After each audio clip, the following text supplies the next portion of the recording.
Hell yeah, guys. I have a mission right now that I have to accomplish. I decided to take you guys along with me. As you've seen from the title, I have to drive 6 hours. 6 hours. Roughly, it's going to be about a 6 hour drive. And I'm trying to beat the rain. I need to beat the rain because it's going to rain later tonight, tomorrow, the next day, and then possibly a few days even after that. But I need to hurry and beat the rain. I have a mission to accomplish this. I have to, because if I don't do this before here's the situation. I'm attempting to beat the rain because I need to get to my Beamer, and I need to it hasn't been started for like two to 3 weeks now. You guys have seen I haven't started in a while. I need to give it a good drive. I'm worried about it not being started, and if I don't beat the rain, I won't be able to drive it for another freaking week or so after that. So it's too long for the car to not be running. I'm worried about my baby. I need to do this. Plus, if I don't get to where the storage unit is before 6 p.m., then I'll miss out on also driving it and starting the engine. So I am super amped up right now. I'm on a mission, 6 hours, beating the rain. Can we do it? I don't know. I've never driven this car 6 hours nonstop yet. So we're getting going. I'm just going to start driving now that I've got that set up. I'm just getting on the road right now. Oh my gosh, I just freaking scraped gears. Trying to get back on this road here. It's going to be a real challenge. I don't know. Oh my gosh, that's beautiful down there. I don't know if I'm going to be able to pull this off or not, because I haven't driven this car 6 hours straight ever. So I'm hoping it's going to be okay. I don't know. This is a real challenge. What's up, Charlene? Hope you are well. Welcome to the stream. Welcome everyone else who's watching in the background. And we're going to see how this goes. I don't know how this is going to go. Again, this is a huge challenge. What's up, Sam? Hope you're well. I will do. I'm hoping I can pull this off. This is a huge goal. And we'll have to see how we go with this challenge. So, I wanted to bring you guys along with me. I thought, you know what? Why don't I bring you guys along with me for this big drive? What's up, Karen? Hope you're well. What shenanigans are you up to? I'm just driving on a freaking super long drive. I'm in Van Diesel. I'm taking a freaking huge challenge. This drive, now if this car could drive, what's up, Logan? Hope you're well. Now if this car was able to drive the speed limit of 100 plus, then we would definitely have a better chance of getting there quicker and within our goal time. But because this car has been in limp mode and we can only go like 80 kilometers top speed, it's going to take even longer than it was already going to take. So fingers crossed. Hopefully I can get there in time to get the Beamer out and go for a drive before the freaking storage unit closes. This is our objective. So I'm super excited because I do miss Beamer. You guys know it's my baby, and we've got a lot to talk about anyways, because I've got some decisions I need to make. I've got some big decisions, some big things in the works, in the pipeline. I've got some, one major thing in particular, which you guys, if you would have seen the other video about the van, and the van that I really want to get and stuff, there's been some movement. There's a couple things potentially, and I think it's definitely looking very good that I may be able to get a van with a hybrid long wheelbase. Now, whether or not it turns out to be that van, I don't know. 100%. But that is the goal, that is the objective. After being in this van this amount of time, I have really come to the conclusion that I really do I just need that space. I can't, I've thought about it. I've put in the time, in this van. I think I've given this van a fair go. I've now been in this van for a while. I've built it up. I've done quite a bit in here, and I think it's time to now I know for sure what I need. You don't know until you know, and now I feel confident that yes, I need to have that extra space. It is vital on so many levels, including something that happened the other day, which I'm going to share with you guys, that absolutely freaking just was really sad. I was like literally in tears. What's up, Chris? Hope you're well.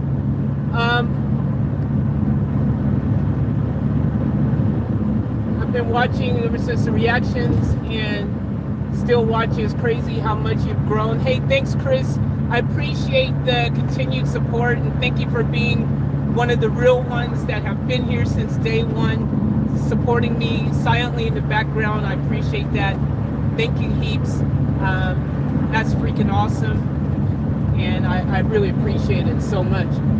Now I'm going to try to do my best to read your comments here and there as they pop up on my screen. Because I'm driving, obviously that's not the easiest thing to do, and right now with me driving, every once in a while I'll see a comment pop up, and I'm able to see it for a second. If I'm quick, I can read it, but otherwise I end up missing the comments. So I'll do my best, guys, to interact with you guys while I'm driving, and read your comments and stuff. I see Karen said you're almost to 16K. Am I? Hell yeah, 16K, let's go.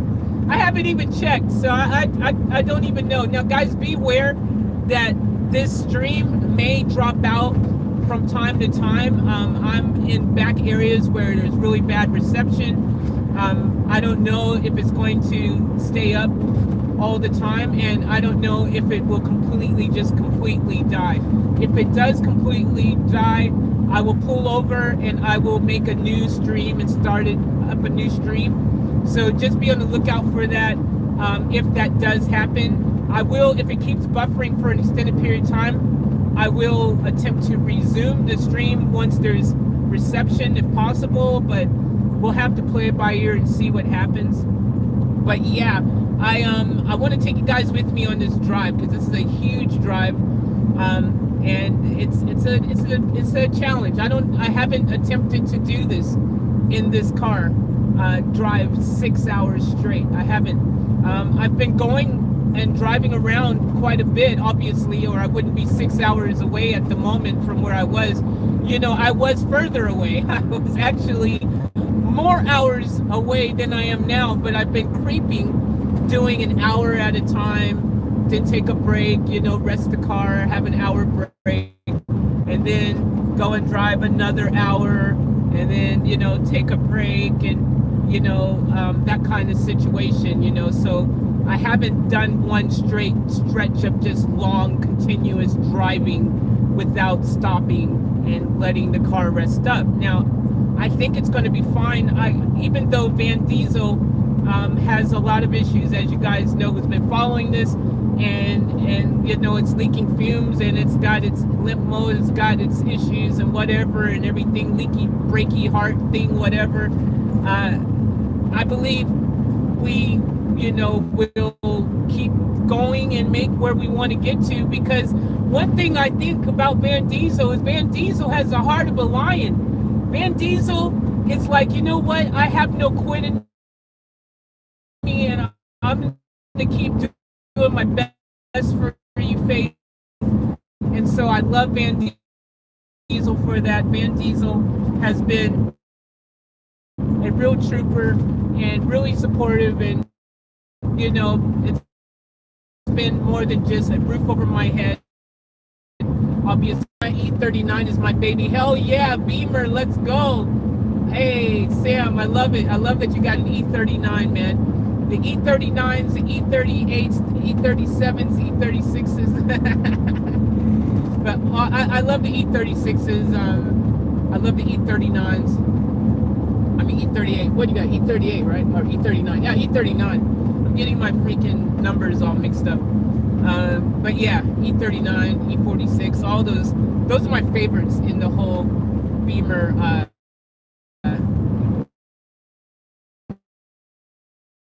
You know, the E series of Beamers.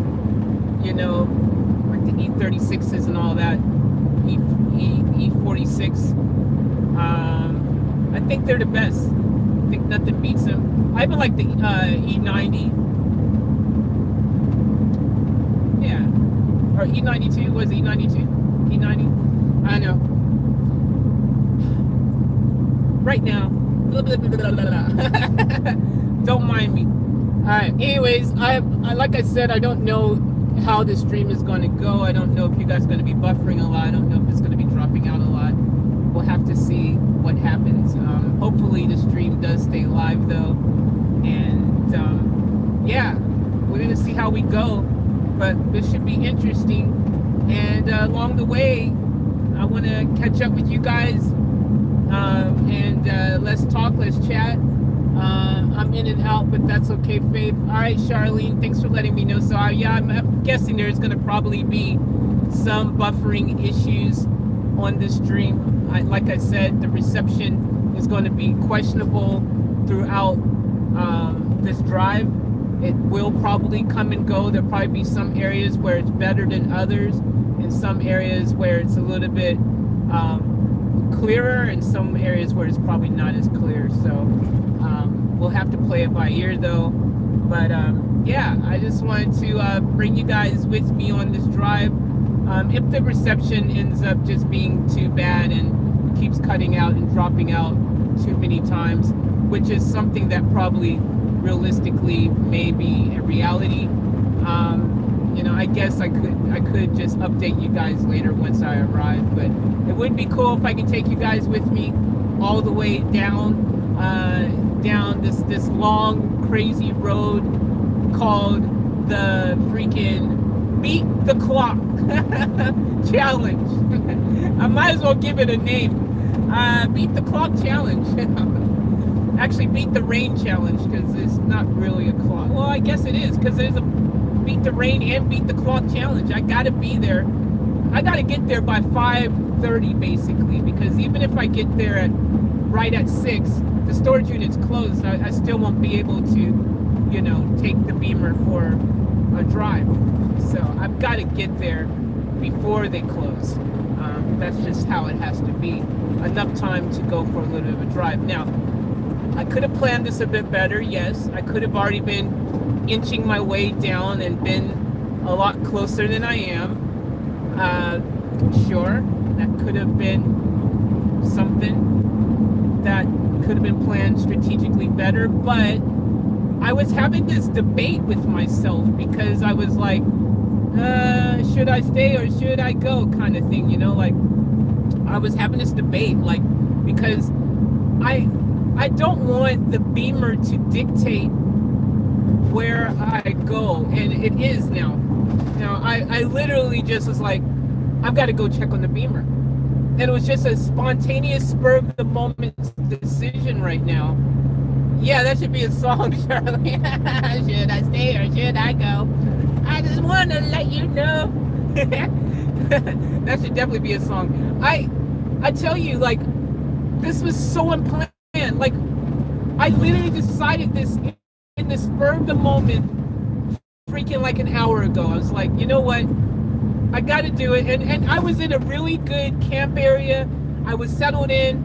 My fridge, I went to the store last night. I was able to stock up my fridge with some food. Reluctantly, I wasn't going to stock it up because I wanted to be able to get the food empty so that I could actually connect that third solar panel again, which the one that caught on fire, for you guys who haven't been in the stream lately.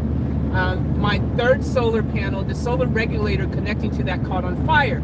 So I have not fixed that yet for a lot of reasons. One being that when I do that, I might as well rewire a couple of the cables on my DC to DC that needs to be extended. I might as well put my battery monitor in, which happens to also be in the storage unit, so I have to get that. You know, all of that. So, the regulator caught on fire and all that kind of stuff. So, I got to connect that and fix that all up and whatever. But at the end of the day, I haven't done it yet. So, and now I'm probably going to be another week or two perhaps before I do it, just because, again, I just want to do it all in one hit, and in order to do that, my fridge needs to be empty because I don't want my food to go off. So the only other way that I could potentially do it, well, actually, no, there isn't. I was thinking, well, I guess I could. If my fridge could be full and I could do it, I could actually, if I went to a campground, I could go to a campground that had power, and my fridge has an adapter that I can plug it straight into a wall outlet, like a house, you know, your regular household outlet. So right now it has a 12-volt plug on it to plug into my battery setup, obviously, in the car. But I could go to a campground and plug it in, and that would solve that problem, you know. And yeah, I guess that's an idea. But I'd rather not pay for a campground if I don't have to. I found out along my journeys that a lot of these campgrounds are ridiculously priced, you know, $40, $50 a night. And some of them isn't $40, $50 a night, they're $40, $50 a head. So $40 or $50 per person in your vehicle, which is just like, dude, like that's just mental.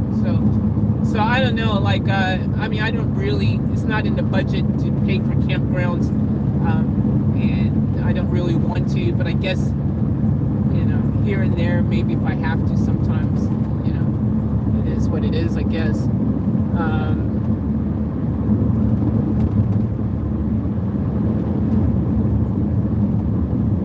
Oh, good, Sam, that's awesome.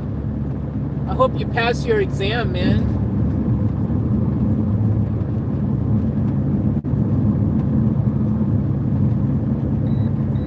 Oh my gosh, and we've already got the high oil light coming on, and we've only just started the journey. So I've got to really freaking keep an eye on that high oil light.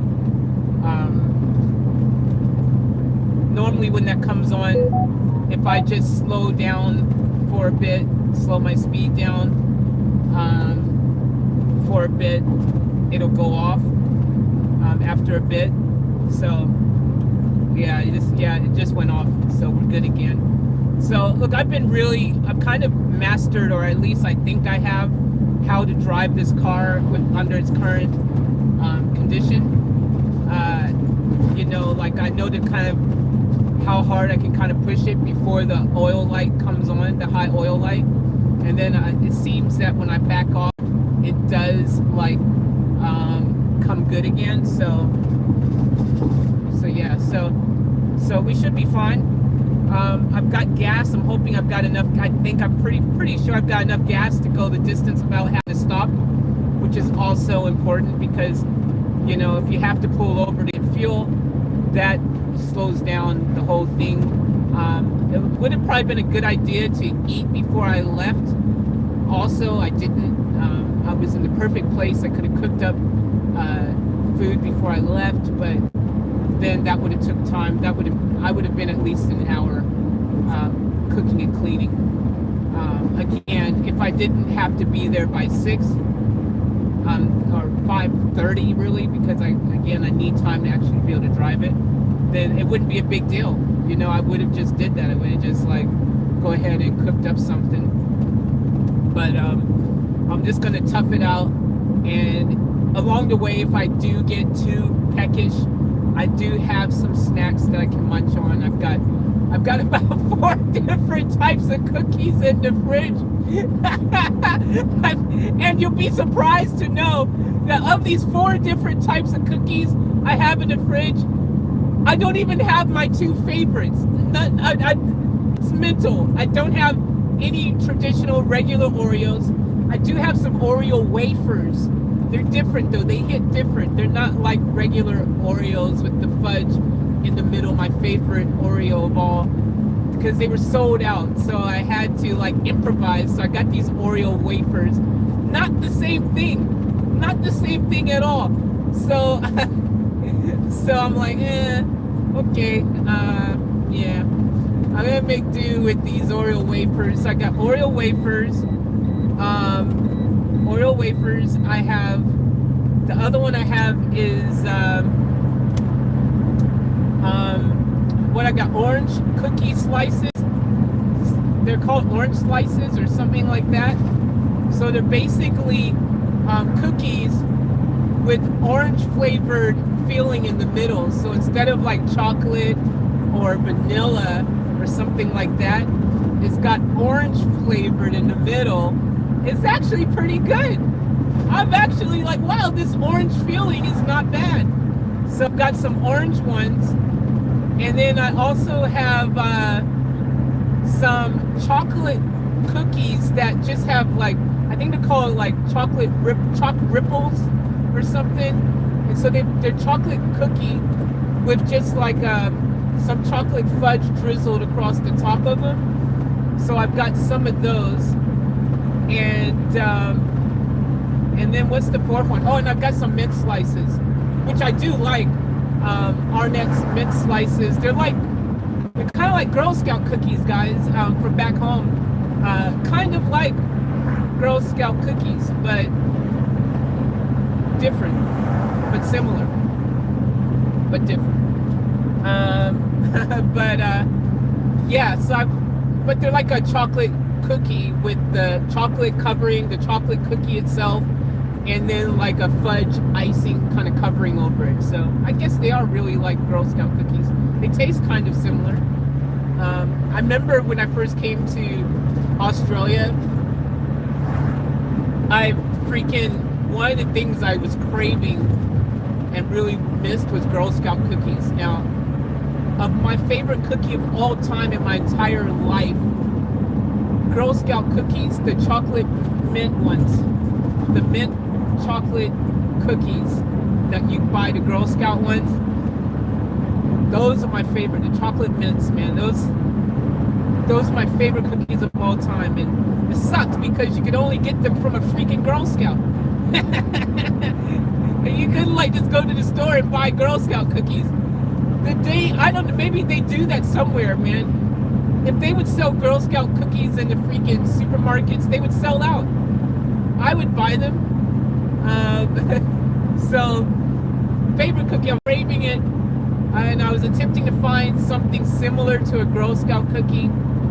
And those Arnett's chocolate mints cookies they have here was like the closest I could come. And I was like, yeah, this will have to do. And once I throw them in the freezer, again, you guys know my technique with cookies. You got to put them in the freezer. The freezer changes the whole game, man. I can't tell you guys enough. If you haven't done it, you got to do it. Put your cookies in the freezer. It changes the whole game with them. It changes the whole game with them. So I put my cookies in the freezer, and then it's just ready to go. Like it tastes that much better. Like it changes the taste completely. It works with candy and stuff as well. Like if you've got M&Ms and things like that, it works as well. So it's just one of those things, man, where you crave certain things. You crave what you crave, right? You love what you love. You crave what you crave. Man, I'm gonna get on this lane here real quick.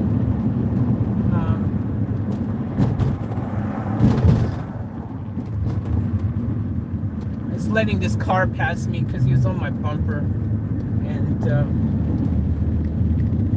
just want to let this guy pass me. Yeah, that's the only thing, like with the speed thing. I don't like it when you get a bunch of cars behind you and stuff like that. And yeah, there is some places where they can pass, designated passing areas. But until I get to 2-lane, roads where there's actual 4 lanes, I should say, it's the places where people can pass is very random. It's like, okay, they can pass there, that kind of thing. I see someone's giving me a dono. Hey, the mask. Thank you. Hope you are well. Hey, thank you, mask. Yeah, and you did. You got like 10,000 points for the dono. So thank you for that. I appreciate the donation, and enjoy your 10,000 points. If anyone makes a dono, you get 10,000 points. Whether you do the dono via a super chat, or whether you do the dono through the Streamlabs link that's in the chat, as you see it drop the Streamlabs link. Either one of those, you get 10,000. You also get 10,000 points if you become a member.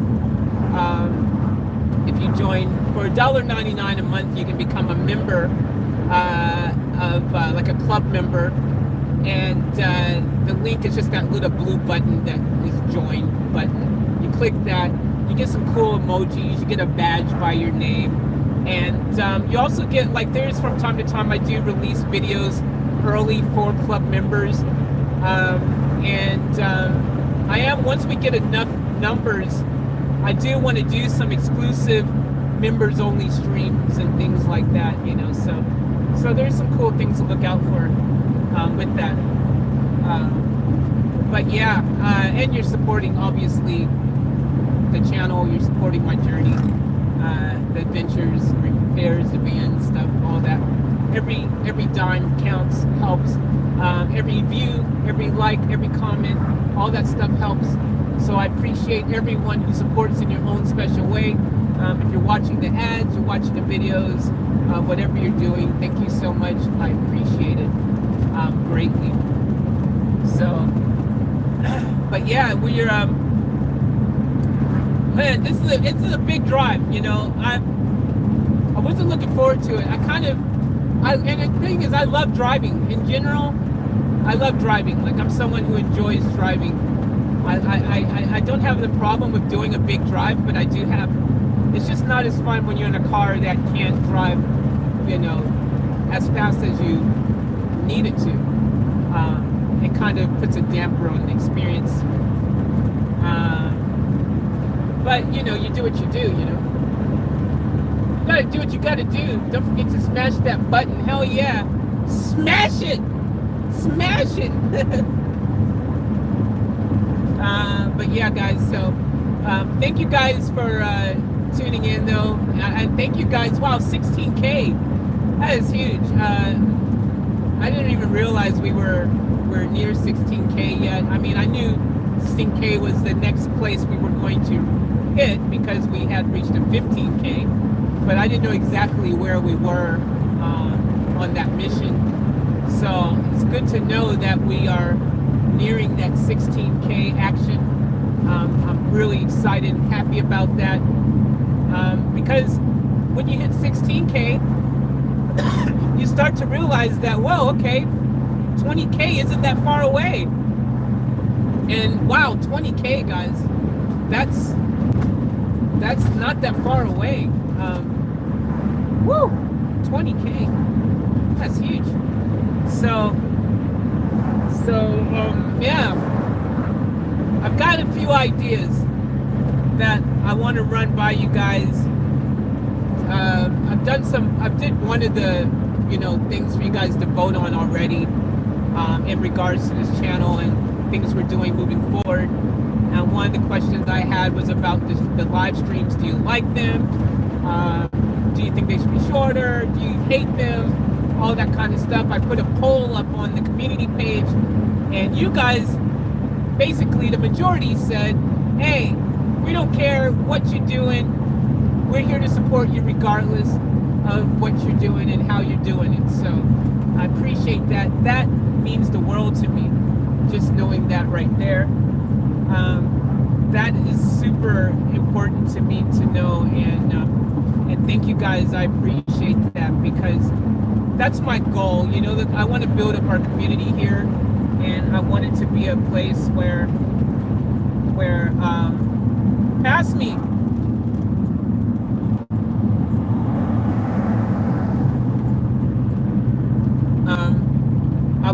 I wanna create a community here where it is just about family. You know, it's just about being here, hanging out, chilling, having a good time, and I just want to entertain you guys in the best way that I can, the best ways that I know how. And on this particular channel, I don't want that to be stuck in one gear. I want that to be many different things. It could look like many different things. It could be many different experiences. It could be us driving down the highway. It could be us climbing up a mountain. It could be us on a mountain bike. It could be us in the freaking car. It could be us freaking riding a mountain goat. I don't know. I just wanted to not be limited to one certain thing. You know, I wanted to be this thing where whatever we're doing is just about being and having a good time, and taking you guys along for the adventures ahead on this channel. And obviously one of the biggest things right now is the whole van life journey and adventures, and I'm enjoying them.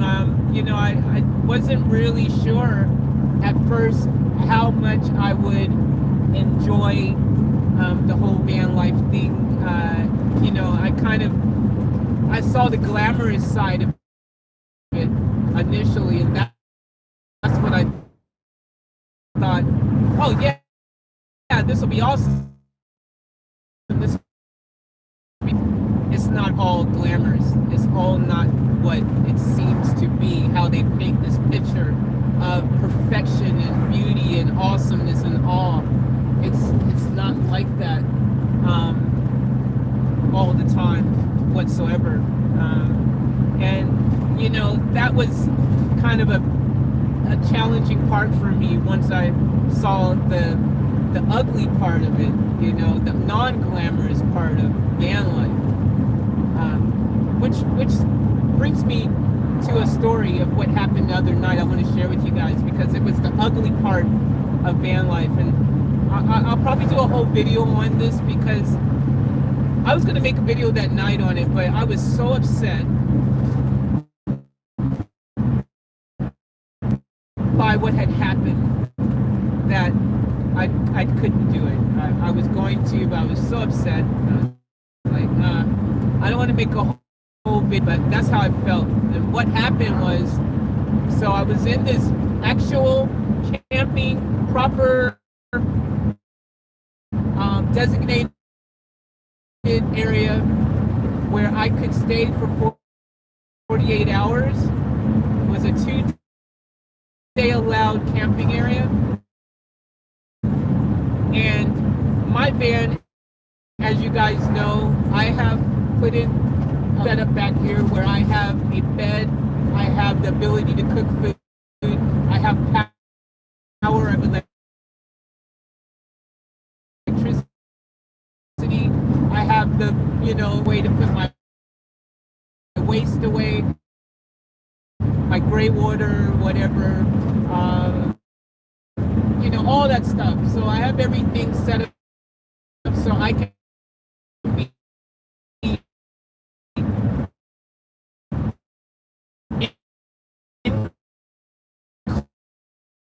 enclosed, fully sustainable, in my own little van here. And I've been doing that, as you guys know. So I go to this camp, and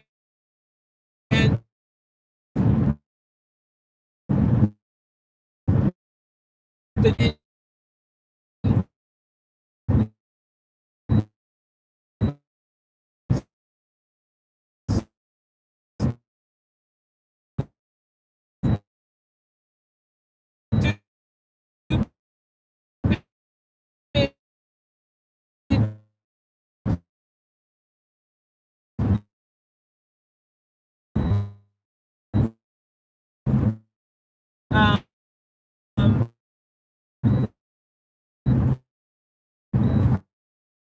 freaking park ranger council dude person decided to harass me.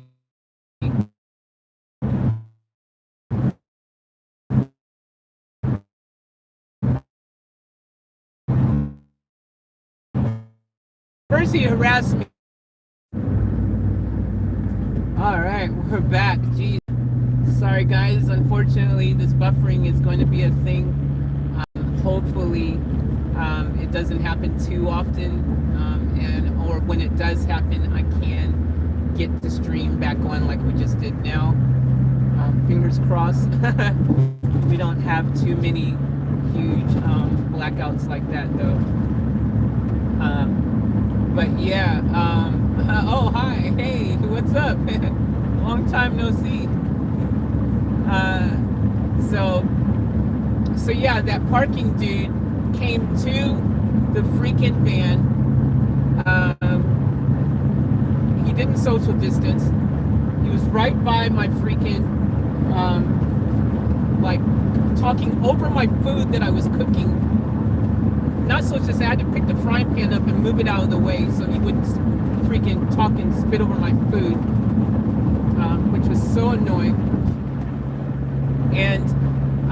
And then he was telling me that I need to comply with the thing. He's like, you need to have gray water and this and that, tanks and all this. I said, I do. And I showed him my jugs and things. He wasn't happy with my setup.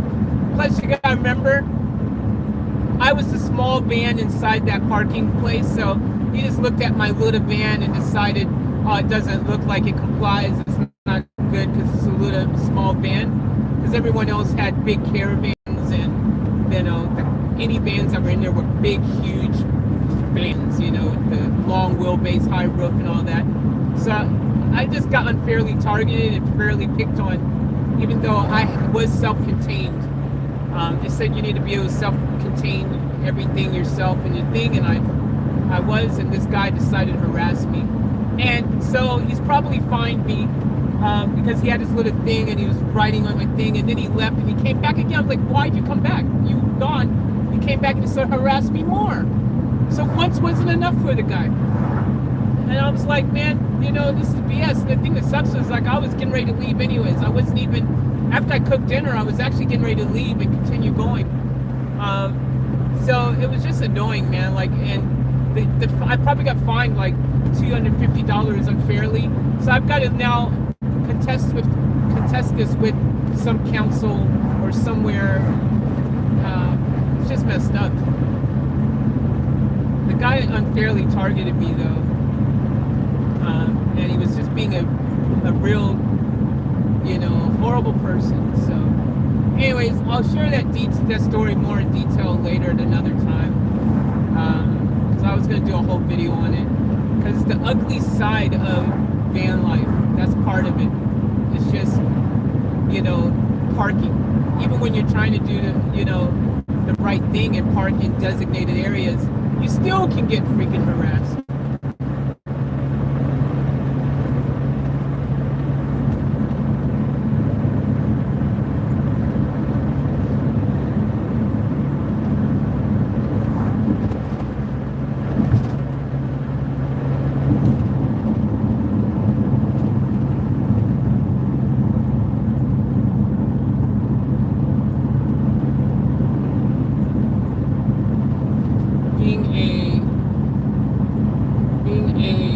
Yep, exactly. That's exactly what he was being, Charlene. That's exactly what he was being.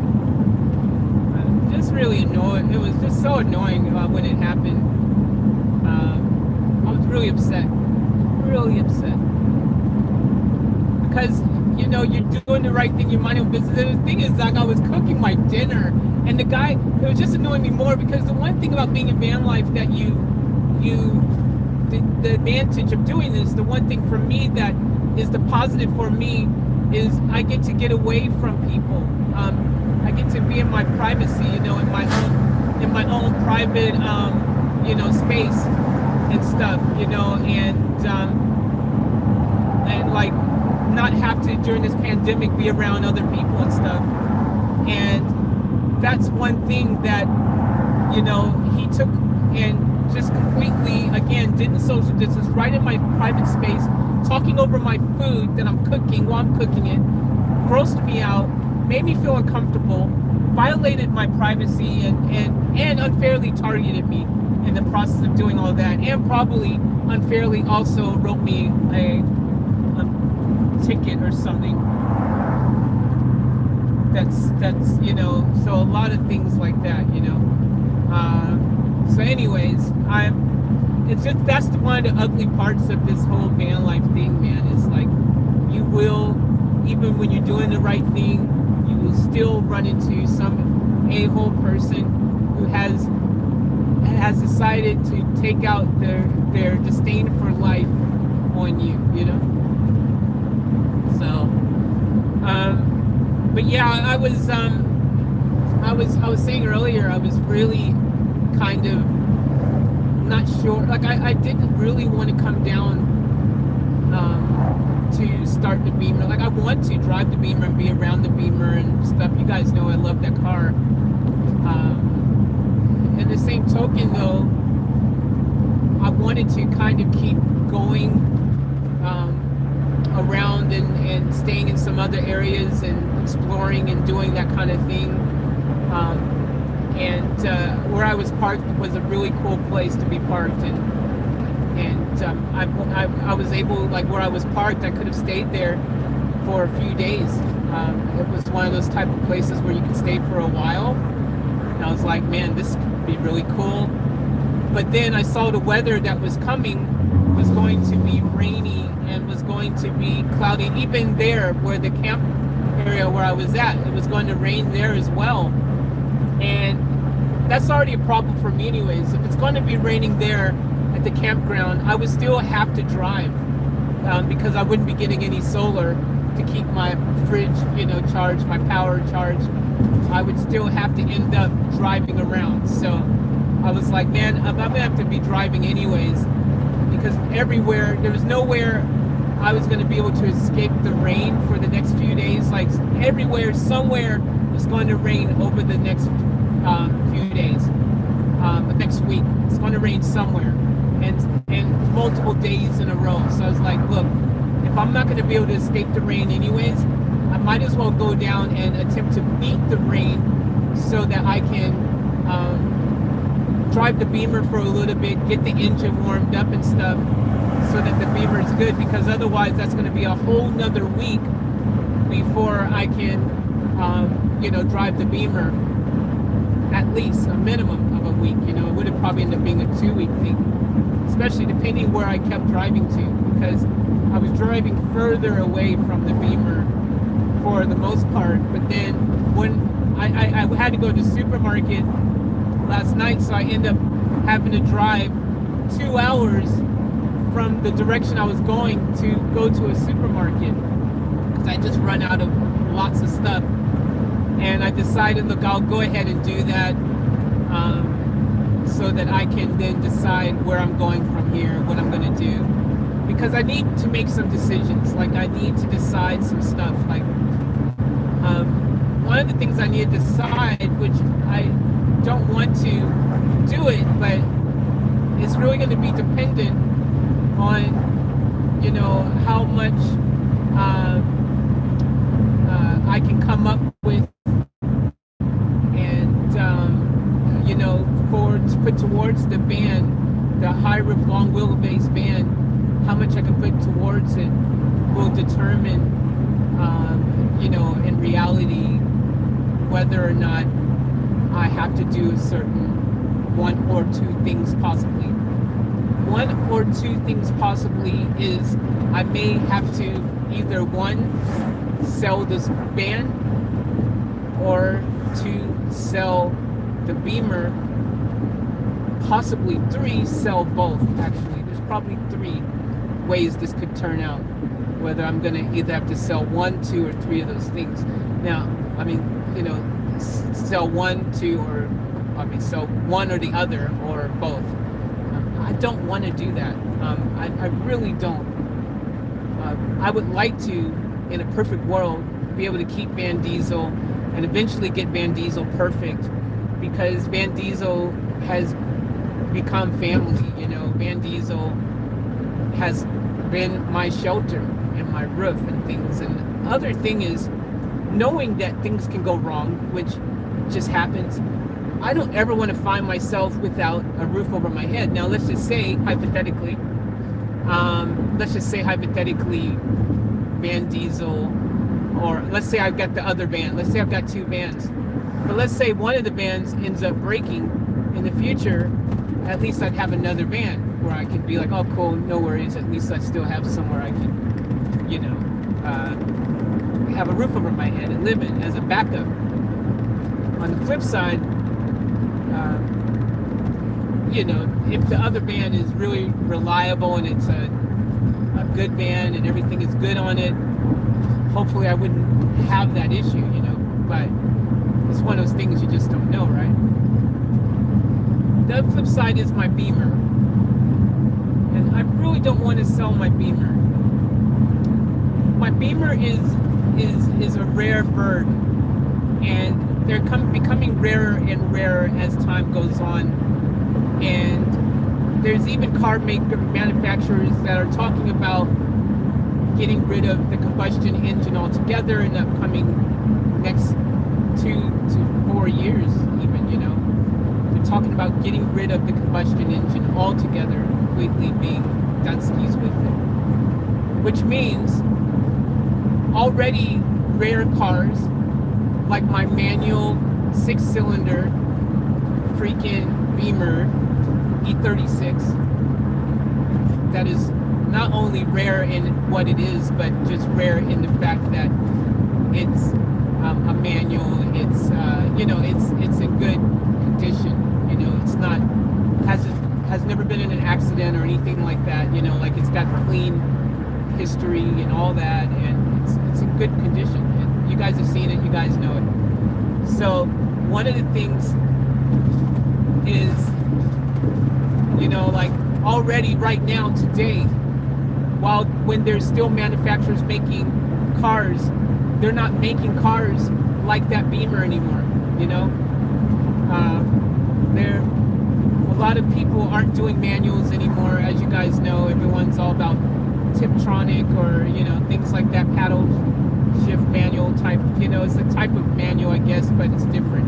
It's not the same as a manual. But yeah, it's a whole different thing now, the way they make cars. It's an auto with a, you know, Tiptronic or, you know, Tiptronic or something type of, you know, paddle action, if that, or it's just the gear on itself on the auto where you're just changing, you know, you just put that down in it, you know. So it's not, you guys know, everyone knows. Maybe everyone doesn't know, but you guys know. So anyways, it's one of those situations where it's like, I will always love the combustion engine. I'm not into electric cars.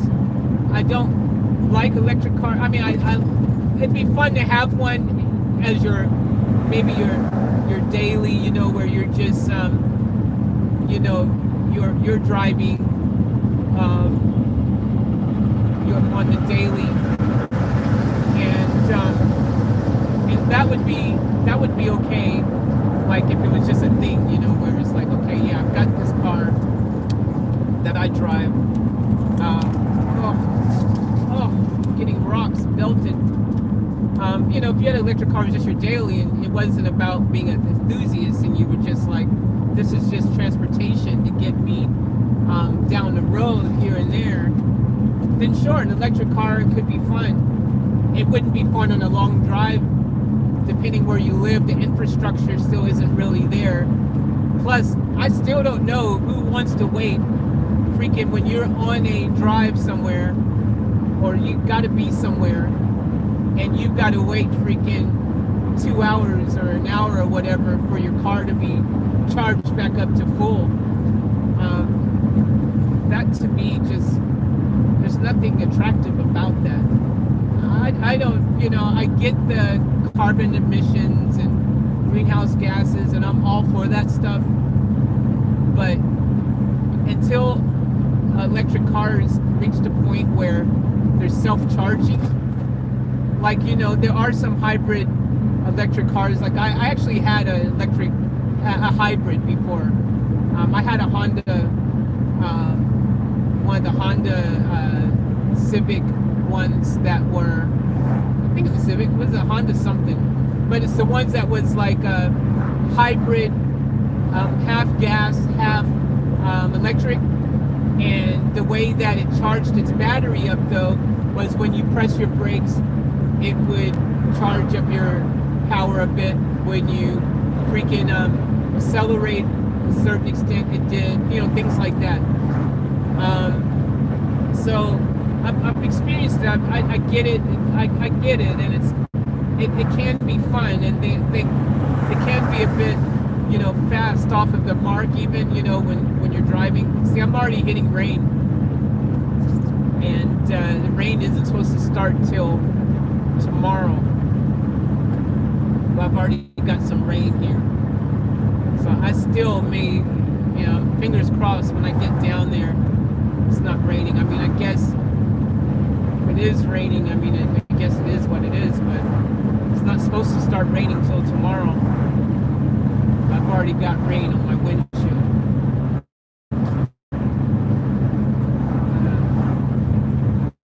On the positive, if it's raining, a lot of other people will probably slow down. So that's good.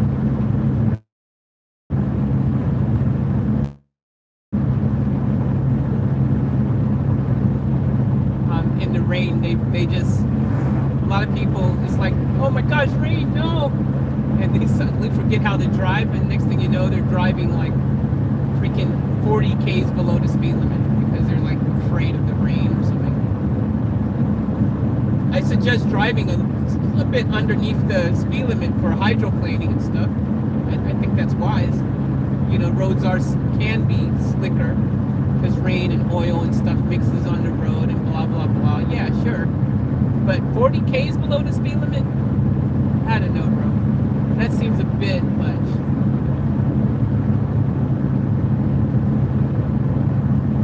I do love all the scenery, though. It is very beautiful. You know, what I've been seeing has been very beautiful.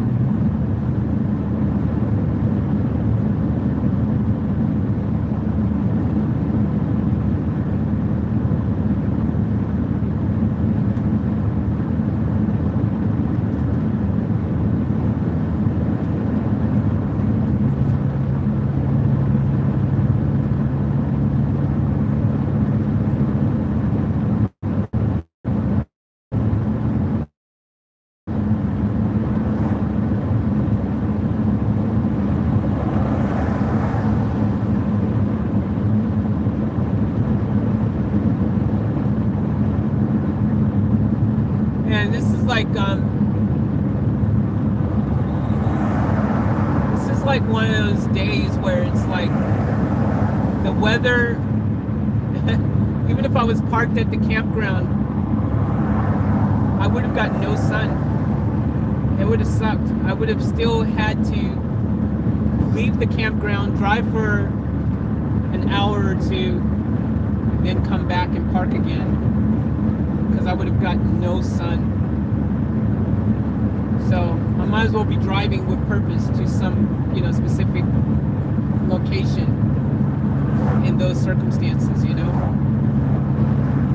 I might as well be going actually somewhere, because otherwise I'm just driving up the road an hour just to drive an hour back to where I was camping at, just to charge my battery because the weather sucks, you know.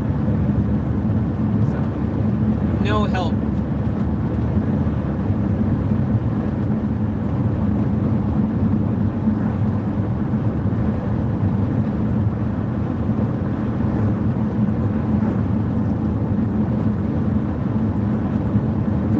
I like when there's hills, when I can go down the hills, down mountains, all that makes it, you know, great for Van Diesel, because we get to go faster. For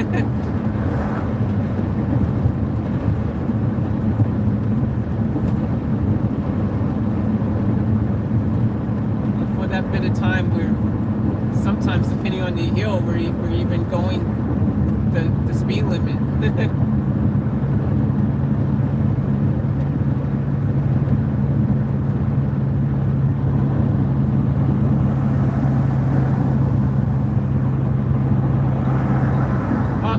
Oil light, hot oil. I'm surprised it came on now because I wasn't pushing it.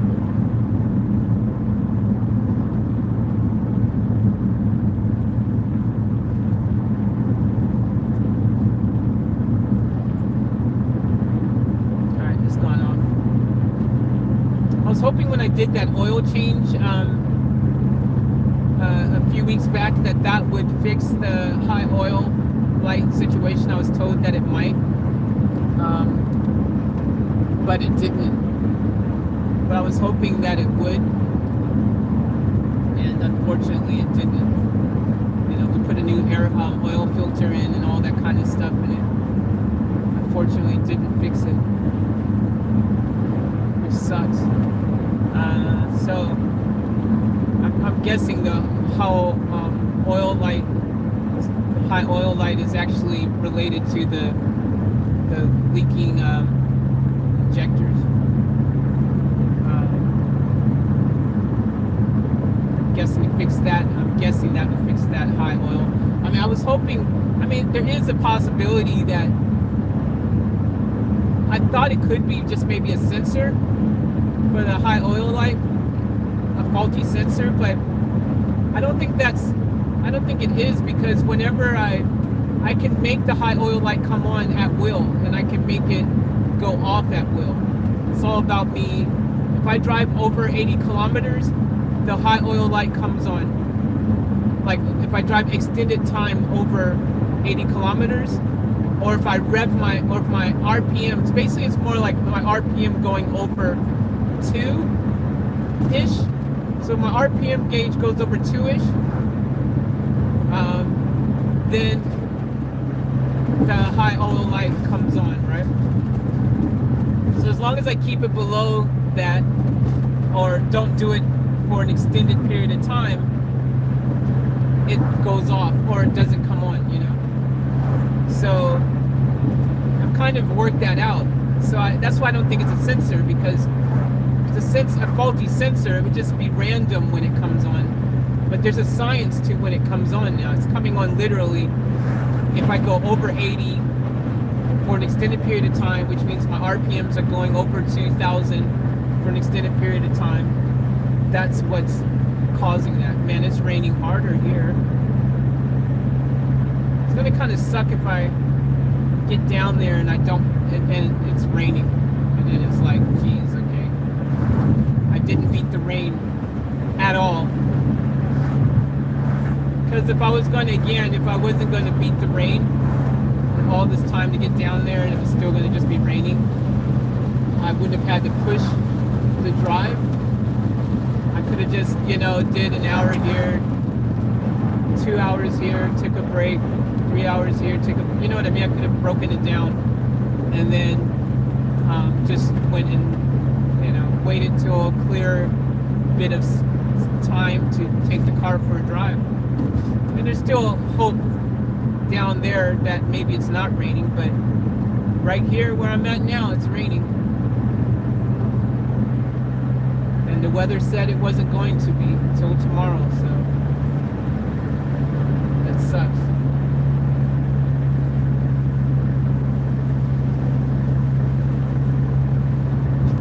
So we'll have to see what happens, fingers crossed, when I get down there. On the positive, my windscreen is nice and clean now, because I had run out of water in my my water tank for my sprayer for my windows, and my windows were filth. So at least the rain, my windows are nice and clean now, so there's that.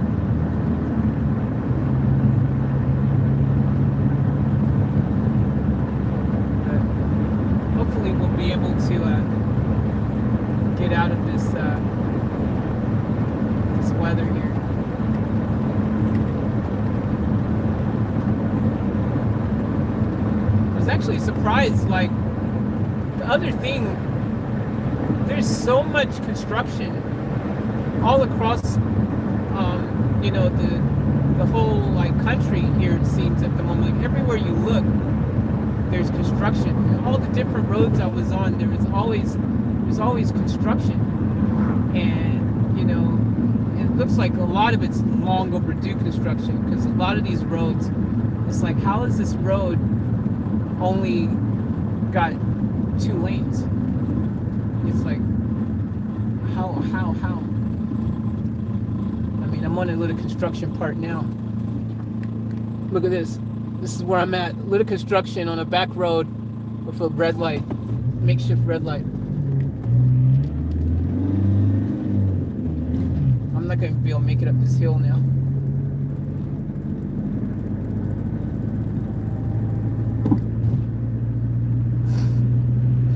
Driving so slow up this hill.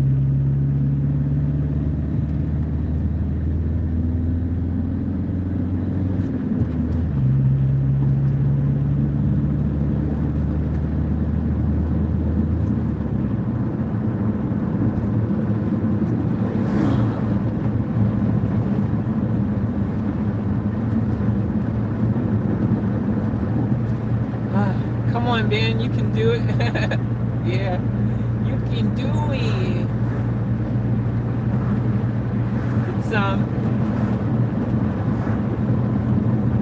It's been interesting. Van Diesel has, it's like the little engine that could, and through it all, it's been like just doing its best to keep on keeping on. What's up, Channing? And what's up to anyone else who's come in that I've missed? I apologize again. I can't see everything as I drive here, unfortunately.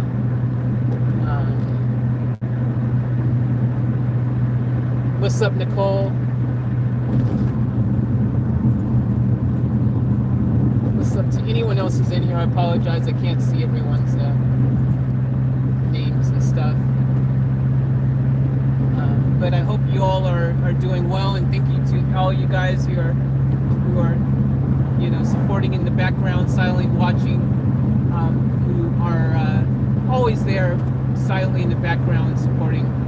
I appreciate that, and all you guys who join the streams and everything. Thank you guys for being part of the action, and I really appreciate it.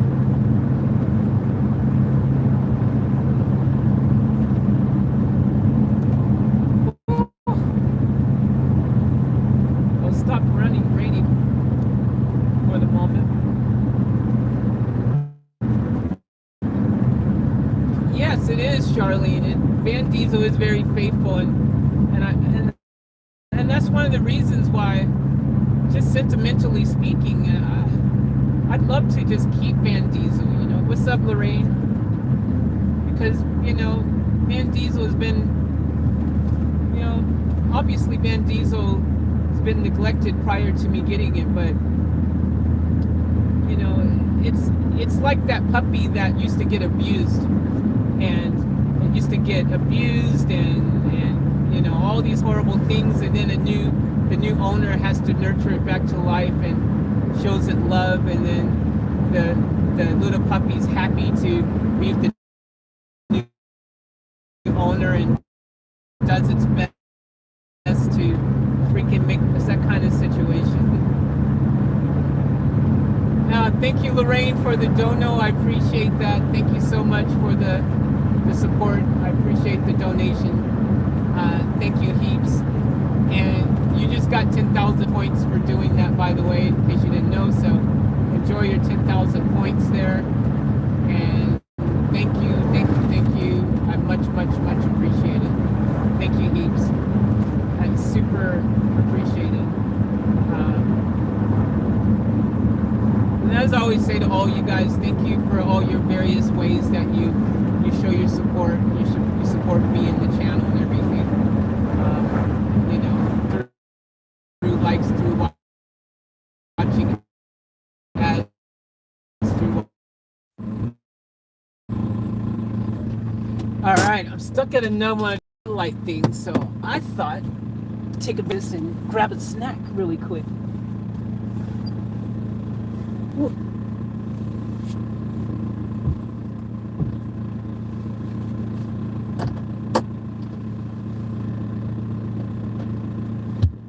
Some water.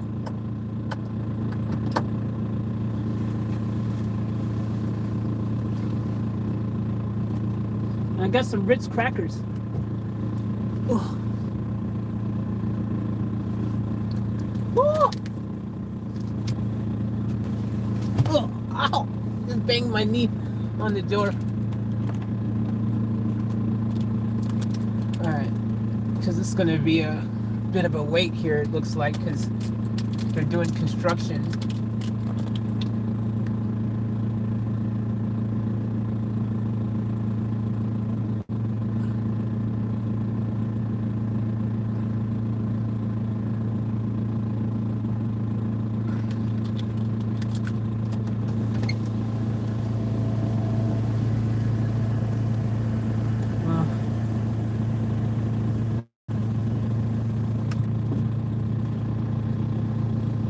The thing that sucks is this journey is already going to be longer as it is because of, the actual speed limit or lack thereof. Yeah, Roadworks the Countryway. Yeah, exactly. It's already going to be like slower because of the van not being able to drive quicker.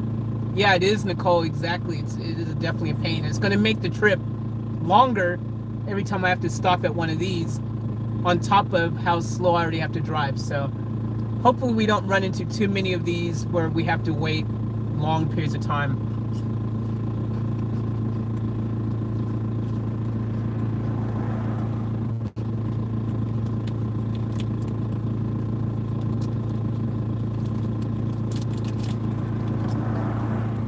I'll put my seatbelt back on.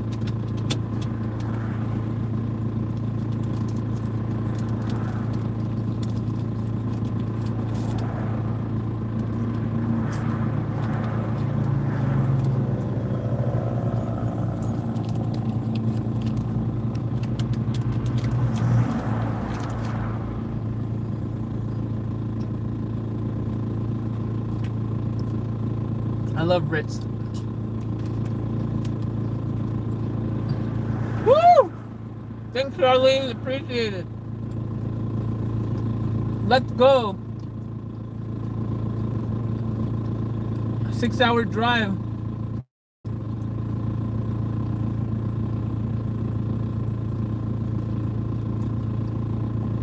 Whew. One of the cool things of the van, though, is being able to have, like, hey, Jazzy, what's up? Welcome to the stream.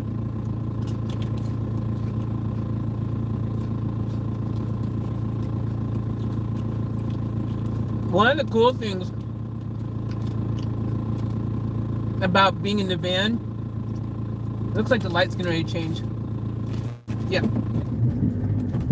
Oh. I had the emergency brake up. One of the cool things about being in the van on a road trip in particular is I've got like drinks and snacks and food and stuff in the car, so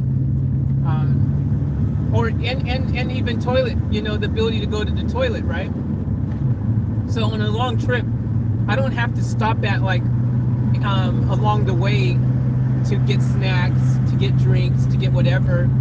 And if I do need to go to the toilet or whatever, I can literally pull over anywhere, go to the toilet, and keep moving, And I can get snacks outside, inside my car already. Great.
Exactly, Charlene. That's true. Yeah, I like the construction areas for that reason.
I've almost eaten all of these.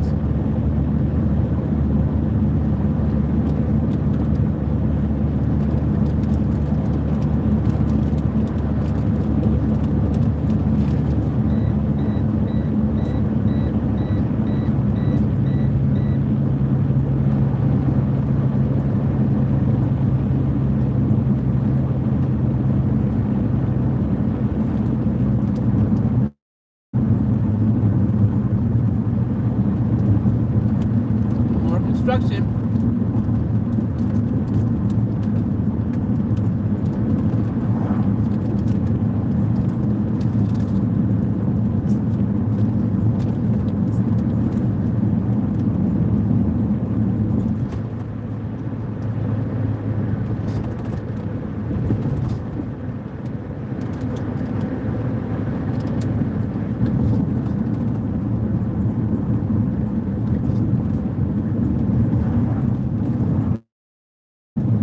The construction they're doing looks like the kind of construction that should have happened many years ago. It's hard to believe that a freaking main road in 2021 is only 2 lanes anyway.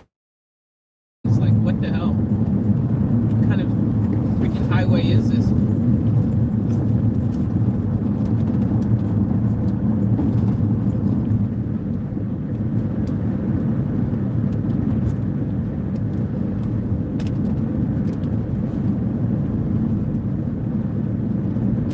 I just waved at one of the construction dudes standing at the light. He nodded at me. That probably makes their day, you know, to feel acknowledged.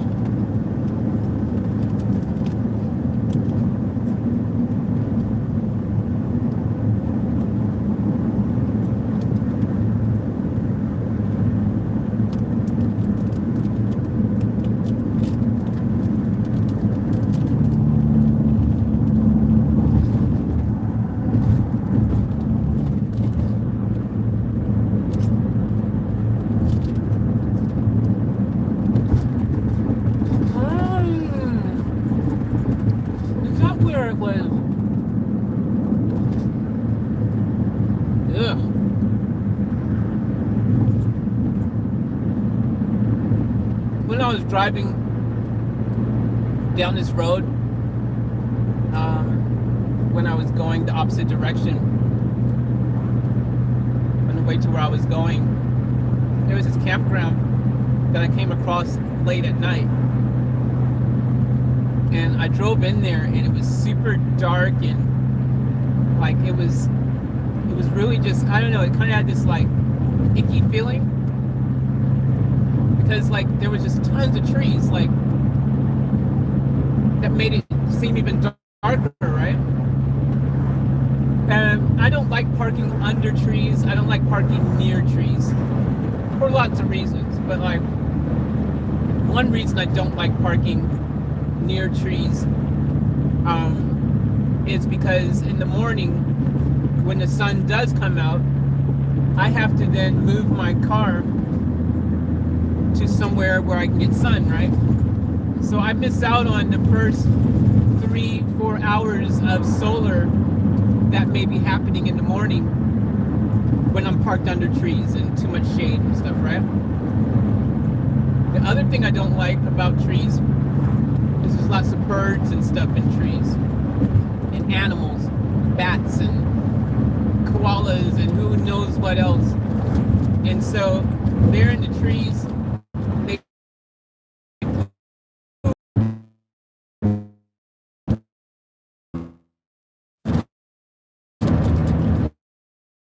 The other thing I don't like is when you're, parked, and let's say a storm that just happened to happen, and then suddenly there's a thunderstorm or something, there's lightning and things, you don't want to be in things, you don't want to be parked near trees for that as well.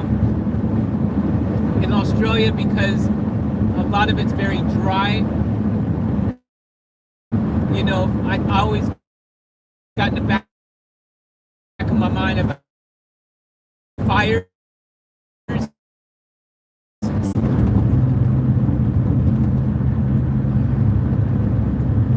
We made it back. Wasn't sure. That was a long buffering one.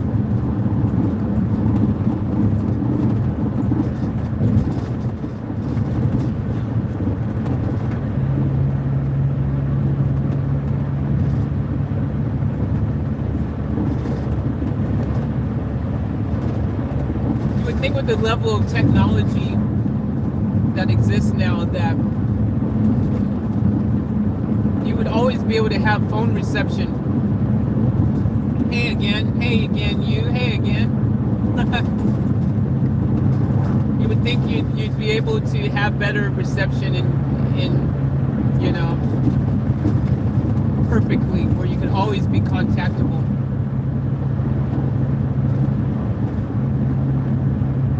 Hey, what's up? How you doing?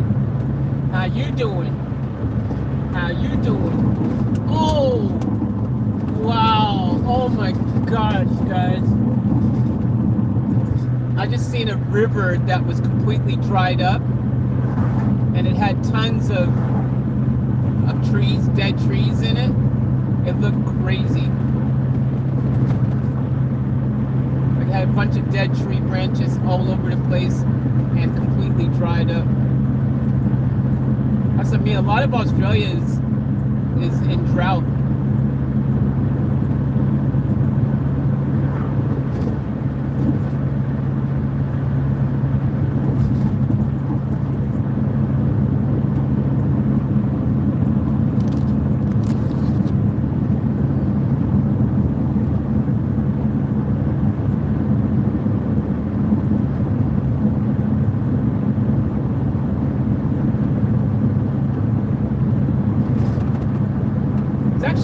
I picked the perfect time to drive though, because I'd only woken up like an hour, maybe about, I would say an hour before I finally made the decision. I'm gonna just go ahead and make the drive back, to the storage unit and stuff. And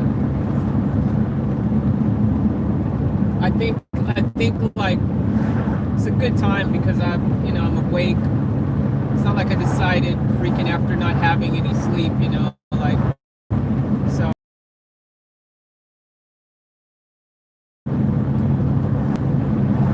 I could just, the plan is when I get back, I'm gonna do the whole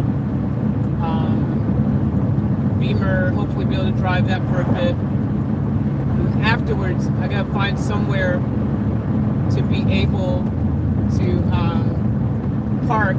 It's gonna be dark by then. I want to be able to find somewhere where I can park, hopefully it ain't raining, and then I can cook something to eat really quick. See, that's the other thing that's going to suck, like when it's raining and the weather's crap again. Right now, currently, because I don't have ventilation in the back, I can't use my camp grill thing. Because of the carbon monoxide and stuff, you know. I can't open the door because my batteries and stuff will get wet. So one thing I got to figure out is what I'm going to do over the next few days when it's raining. Like I said, like, oh, that's an excuse to eat out. But I actually don't really want to eat out, you know, like I was forced to eat out a bunch of days, and now that I don't have to, I don't want to, you know, like I'm like, I really don't want to. I'd rather cook my own food, you know.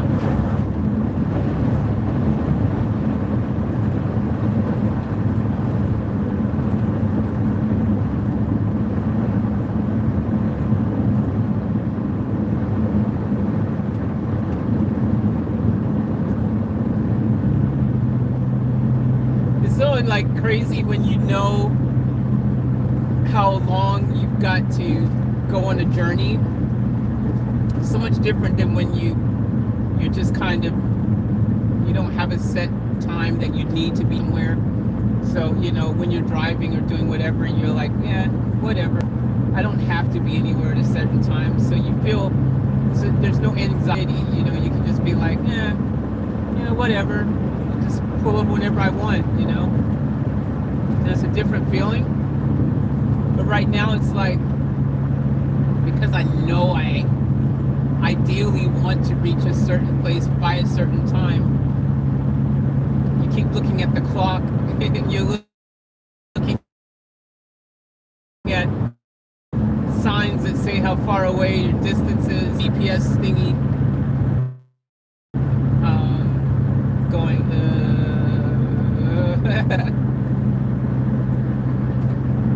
like I mean it's fun, you know, like it's cool, but it's a bit like you know, you just know you're like, hopefully, you know, you can make it in time and it's not going to be a situation where you start getting tired and you want to pull over. It's nothing worse than driving when you want to pull over and you're just like, yeah, I've had enough for today. I want to pull over and eat. I think that's going to be the biggest one for me, is like, because I've got these really nice, well, I think they're going to be nice. I'm not sure yet. But I have these, last night when I was in the supermarket, I found these chicken battered or pre-coated breadcrumbed chicken schnitzel or chicken burger patties, basically. And they're southern fried chicken patties. Like, so it's got like a southern fried coating on it and everything. I've got 3 of those bad boys that came in the package that I got. And so I've got that, and I've got some fresh, you know, lettuce, spinach, like salad kind of stuff. And I was gonna make southern fried wraps on the mountain bread, using the mountain bread, freaking slice the chicken, the chicken burgers, the southern burger patties, slice them in half, and then put them on the mountain bread, I just seen a whole field of white cows. They were all white. There wasn't one brown cow. What the hell is that all about? I've never seen a whole field of only white cows. They didn't have any spots or anything. They were all white. And there was like tons of them. Not one brown cow. Jeez. It was like some type of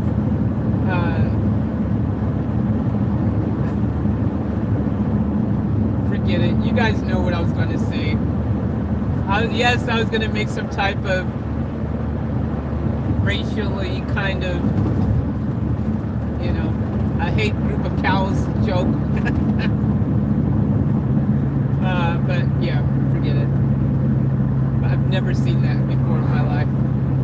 Bleached cows, yeah, it was like, I'm serious, all of them were white. There wasn't one brown cow. There wasn't one. And there was like it looked like there's over 50 cows. They were all white. What's going on? What's going on in the world?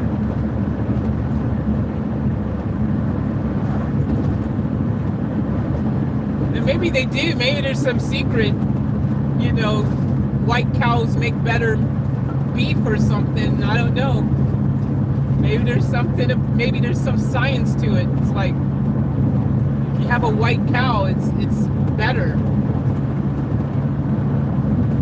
Don't know.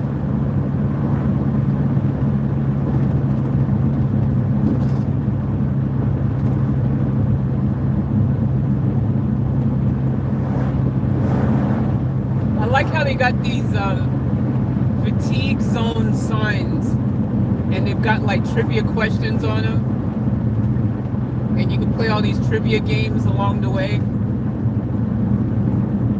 I mean, that's kind of cool. It help keep you awake, asking you questions that you probably don't know the answer to. Yeah, that's a good technique.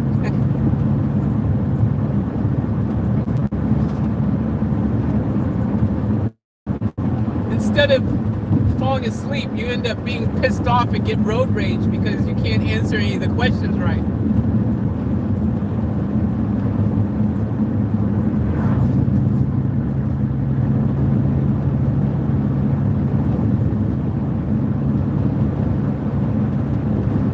It might be British white cows. Oh, okay, so that's a thing, huh? Thanks for letting me know, Jazzy. So they're a real thing then. Okay. So it's not no type of cow white supremacy group.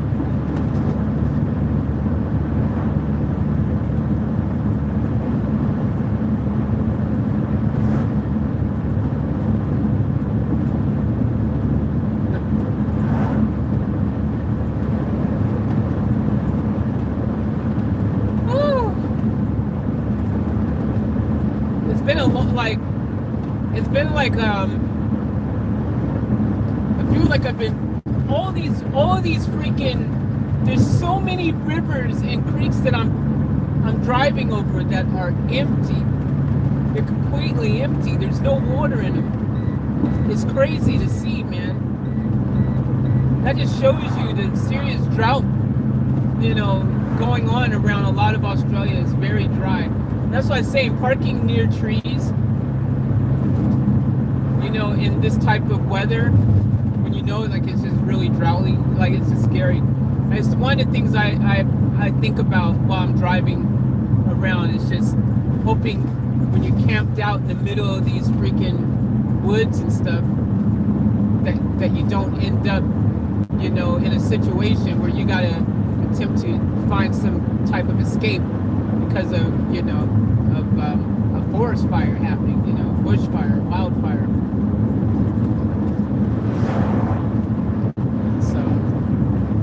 One of the things I think about. You got to think about all these things when you're out here, man. Like, it's one of those things. Gum trees, stop. Gum dreamlings have to be careful. Widowmakers. Oh, real? Oh, yeah. I've heard there's the ones that got some type of oil or something in the market. And when they catch on fire, they just freaking go up. Yeah, yeah, I heard about those ones.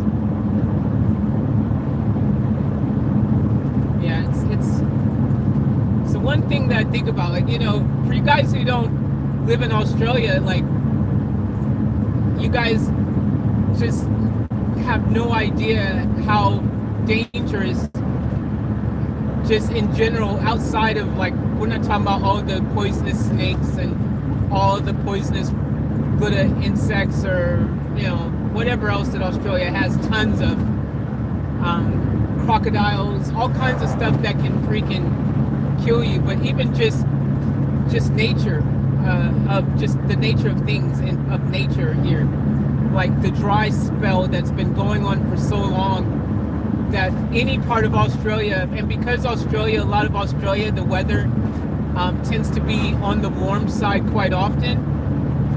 Any part of Australia can light up, like, just like that. Like, it doesn't take much for a spark. And sparks, as you guys know, can happen because of stupid things. Some of them can be prevented because it's just some stupid human did something stupid, like, you know, flicked out a cigarette butt, you know, and boom, next thing you know, that's lit. Like, sometimes, obviously, it's not even anything that anyone's done, but it's just the weather, you know, like the sun, you know, when it's super hot, everything just, you know, everything lights up because it catches on fire, you know. So it's definitely like that here, man. Like,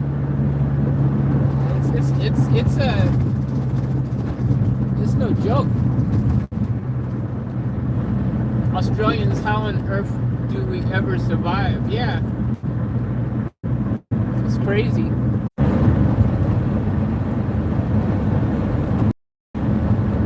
Yeah, I was like just thinking, like, when I've been in Australia, like,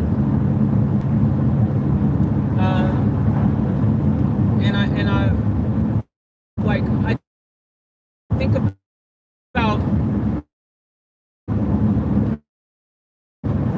it's such a beautiful country, like the country of Australia. Even though it's vast and it's huge, there's so much of it that really is kind of uninhabitable.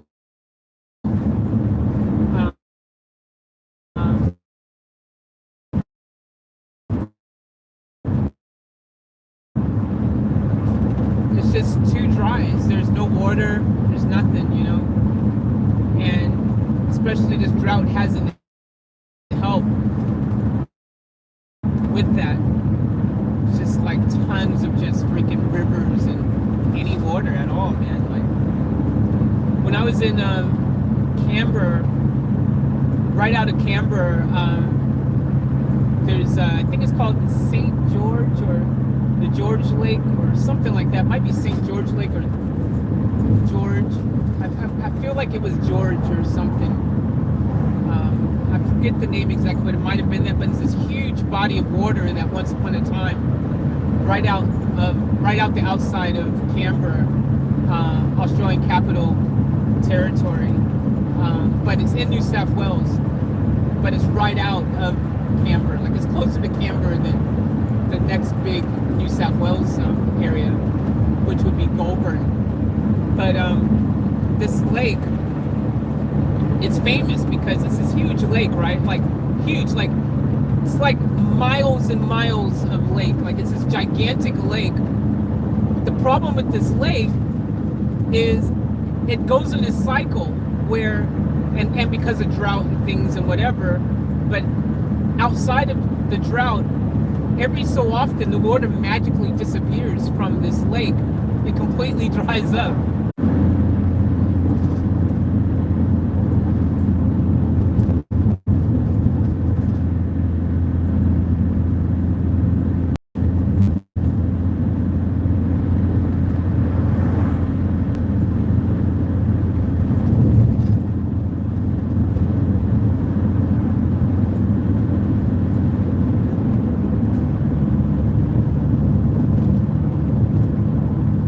know if we're gonna make it by the time the storage unit closes, because we've already lost like 30 minutes already just from those two construction areas having to wait, and the fact that I have to drive so much lower than the speed limit. We've already lost a ton of time. My ETA originally was saying I was going to arrive like at 4:30, and now it's saying 4:54. I've already lost a ton of time, man. It just sucks not being able to drive the speed limit.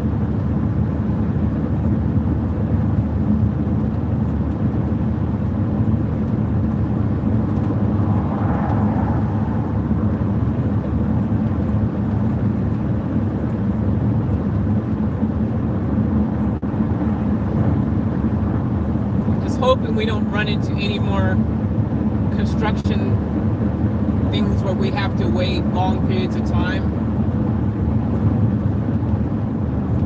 There's one area where I'm already thinking in my head that potentially we will hit, that we'll have it, and I'm not looking forward to that at all.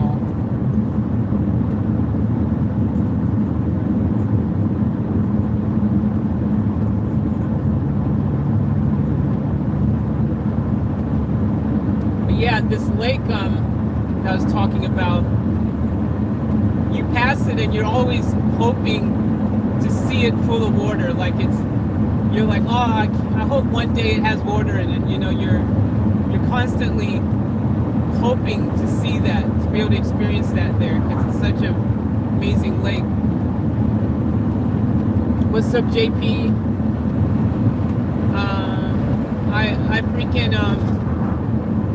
I see like this lake, and I've seen it with water in it here and there, which has been pretty cool. Got the high oil light again.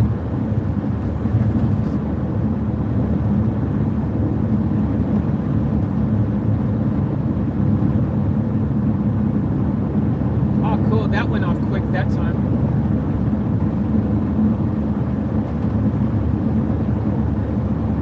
I wonder if it is a sensor, man. Like, you know, if it's been a sensor all this time,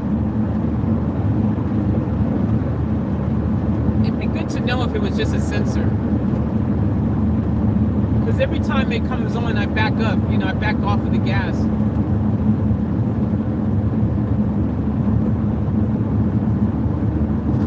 But if I knew it was just a sensor, I would just keep on trucking.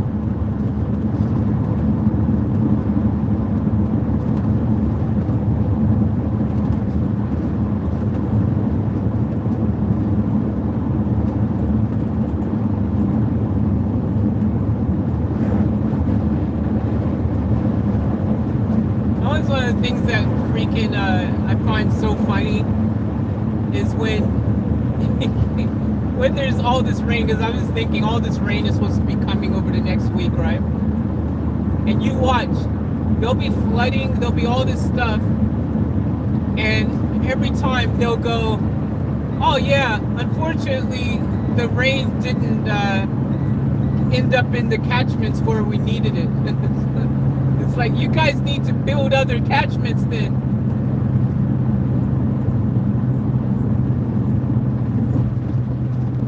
In Australia, we do not have the production, the problems of other countries. Thank you for your concern. Oh, JP, Faith is in Australia.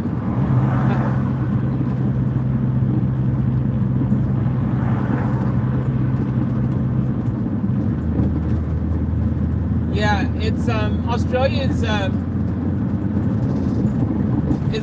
much compared to some countries, it's a much safer place, and that doesn't mean there isn't dangers here, because they do exist everywhere in the world, right? But Australia has less of those dangers.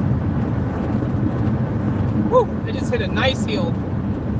I just got a good flow on this hill here. Woo! We're going roller coaster now. Hey!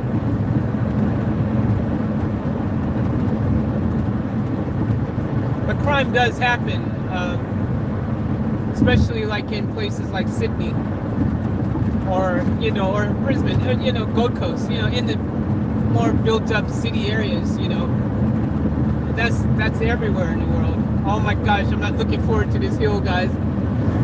Look at this. I gotta make it up this big one.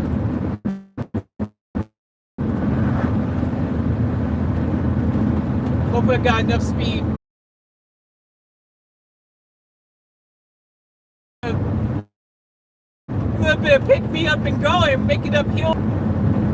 Oh, this is what it feels like to drive the speed limit in this van. Oh, wow.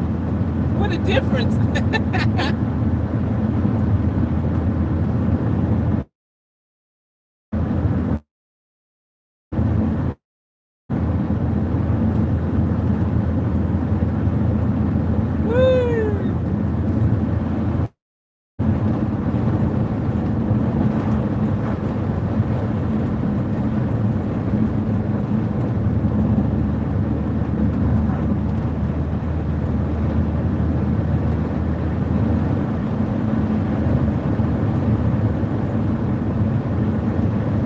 We're moving now.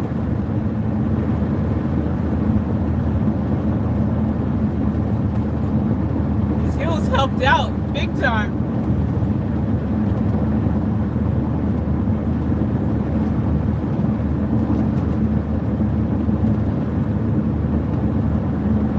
Man, I wish unfortunately I was going fast where the hills were, so now there's cars that didn't pass me during an area where they could pass me because they thought, oh wow, this car is fast, okay, we'll just stay right behind it.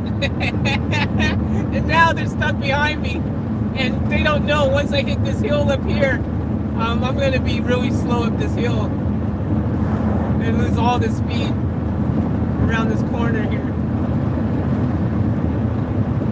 They're not going to be impressed. They're like, man, damn it, we should have passed that van when we had the chance. Oh, here we go. Slowing down. Slowing down. Oh, got the oil light too.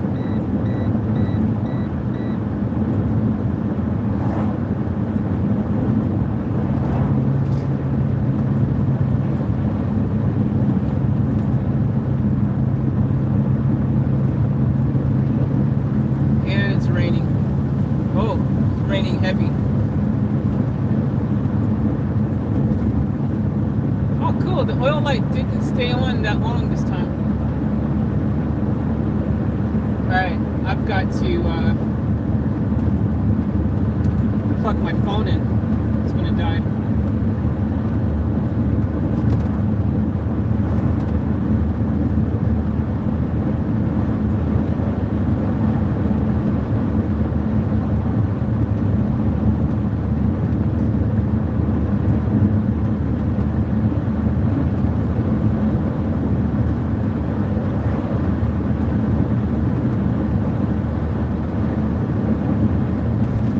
Moving a bit now.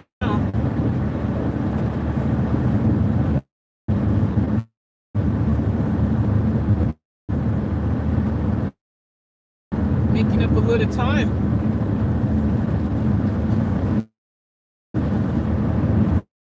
Being able to drive the speed limit. It's a beautiful thing.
I've lost all that speed and momentum from earlier.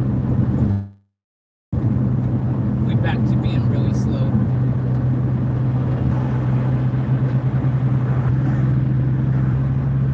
No one passed me. No one. Now everyone's like.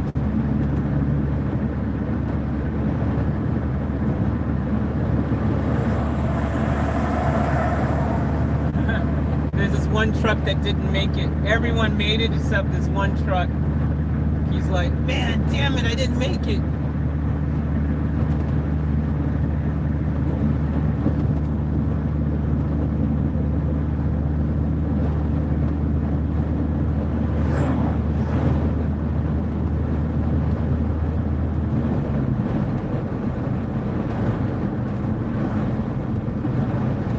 Got a little hill again.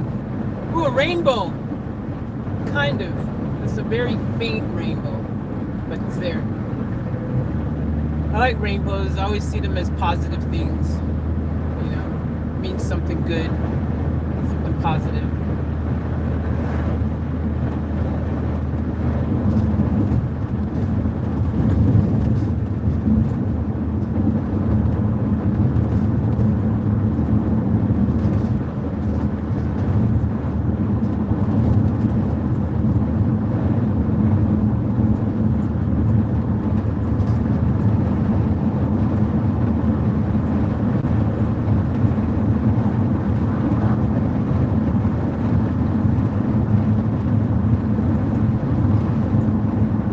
Moving.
There's a camp thing over there I stayed at one night. See, a lot of these places I didn't see in the daytime because I was, you know, driving at night. When I found it, it's like, oh, I'll pull over there, and then never really got to see them.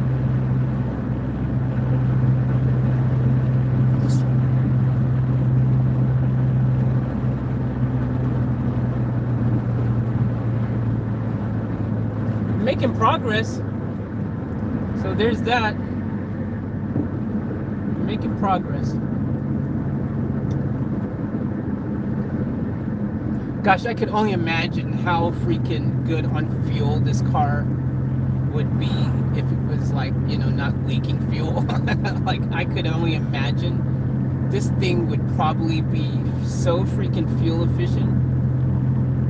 Like, I could probably I think if this thing wasn't leaking and I was driving, being able to drive 100 straight with no interruptions, not having to change gears or anything, man, this thing would do easy 1,000+ Ks, man. This bad boy would freaking have no problem doing over 1,000 on a tank of gas, man. I tell you that. Like, it would just smash it out in a box. Do I just keep going straight on this road?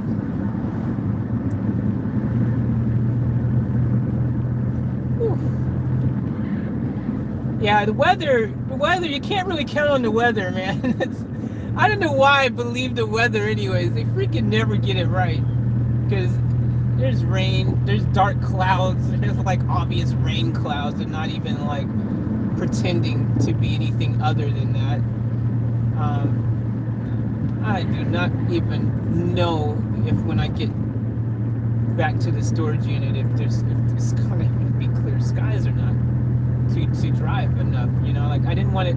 I don't like driving the Beamer in the rain, guys. Like I like, like I said, this car is rare, is special, and I'm doing my best to look after it and stuff. And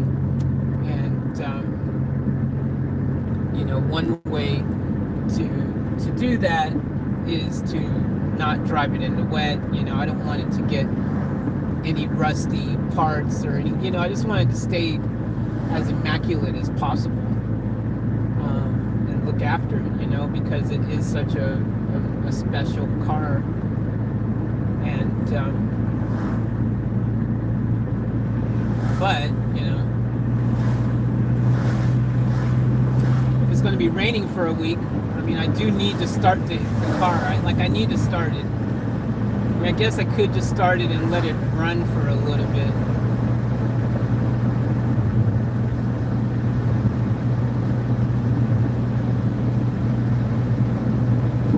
I don't want to get all dirty and then also have to go to a car wash and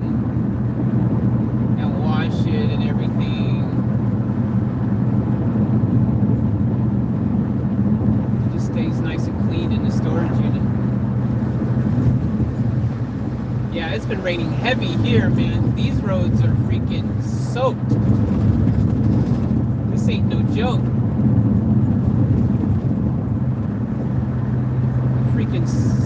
Weather is freaking.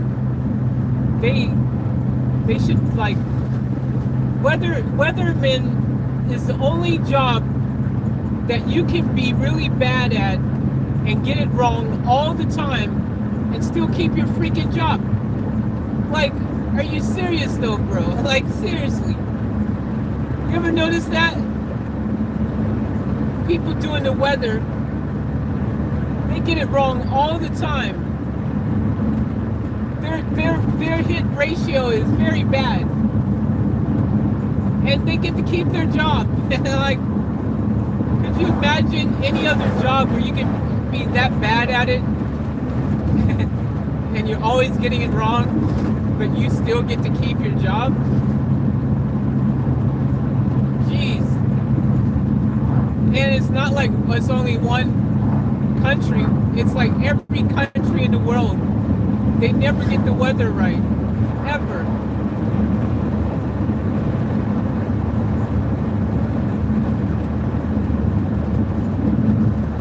It's got to be like, screw it, I'll just take the risk. We'll see what happens. Like every day, that's what you got to be like. I don't know. It might actually rain because the weather said it'll be sunny, so it probably will rain. It said it's going to be rainy and then it's sunny.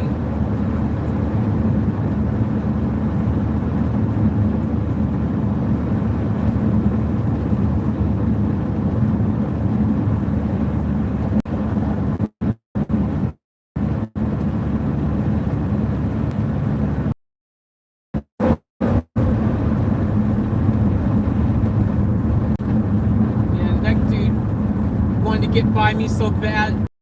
He passed freaking 3 cars to get past me.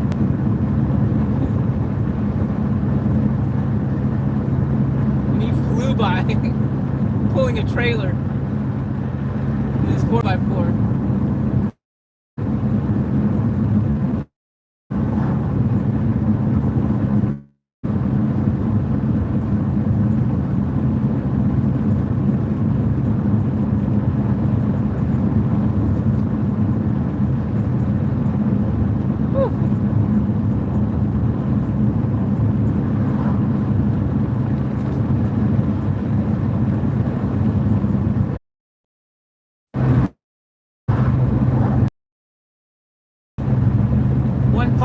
My batteries are going to be nice and charged, so that's good. It's needed a full charge. I haven't had a full charge since the last time, weeks ago, when I told you I had a full charge. I have not been able to get a full charge, so hopefully driving 6 hours will do the trick.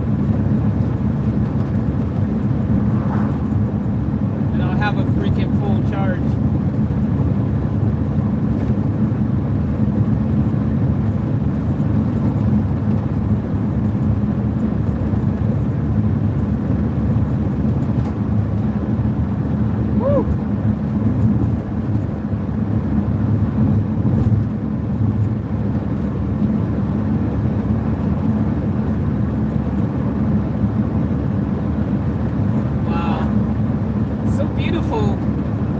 Out here though. I love nature, man. I love nature. So freaking beautiful. Oh, animal. Someone hit an animal. It looked like a dog. I tell you what, man. I seen last night. I seen a dingo, a long-tailed dingo. I was gonna try to film it, take a maybe like that though, because it ran off before I could do it. What's up, Karen? What's up to anyone else who's come in that I didn't see? Get to say hi to. Hope you all are doing well. And everyone supporting, watching in the background, thank you all, appreciate you. I only see names flash up here and there, comments, because they just flash for a second, then they disappear. And because I'm driving, I can't scroll and see everything, so I apologize if anyone is saying things, but thank you all for support.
Over to let this truck pass me,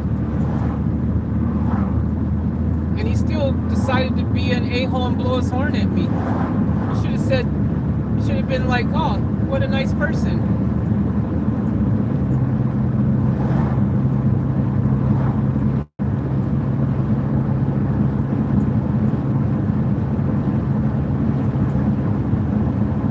I find it's mainly only truckers that are the ones who blow at you. Yeah, they're saying hello to me, Jazzy. Yeah. But I find it's only the big trucks, because they're in such a freaking hurry, right? If anyone ever blows at me, it's usually a big stupid truck. It's never people in cars. Oh my gosh, I wish I could take a picture of this to show you guys another dried up river with just only little pockets of water here and there, but it's just all dried up. Oh my gosh.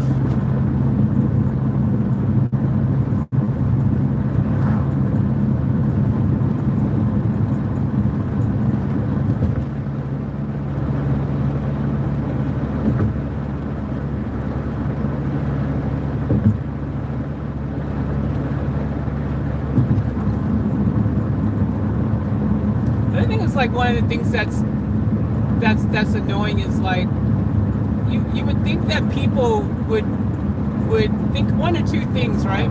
Especially if you're driving on a highway.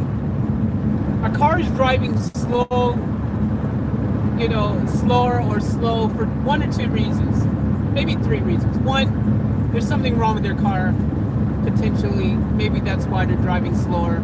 Two, maybe they're tired, they're, wanting to be cautious or something. Three, maybe they actually literally don't drive on highways often, so they want to drive slower. Or four, weather conditions. Five, traffic. There's probably a lot of reasons why. Six, they're just enjoying the drive. They're just having people should be more patient and understanding the people, I think.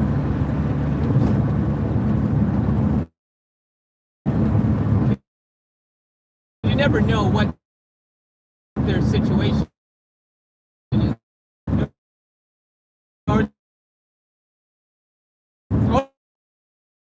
they just got a crappy car that won't drive fast. Well, lots of people have cars that won't go, that fast, especially up hills. 7, 8, 9 reasons, 10.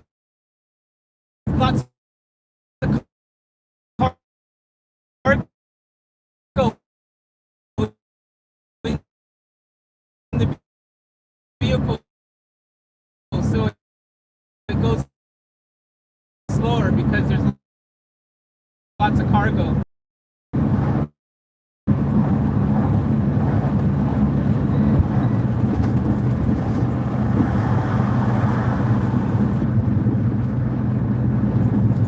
The thing that's annoying as well is that they will have an opportunity to pass me.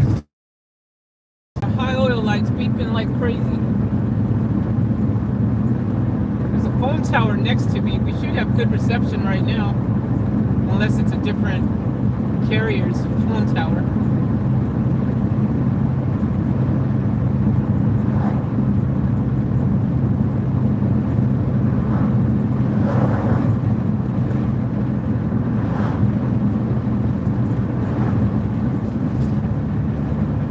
I was reading something yesterday,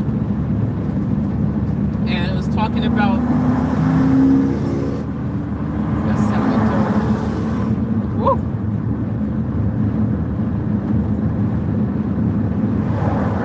I was reading something yesterday, which was just incredible, because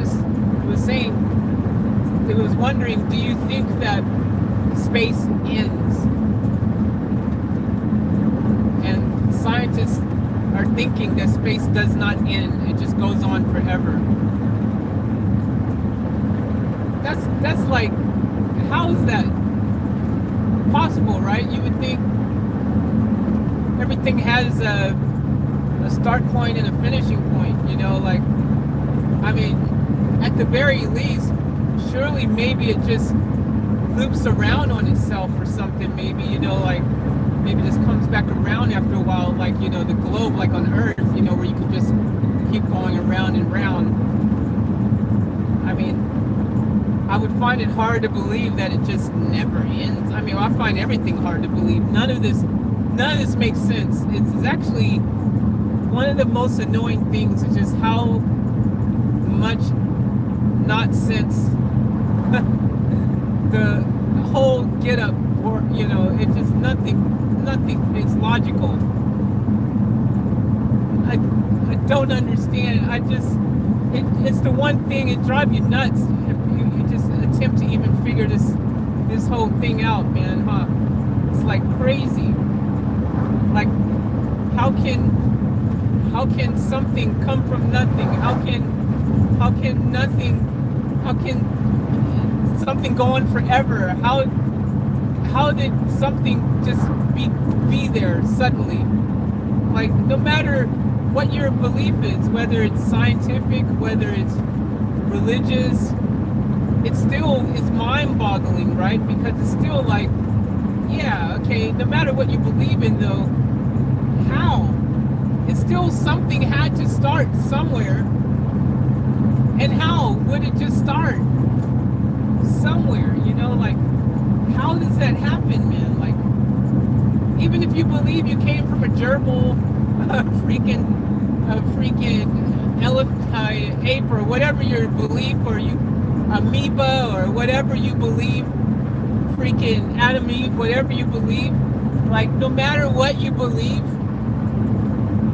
whether even atoms, freaking things you can't see, air, anything, still, at some point in time, even the Big Bang Theory itself, still, how? How did something has happened, dude? How did this happen? No, this suddenly is a Big Bang. Hey, look, we're just gonna do this Big Bang thing. Like, I mean, no matter what your belief is, whether you believe in God or not, whether you believe in God or science, still, no matter when you do what came first, chicken or the egg, still, it doesn't matter how you slice and dice it, it's still like, but how did the very first thing happen? How could it just happen? What caused just this one thing to happen? It's mental. It defies any type of logic ever. You can't science the answer to that. Even you go, oh, well, there was a Big Bang and there was this and that and blah, blah, blah. But okay, then what caused that? Where did the Big Bang come from? Oh, blah, blah, blah. But what did that thing come from? Blah, blah, blah, blah. You can never definitively ever answer something that doesn't make any type of freaking sense whatsoever. It is illogical, all of this. It blows my mind. It freaking makes my head hurt. You tell someone space goes on forever. It just goes on forever and ever and ever and ever. That is mental, bro. How's it gonna go on forever and ever and ever and ever?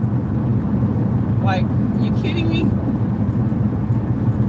Don't tell me that craziness. Just goes on forever and ever and ever and ever and ever and ever and ever and ever. Forever, ever, ever, ever. That's mental. That means if it goes on forever, ever, ever, ever, ever, ever, the likeliness is there's a trillion, zillion, killion Earths with life, just like ours. If it goes on infinitely forever, the odds then say there must be a zillion Earths with life just like ours. Think about it. Because if space just goes on forever, ever, ever, ever, ever, ever, ever, ever, and this is the only place where life somehow happened, how the hell? Like, what the hell, dude? No. This all is mental, dude. None of this makes any type of logic. Even if people go, it's like the Matrix and everything we're experiencing isn't even real. We're in some type of framework. That still doesn't make sense. I mean, yeah, that might explain our world and this experience that it's in a framework and someone else is pulling the cards or whatever. But that still doesn't explain how they came to be.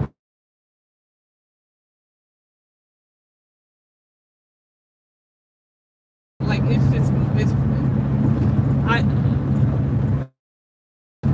freaking drives me nuts, dude. It's like, it drives me nuts. It drives me nuts thinking it. You know, and that's the thing that's annoying, even from a religious point of view. You know, I grew up very religious, Christian, gospel, Baptist, you know, all that stuff. In my lifetime, I've also been very spiritual. I've been into all that stuff as well. Like, one thing that's annoying is, even if you go, oh, well, God made everything. But who made God? God. You know what I mean? Like, how is suddenly there God in the midst of nothingness, of the vastness of nothing, dark, zero? All of it, it's crazy. I remember growing up as a kid, and when you ask your mom this type of question, or your dad, and because they don't have an answer, so they just go, we're not to question God, or we're not to question these things. It just is what it is. Telling someone it's just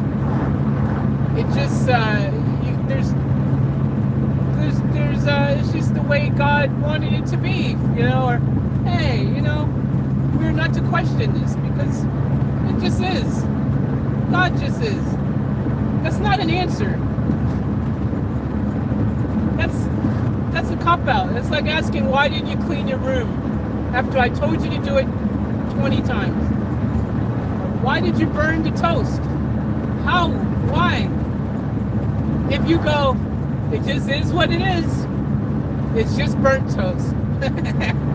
It's not answering the question, is it?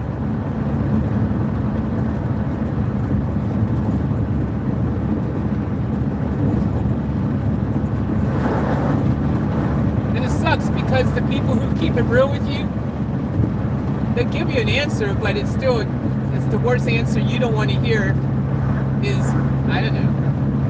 I have no idea. The I don't know answer sucks as well, because it's like, man, I don't know either. Nobody knows.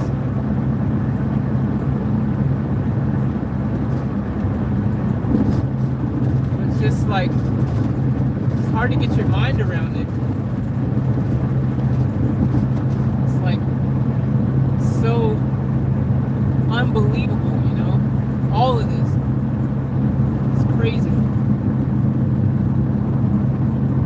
It's crazy.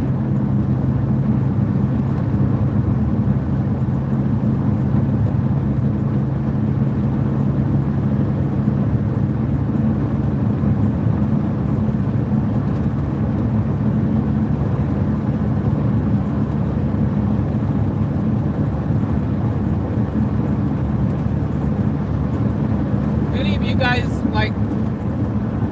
ever just feel like you're being punked on a major level, like universally being punked, because it's all just seems like, you gotta be kidding me. All of this seems like a big you gotta be kidding me. It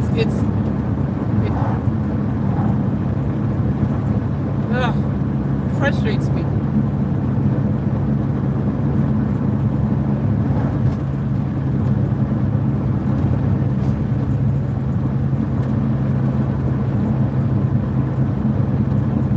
Another thing is, like, when you look up in the sky at night and they tell you, oh, those stars you see, yeah, they're not even really there. They're already gone. They're dead.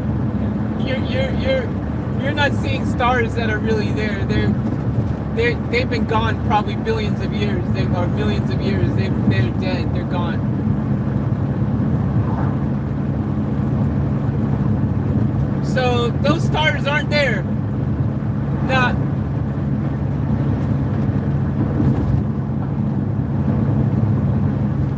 So you're saying to me that I'm looking at the sky and nothing in the sky is really there. Oh no, some things are there, but most of it's gone and not there and dead. You're just looking at you're looking into the past, basically, when you look up into the sky.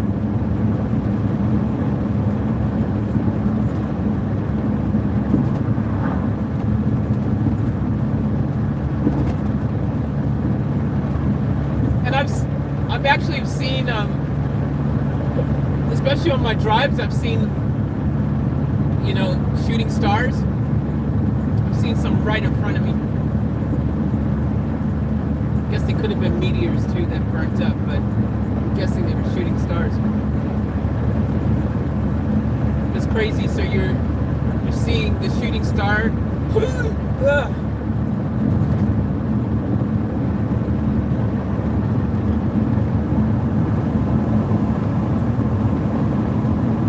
I'm not getting enough air.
Noticing things lately,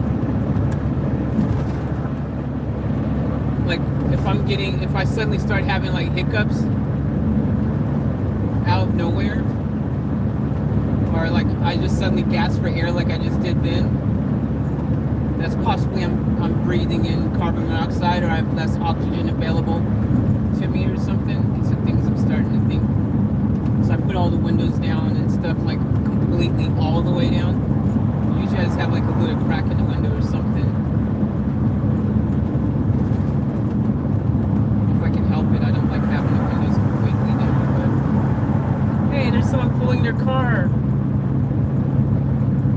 And they actually don't even have a trailer. They're pulling it without a trailer. So it's possible to pull it without a trailer. That's got some new thing where you don't need a trailer.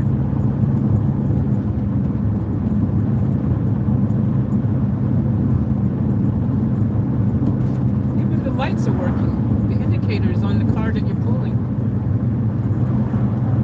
That's interesting.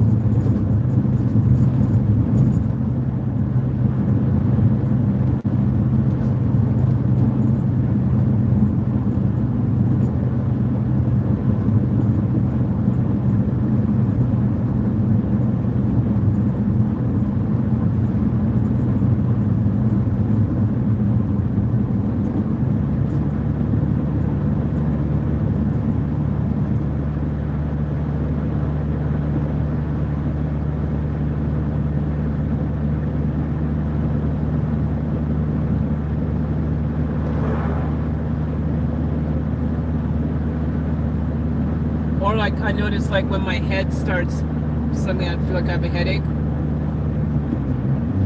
And I go, oh, yeah, there's something going on with the air in here, you know, more than usual. So I start looking out for these things, or if I start feeling drowsy or stuff, I do my best. I've got my my monoxide monitor thing there, but I don't solely rely on that 100%. I like to also just look at other potential things that just seem a bit like, what's going on there?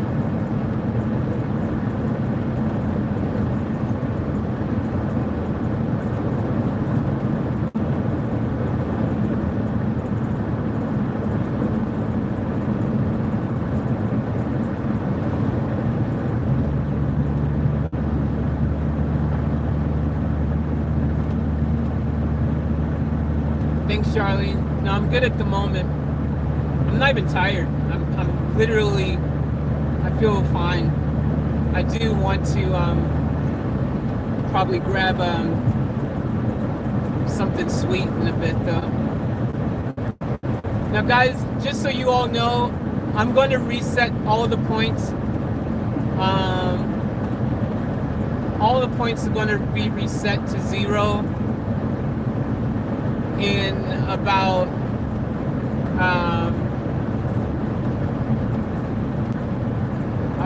I already said I was going to do it over the weekend, one weekend. I said I was going to reset it Monday, so sometime over the next 24 hours, I will probably reset the points, guys, and make it fair for everybody. Because I gave out so many points early on, like so many, like lots and lots of points, and what I want to do is because the way I've changed the game up now, the point system, because there's so many ways you can get points now without me having to give them to people. I think it'll make it all more interesting and make it a bit, not only interesting but also just really fair for everybody. Because so many people, if you don't come in the stream, you miss out. You miss out on getting points. Even when if I give them to people, if you're not in, you don't get points. So this way, everyone has to earn their own points their way. And there's so many different ways to earn points now. Like you can get 1,000 points just because you've logged into the stream. Every time you just log in the stream, you get 1,000 points.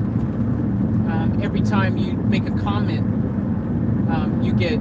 I think it's whether if you make a comment, it's either you make a comment or you're on for every 5 minutes. And I think it's you make a comment every time you chat something in the, put a comment in the chat there in the live stream, you get 100 points or something.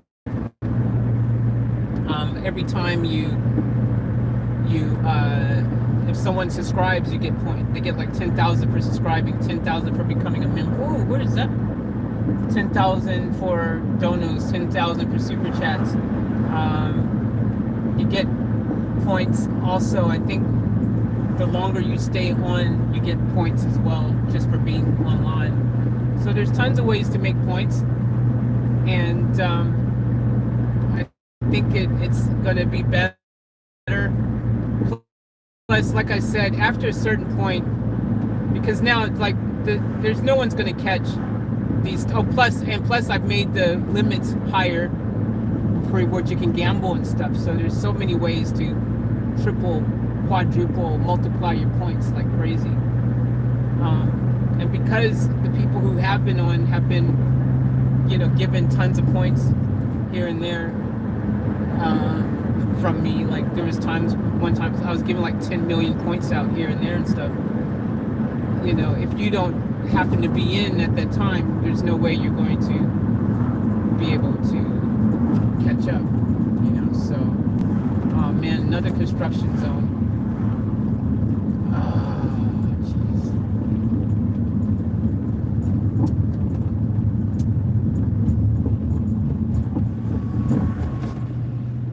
What's the time setting?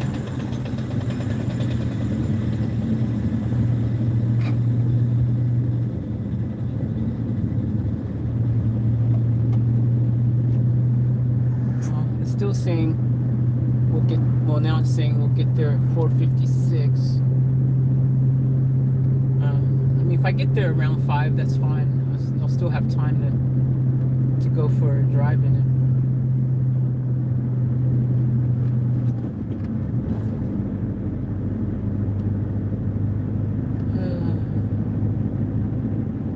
But this construction, is not helping at all.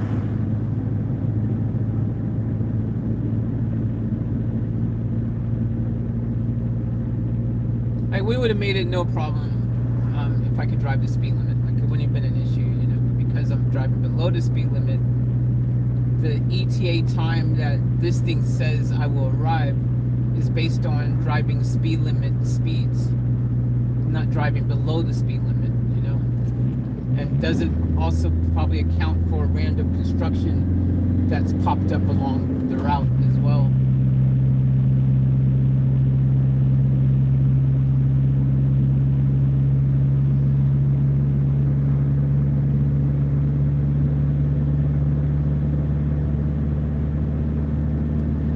route's one of those words. You can say route or you can say route.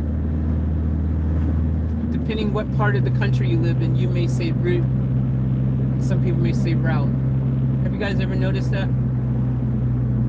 Some people go Route 66, some people go Route 66. Little things like that. Exactly spelled the same way though. But it's amazing how people, you know, they're, depending where they've grown up, they'll say something like that so differently. It's like tomato, tomato. Wow, it's so beautiful out here.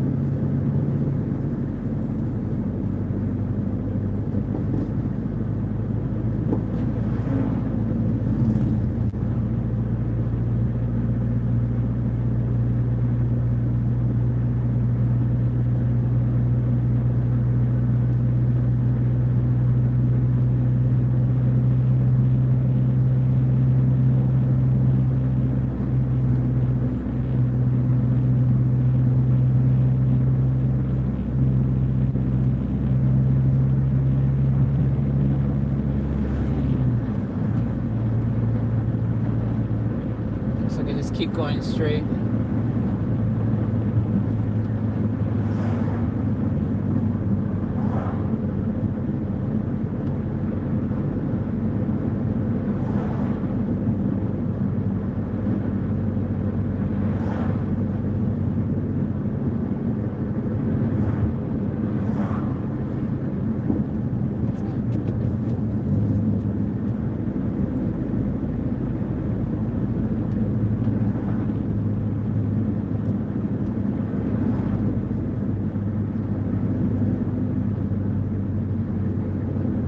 I'm yawning.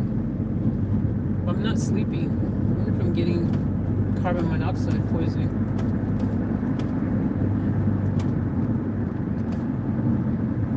Open my windows a bit more.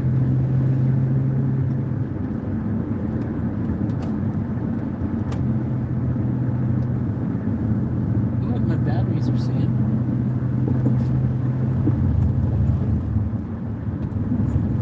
All this driving that I've done and my batteries right now still aren't full, and I've just driven freaking. We've been driving for at least 3 hours now.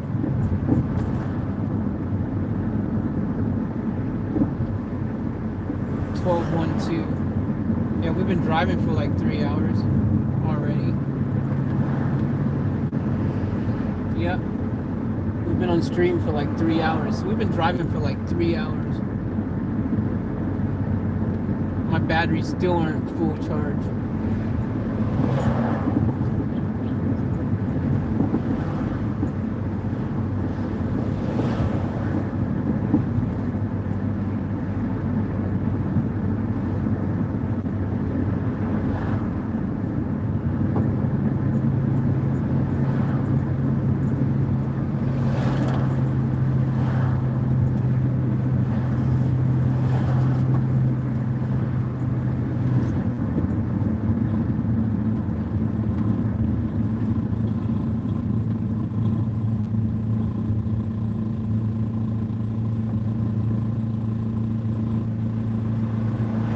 Should have pretty good reception right now. There's a phone tower.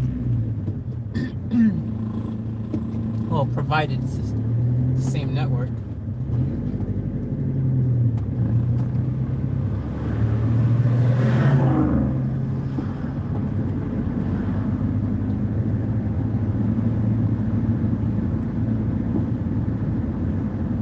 I'm going the right way still.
Pyrovin, dude.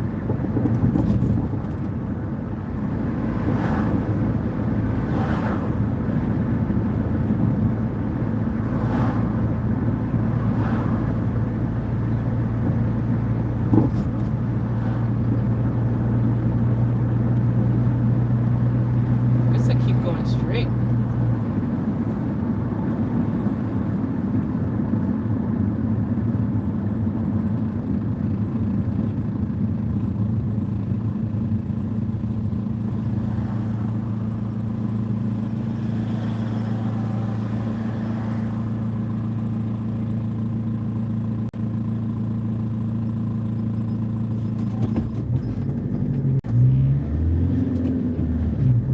I like when you go into these little towns because you end up like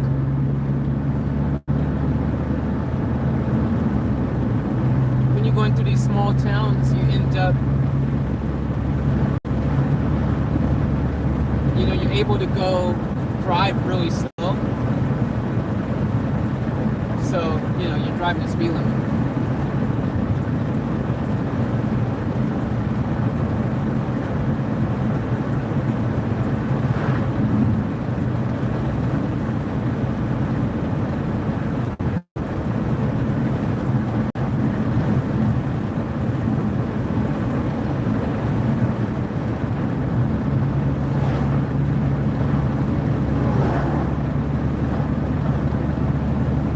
Oh, geez, that looks like that's about to flood.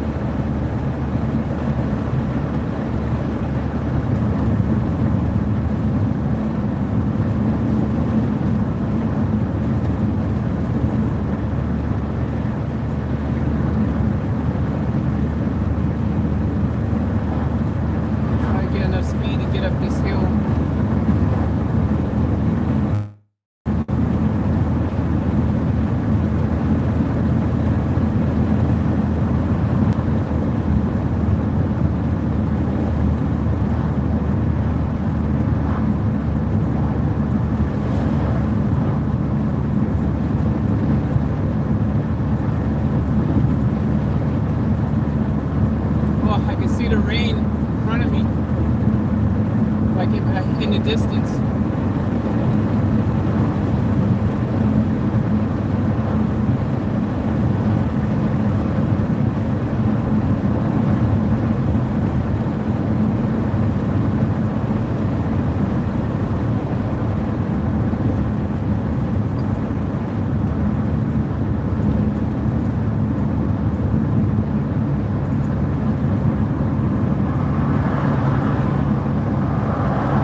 doing the pretend food like everyone else is? You must be special. You got real food.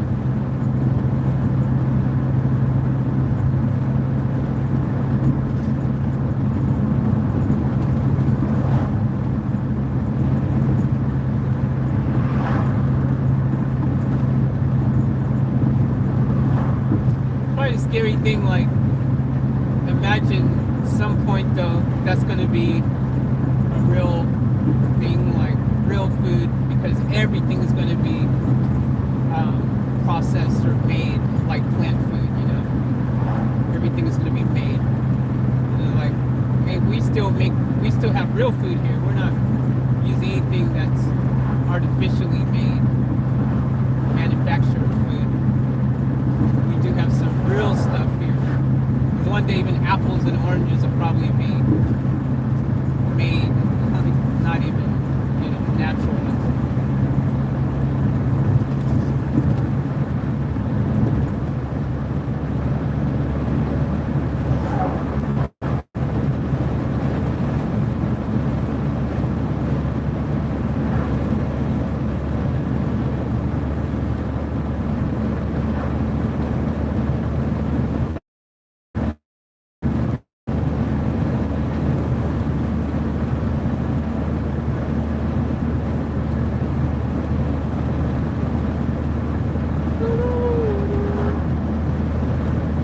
Another hill to get up. Here we go.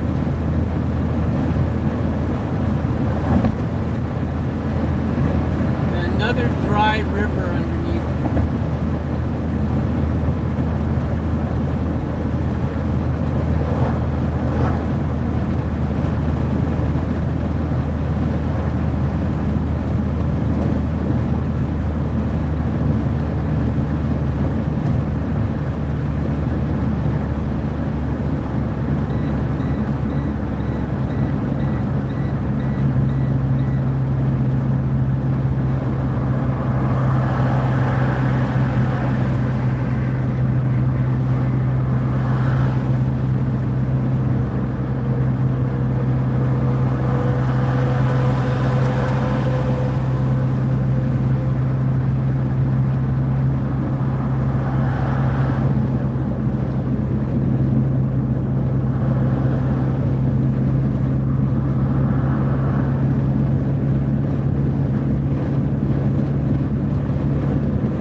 Considered, so far we're making, you know, pretty decent time, all things considered. It'd be nice if we could drive a bit quicker, but it is what it is.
chances, guys,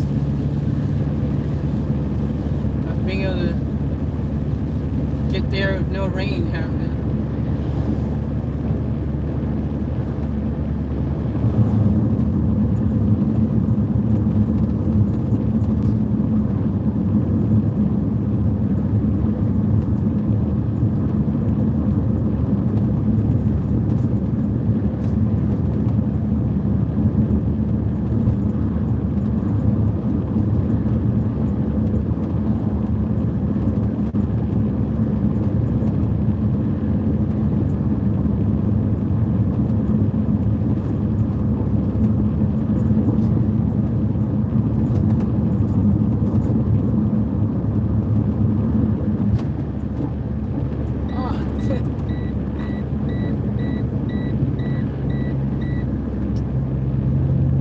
High oil.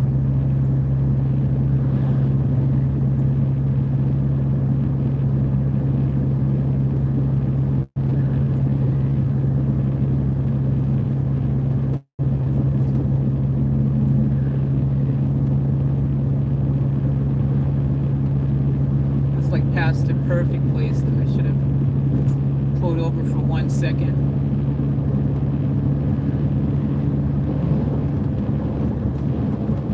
I think there's cops up here. Someone just high beam me from this direction. Or accident or something's going on up here.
Doing all right on fuel still, so that's a positive.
I'm going to,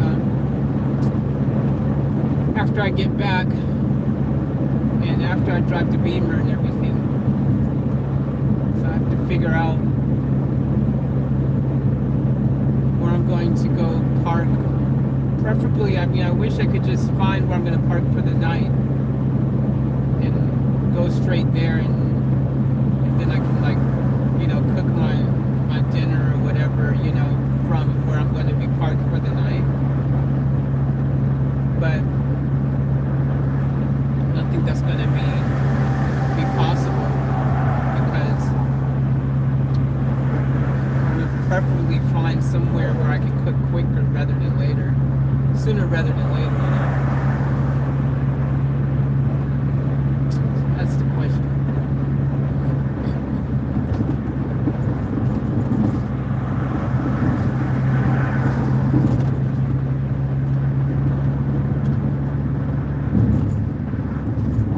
If I can find, I still know where I'm going to park tonight.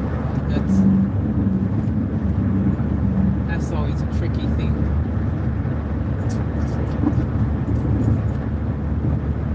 Find somewhere to cook dinner tonight. These are thoughts that already start, you know, going on in your head, you know. Start thinking about stuff like that.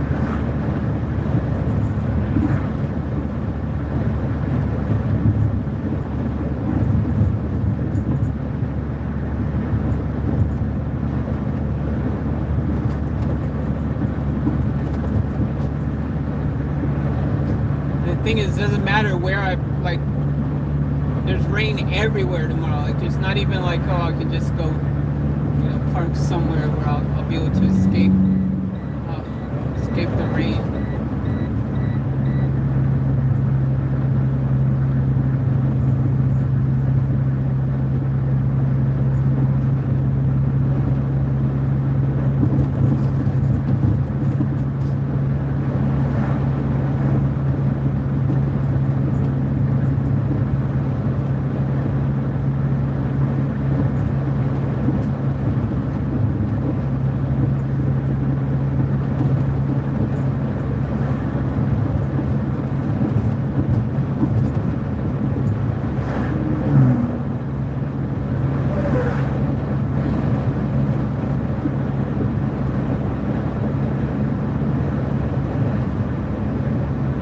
I understand why they're doing so much construction, man. So many of these roads are they need help.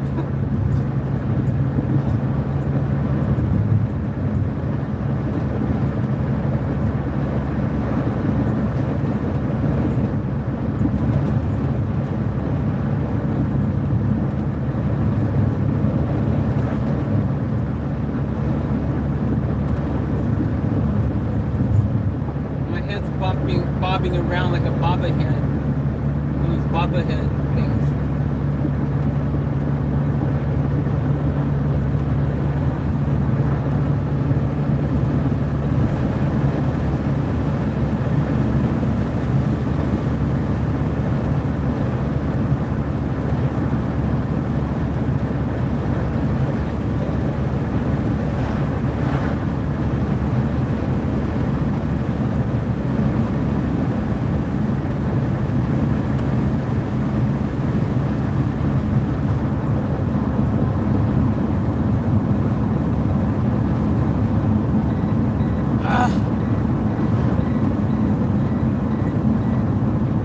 Never have to worry about falling asleep in this car while driving. Freaking that beeping thing every other second will wake you up.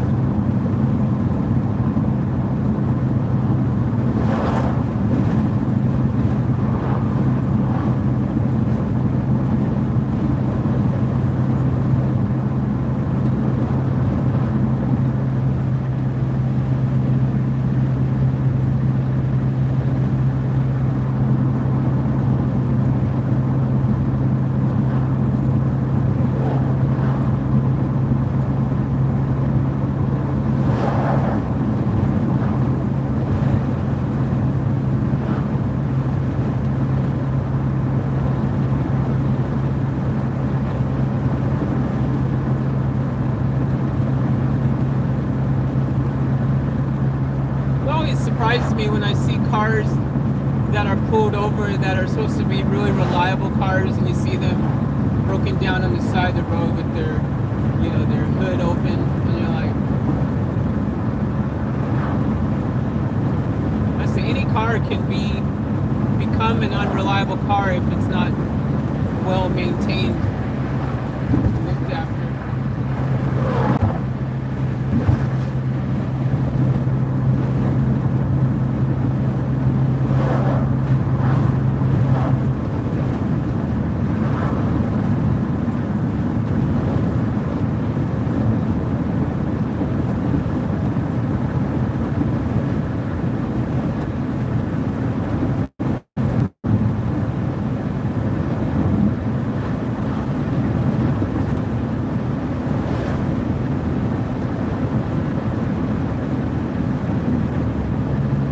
It annoys me when I see trash on the side of the highway, that inconsiderate people have thrown, just decided to be ugly and just throw on the side of the road, and stuff. Like, it's just so unbelievable.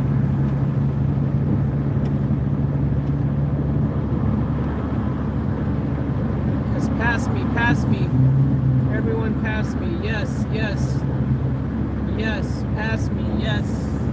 Yes, my children, pass me.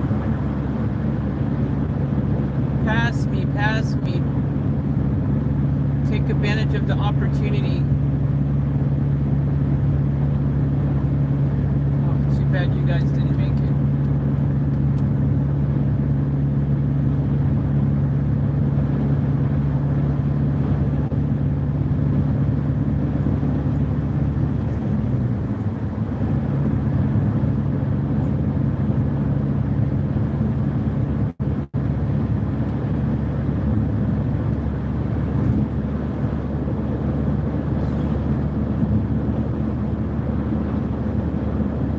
Yep, I don't think I'll have to put any other fuel in.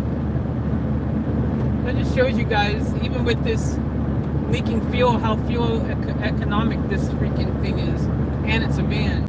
It's heavy and leaking fuel, and it's still freaking doing pretty good.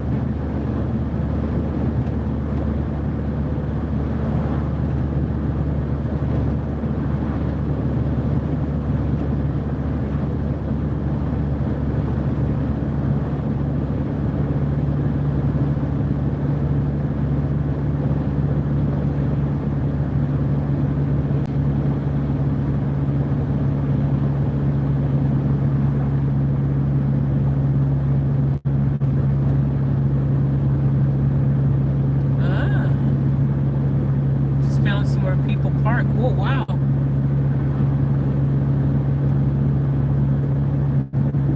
Parking areas.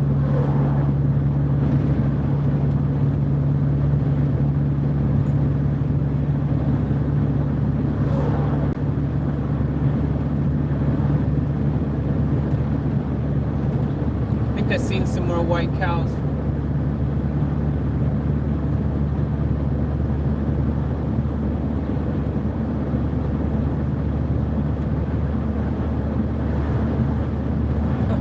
I've seen a police van with the high roof, long wheelbase.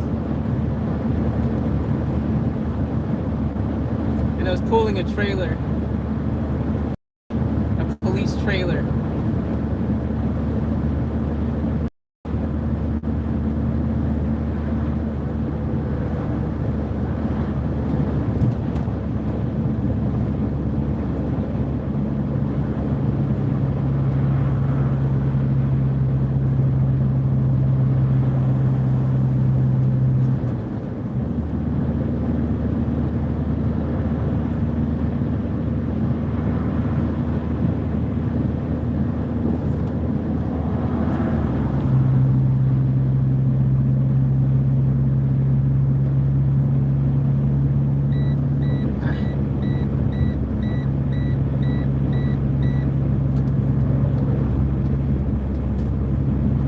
That sound is so annoying.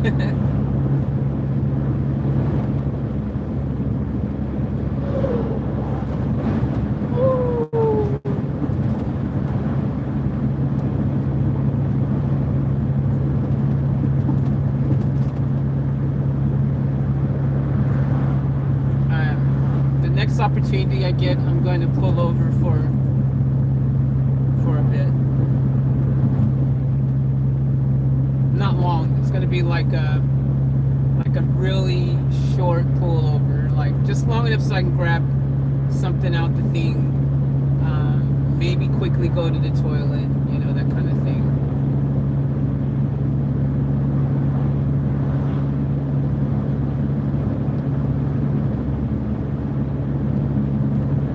Like something sweet or something. Snack time. Yes, exactly, Charlene. Exactly. Snack time. Snack time. Snack time. Snack time. We've been driving a bit, so.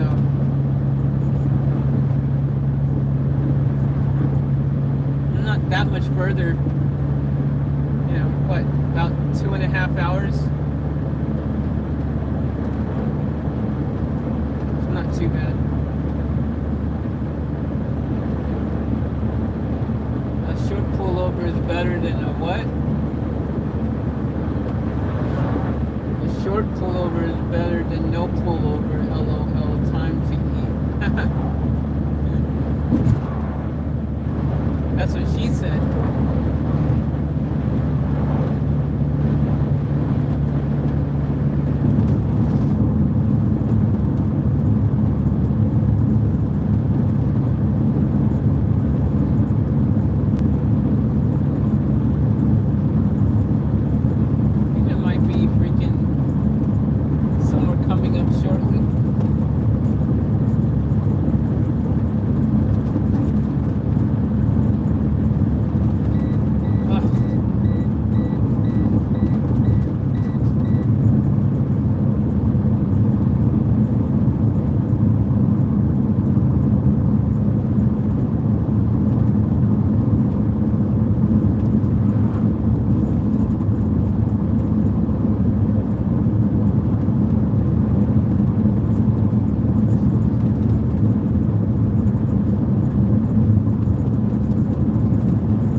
Looking at all these like really, you know, wildernessly, I mean, forests, woody,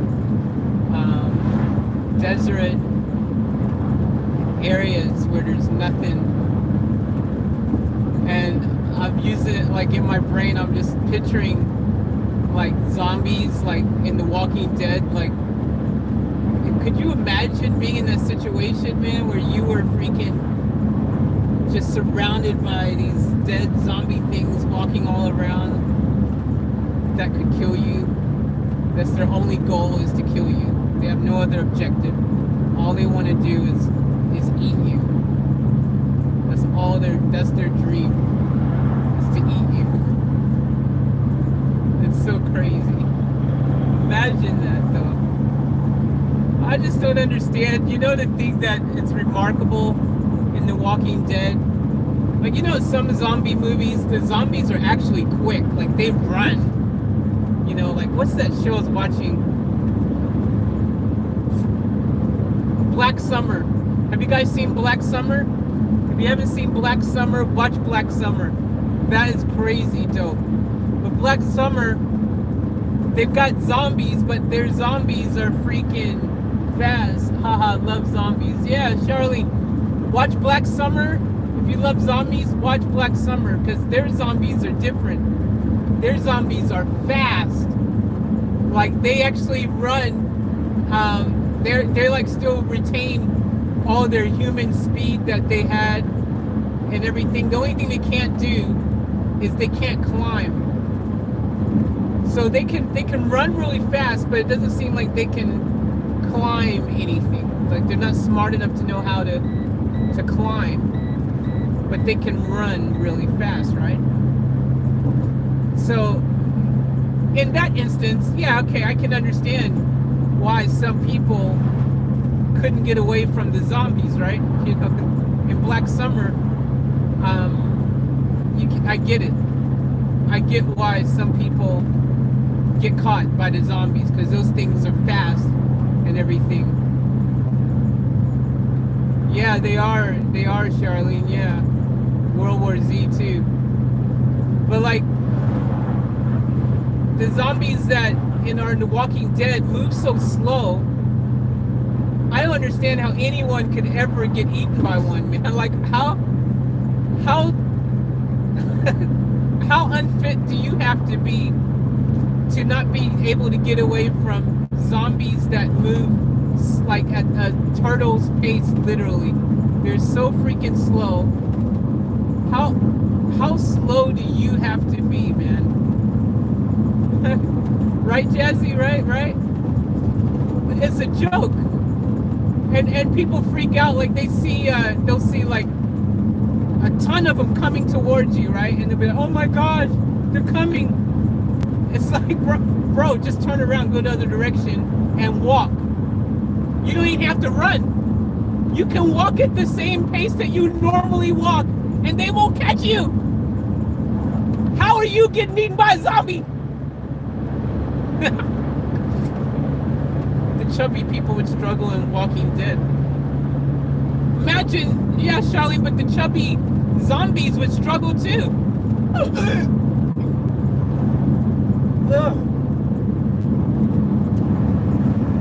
Why do such bad hiccup things happening?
Able to find anywhere to pull over. That's why I haven't pulled over yet, guys. I mean, I could probably like pull over in someone's driveway or on one of these country road driveway things. Look like a ranch or something. Or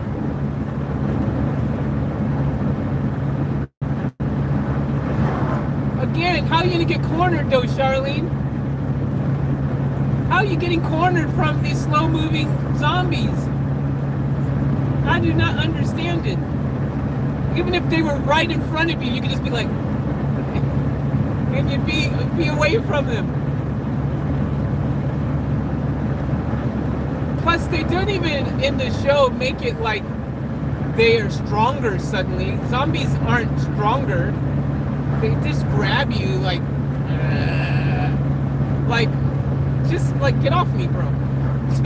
Like, what the hell? They don't even portray them that they suddenly have superhuman strength or something and you can't get them off of you. Plus, like, it seems easy to kill them. You just go behind them, hit them in the head. Like, they move so slow, you can easily just run around them, hit them in the head, they're dead.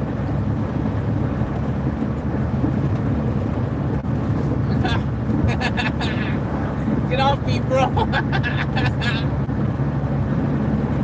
It's slapping time. Alright, I found somewhere I could pull over. But these cars behind me are happy.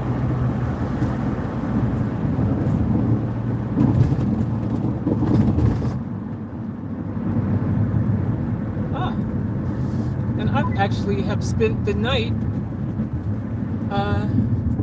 before at this gas station.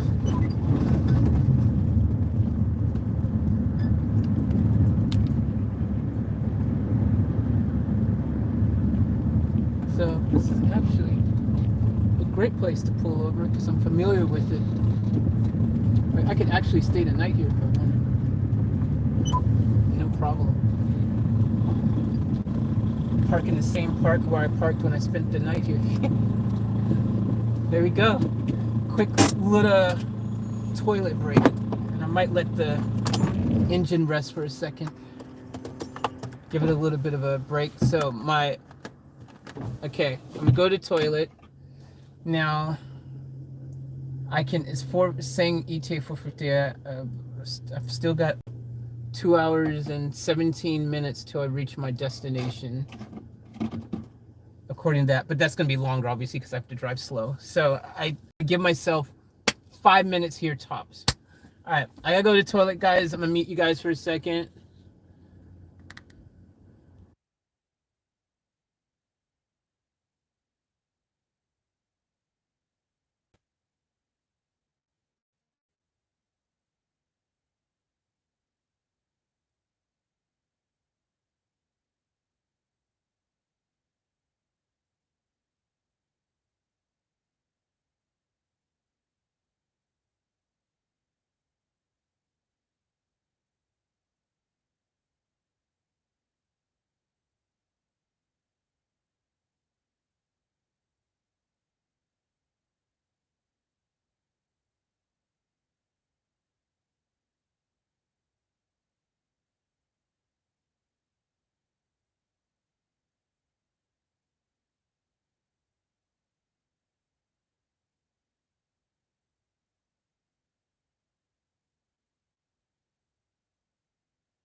All right, guys. I'm gonna get something sweet to munch on.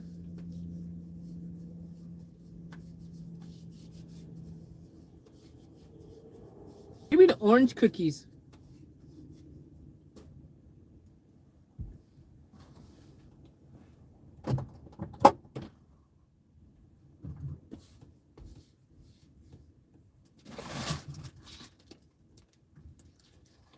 So these are the orange ones.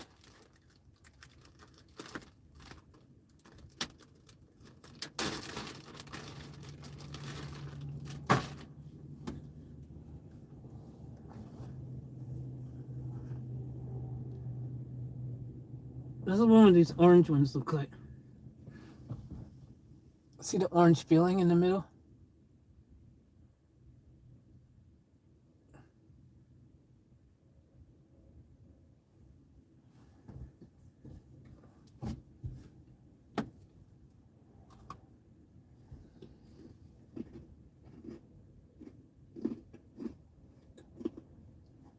No.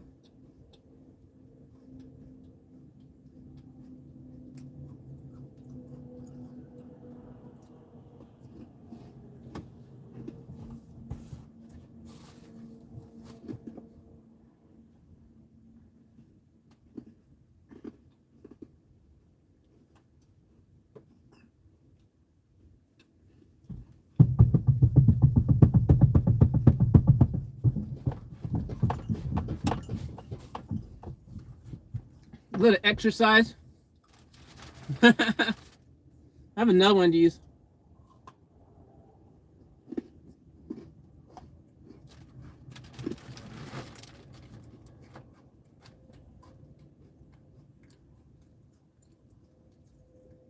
Yeah, I like these orange ones.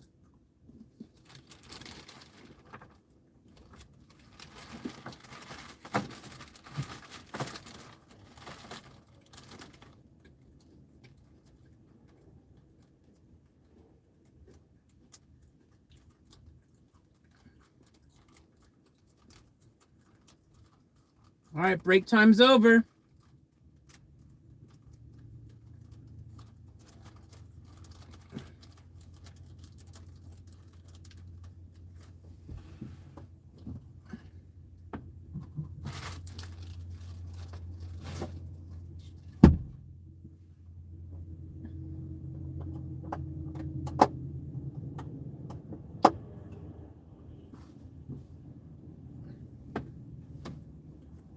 All right, break time's over, guys.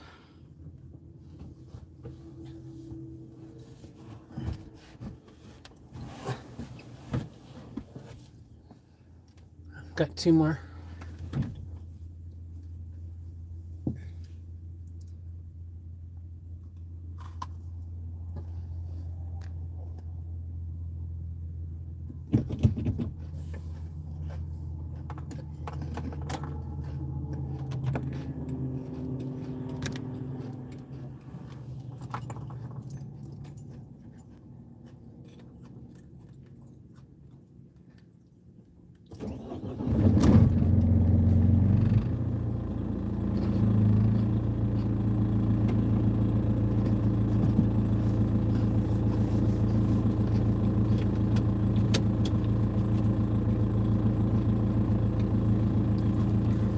All right, we gotta go. We just put our ETA back 15 minutes by stopping then.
That break was longer than I wanted it to be.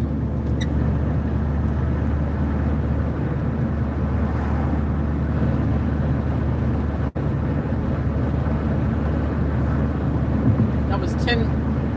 I was there for like 11 minutes.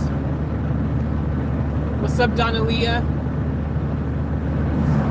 Hope you're well.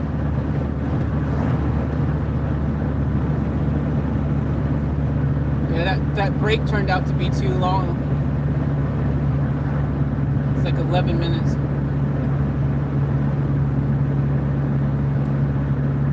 Now it says the ETA is 5:07.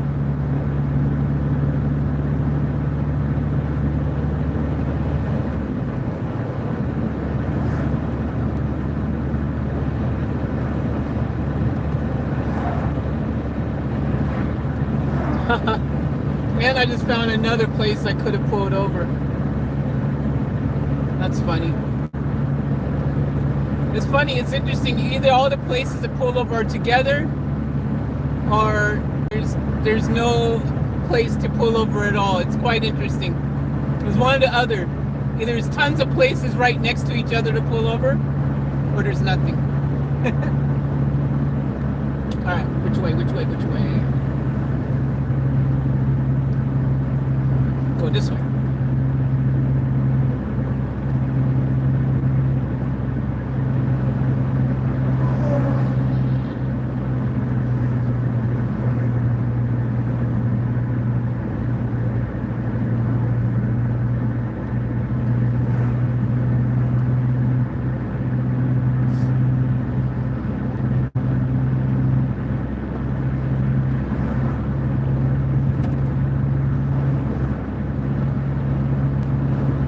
I like when you're driving, when you're driving like this, and you start seeing the familiar signs, and you're like, oh, the familiar signs of home. I'm almost there.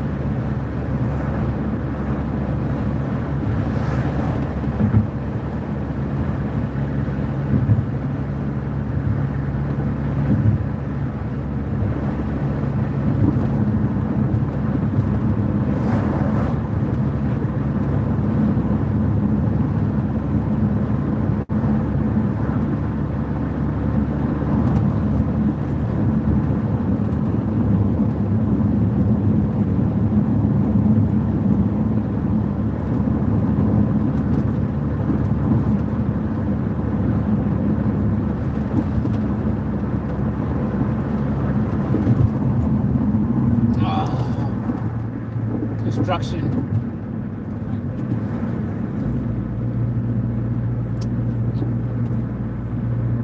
I knew there was going to be construction ahead of me. I could have just pulled over there.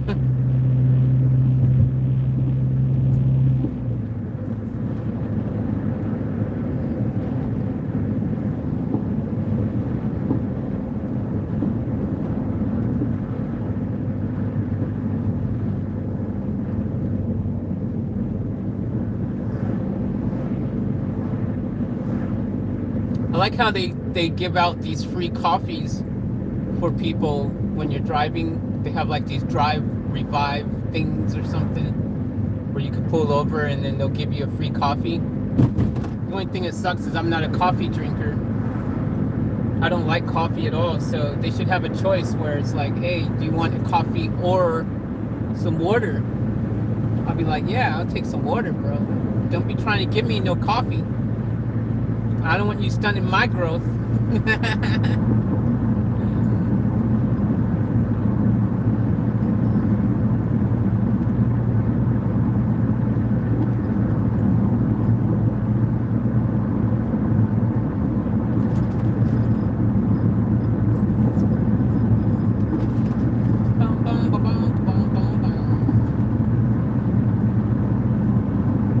Oh, I hope I wasn't supposed to go on that exit. Please, I hope not. I hope not.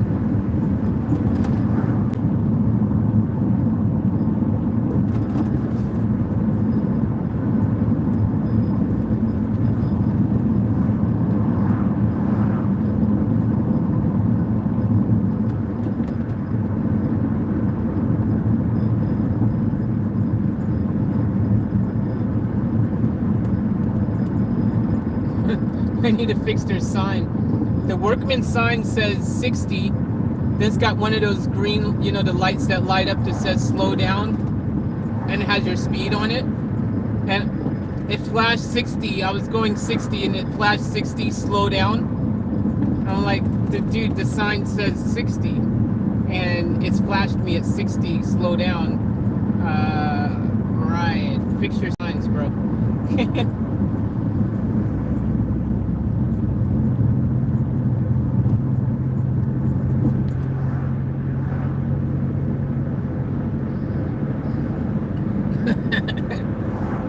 It's funny, yell out to these workers, hurry up, hurry up, hurry up, you're working too slow, finish the road already. By the time I come back up here, you better have that road done. Do you hear me? Go to your room. Wait, no, keep working, but faster. Don't go to your room. Go to your freaking construction truck.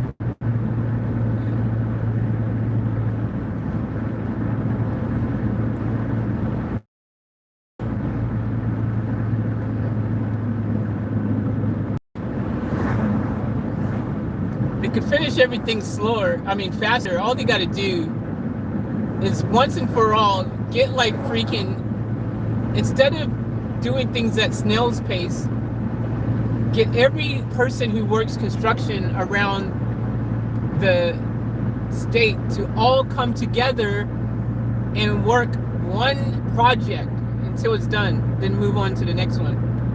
Because you would finish it so much quicker, it'd be done. Just get everyone to work on one project, finish it, move on to the next one, instead of having 8 million unfinished projects all over the place that end up taking years and years for you guys to freaking finish.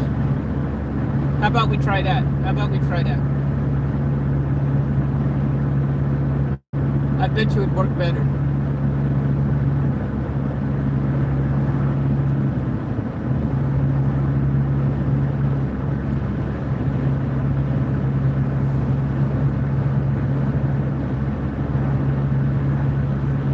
Yeah, I like this road I'm on now because I've been on this road.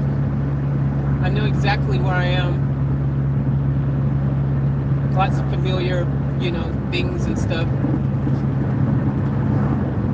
Because when I was driving before, coming the opposite direction,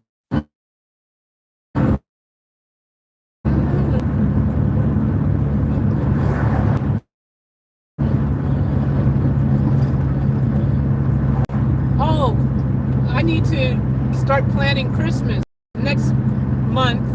Christmas in July. I want to have Christmas so it feels wintry for me, so I can have like a real proper winter feeling Christmas. So if it wasn't now, where it gets interesting. If the borders wasn't freaking locked, I would drive down to like Victoria, where it's super, definitely more guaranteed to have really coldness and lots and lots of freaking snow. Actually, would go freaking even Tasmania would be even better. But I would do that for my white Christmas. It'd be dope. I'd plan it. If I started driving now, I could be there in a month. So July 25th, I'm going to have Christmas in July. Every day should be Christmas, but I want to have it so I can have a cold, do the whole cold feeling like, oh, it's Christmas, oh, it's cold. So get ready for my Christmas event. The only thing is,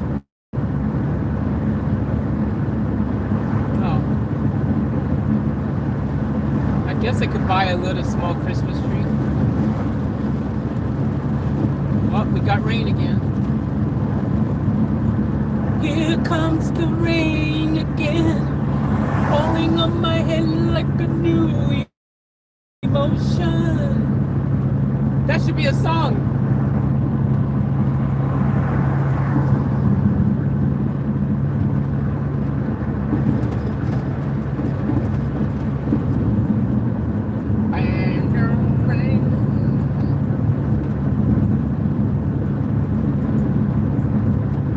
Purple rain, purple rain.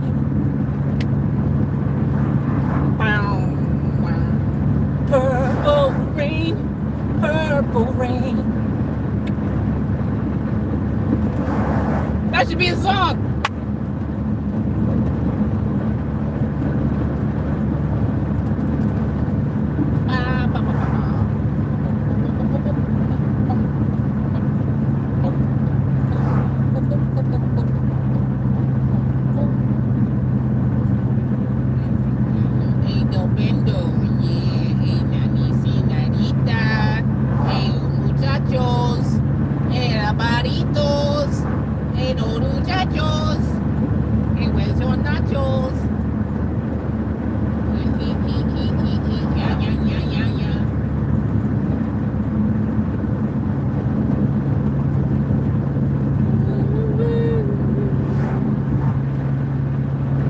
We got about just 2 hours left of driving time before we arrive at our destination.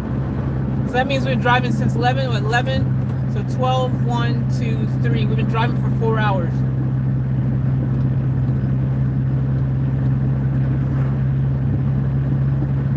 $11, 12, 1, 2, 3. Yeah, we're driving for 4 hours.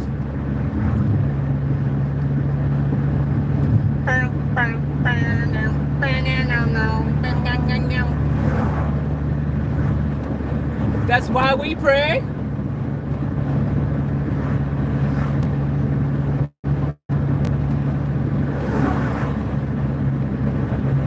Hey, bingo. Hey, muchacha.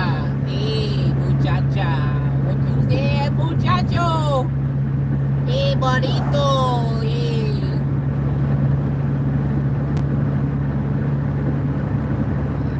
So close, no matter how far, would be much more from the heart.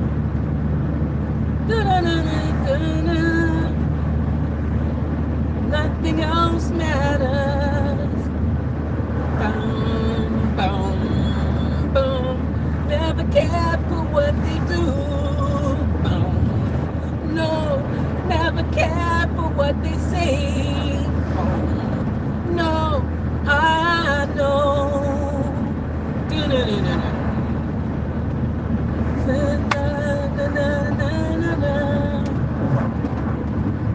For a different point of view.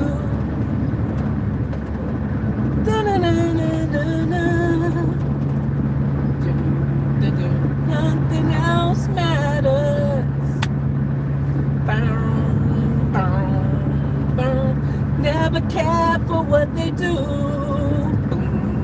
No, never care for what they say. No, never care for what they do. No, I know.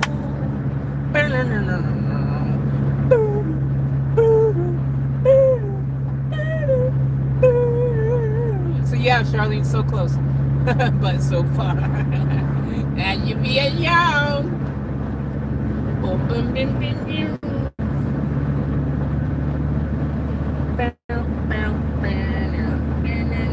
Thank you, Donna Leah. Thank you. Thank you.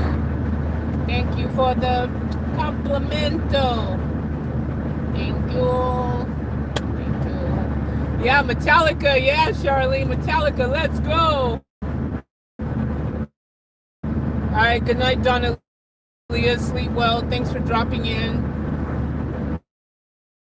Domo arigato, Donna Leah Roboto.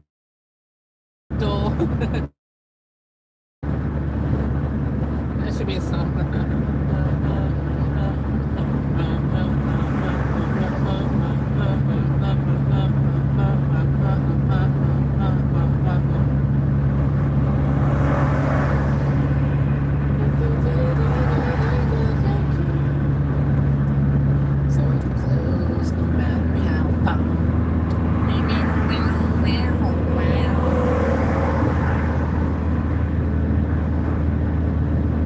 Go, Van Diesel, go, Van Diesel, go.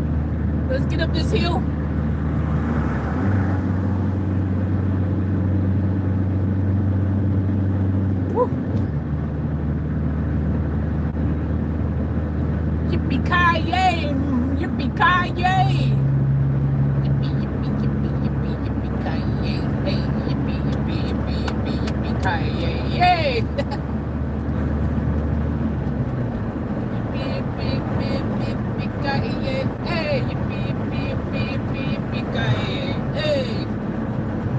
should be a song, seriously. I think I'm gonna make that song called Yippee-Ki-Yay. Yippee, yippee, yippee, yippee, yippee-Ki-Yay. Hey, yippee, yippee, yippee, yippee, yippee-Ki-Yay. Yippee, yippee, yippee, yippee, oh! Huh! Woo! Yeah! Thank you, thank you. Sing, Faith, sing. Sing. Sing a song. Sing it long. That should be a song.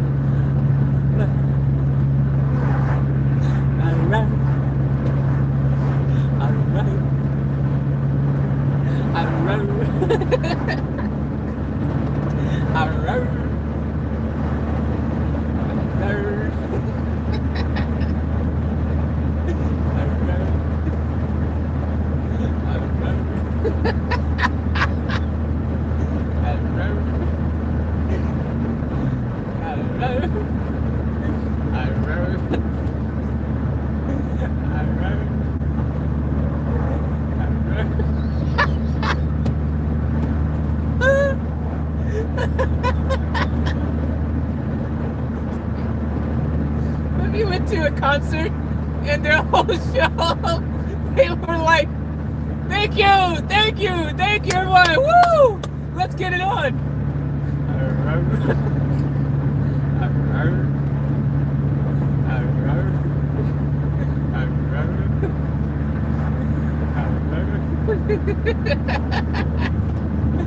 And Faith did it her way, yay! That's the way it should be a song.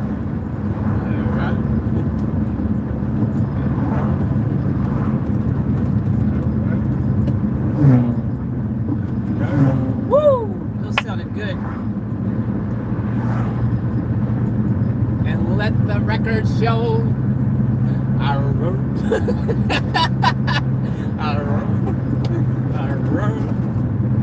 I did it. I wrote.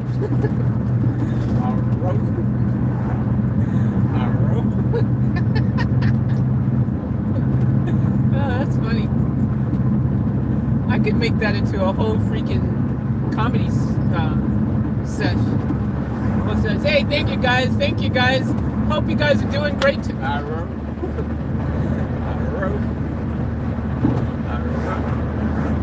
And then she said, I wrote. What's your name? How you doing? I wrote. There's a huge army truck behind me.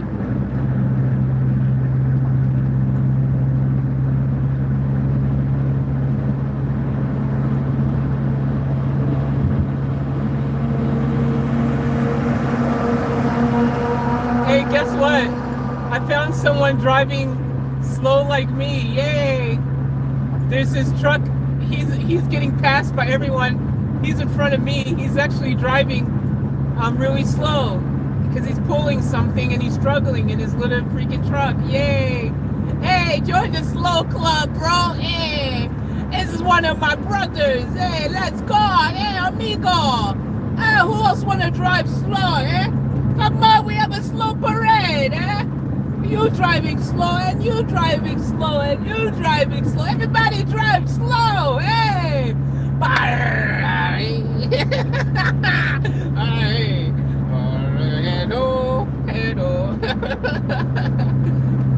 have no idea what I'm even saying. I think they put something in that orange in the freaking orange cookies. What's in that orange stuff anyways? Like, what is it? I don't even know what it is. Welcome to the struggle bus. That's what she said.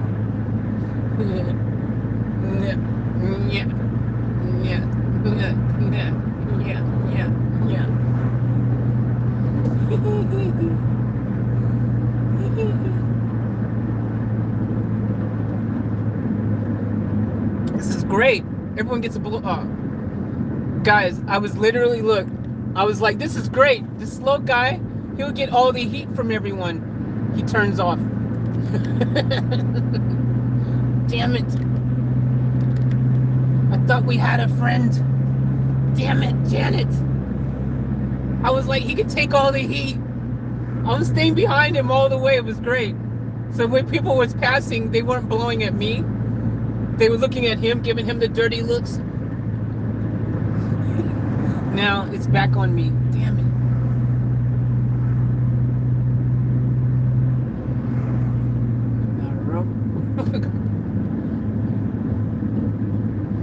That's all right. When people pass me now, that's what I'm gonna do. When they start blowing at me, I'm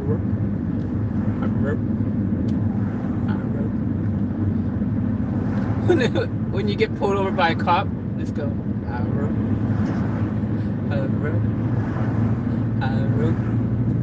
They'll probably arrest you, but it'll be funny as hell.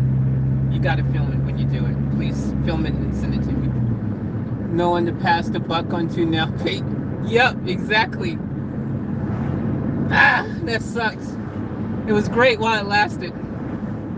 It's very rare that I find anyone driving as slow or slower than me on the highways in this van.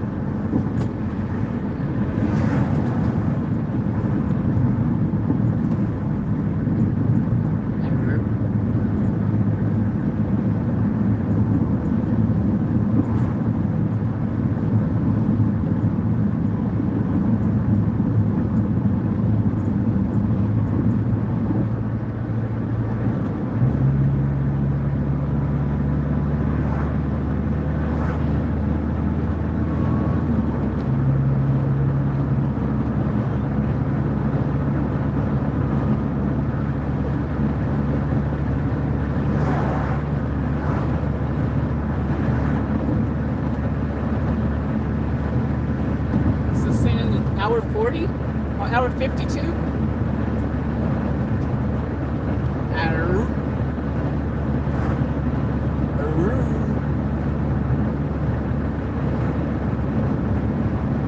Yeah, it is a bummer. Are we there yet? Are we there yet?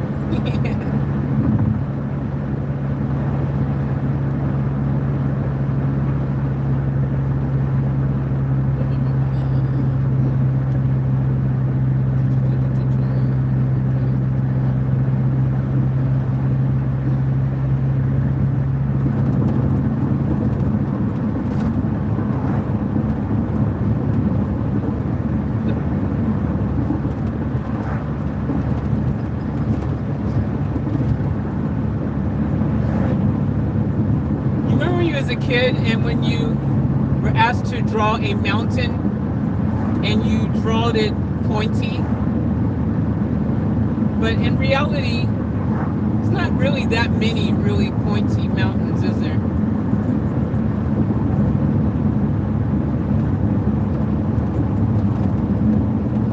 Life is a highway. That should be a song for sure.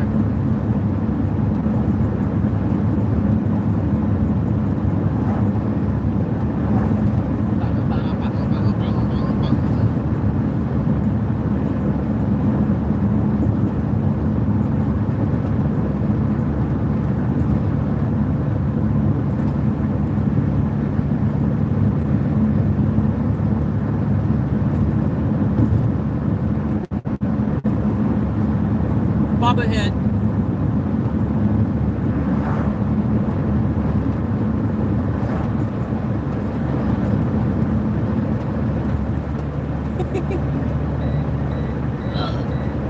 Yeah, why did we draw mountains with points, babe, right? Wait, how often do you see a pointy mountain? Tell me. What the hell?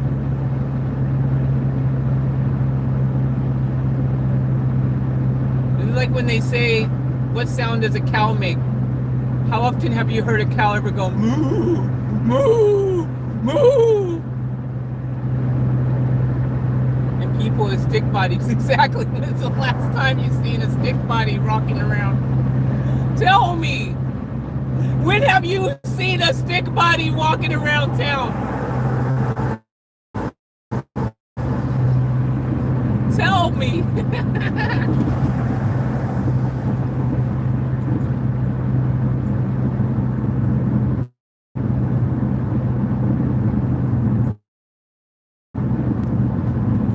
I was at a campground and there was a rooster. There was like some roosters near the campground or hanging around the campground. It was cool and awesome and annoying all at the same time because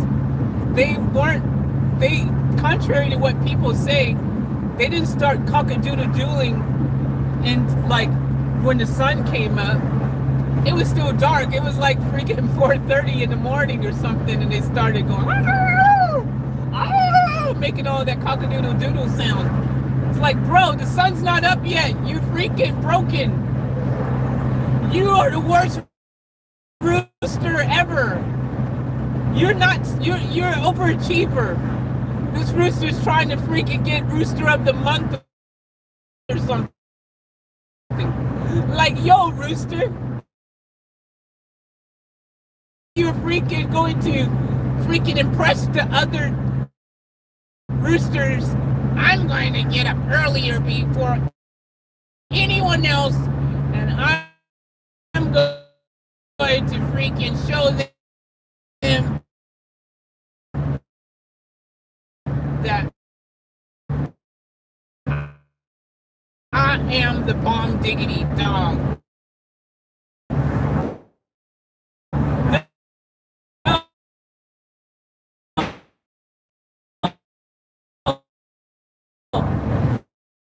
No one likes you. You're that one rooster everyone hates.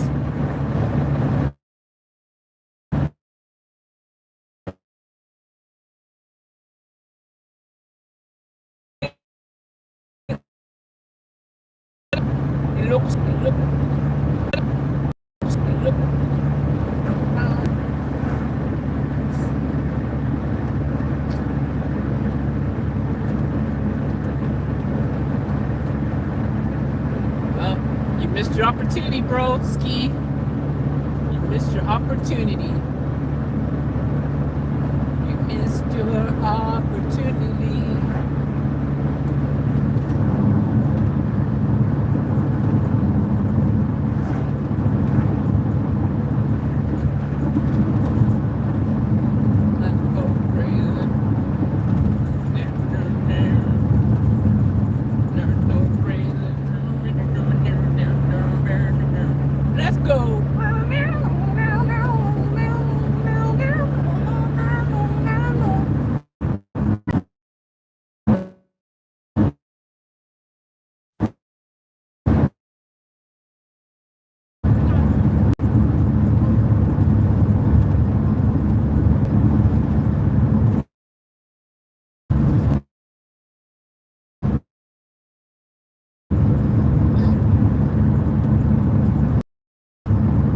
I spy with my little eye. Remember that game? Or Yellow Bug.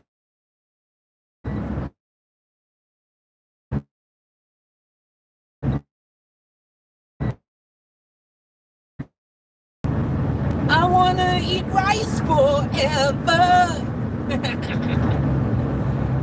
That should be a parody I should make. It's my rice.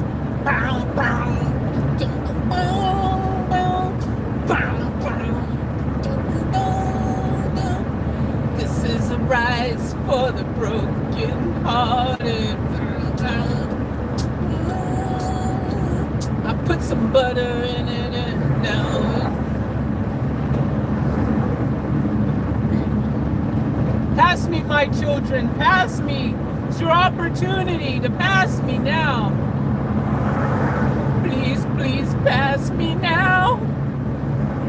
Please, please pass me now.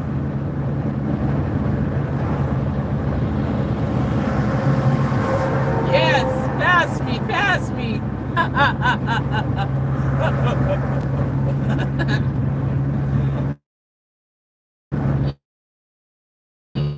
You ain't passed me yet, you ain't gonna pass me at all now. You lost that passive feeling. You lost that passive feeling, now I know.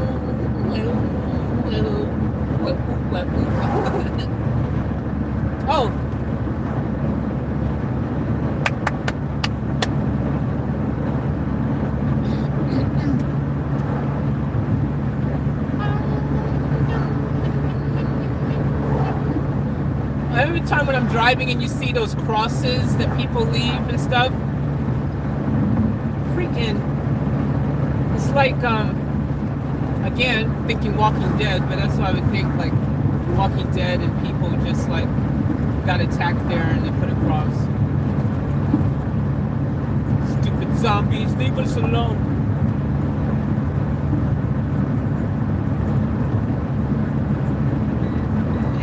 Stop beeping, huh?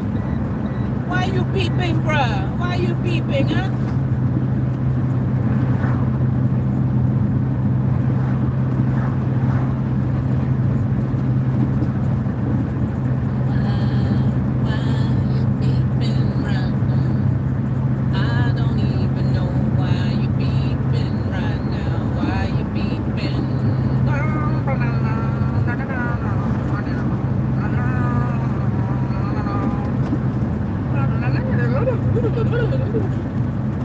Oh, yes, more glorious construction. Yes, yes. We can now drive the speed limit. Hey, Margarita. Hey, muchacha. Margarita, senarito. Margarita. My name's Margarita. She likes burritos.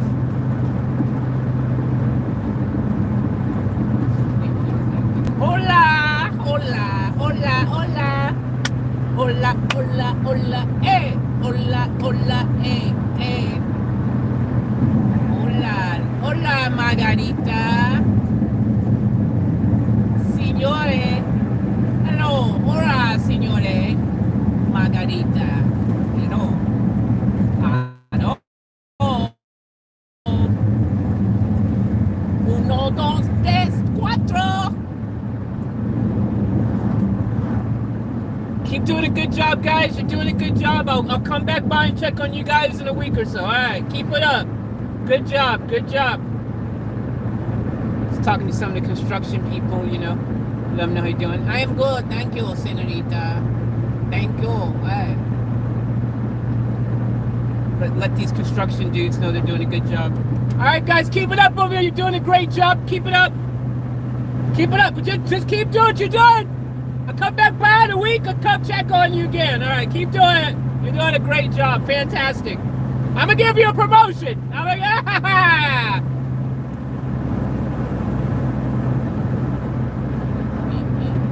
I just found I found a way to get ahead of people in these cars. So whenever there's a construction zone, if the speed limit says 60 or 40, I keep driving 80. Then I get distance between me and the people who, when the speed limit's 100, they're driving freaking 100. So if I go fast during construction zones and they go slow then, and then on the other stretches when I go slower because I have to go 80, they can go 100. Somehow it all balance out. Simple mathematics is, hey. Oh.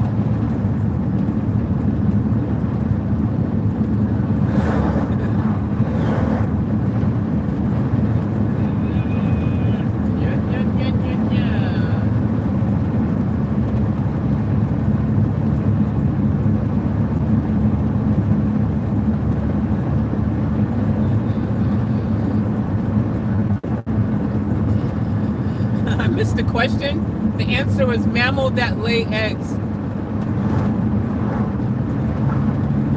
Makes you wonder what the question is.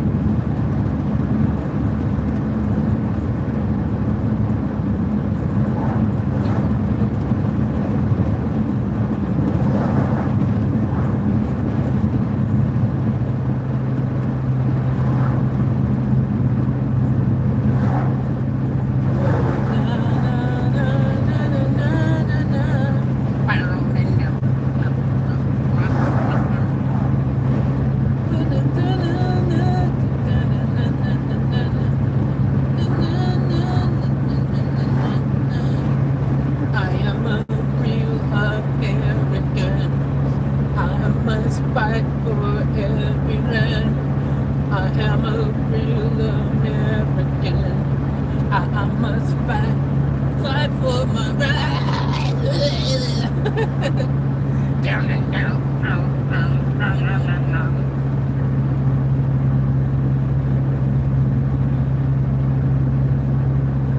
is the part of the program where I lose my mind.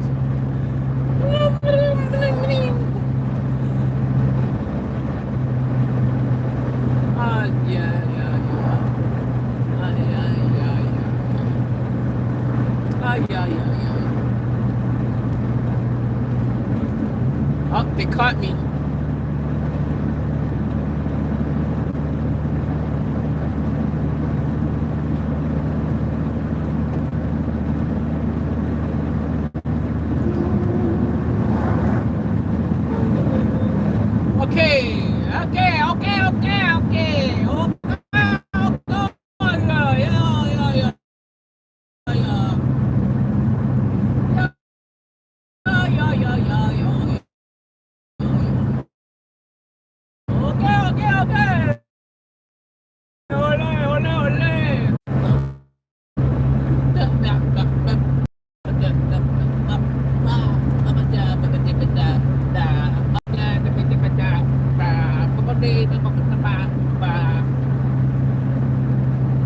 I think it's time to put some music on, ladies and gentlemen.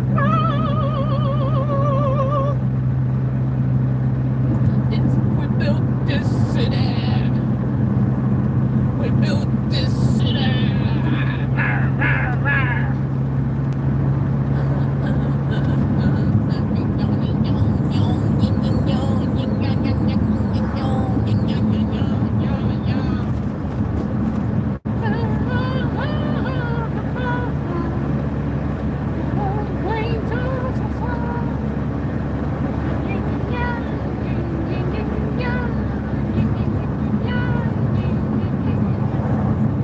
Don't you wanna pass me, bro, in your car? You could pass me right now, baby, right now, baby, baby, right now.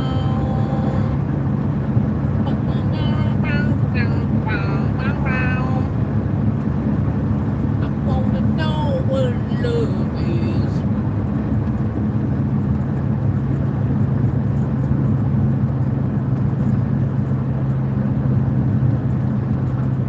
Some music! Hey, play that music, boy!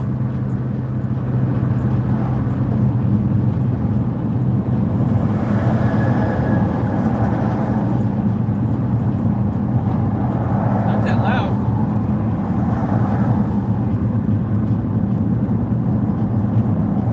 The speaker kind of sucks. Like it's playing now, but you can't even hear. That's whack.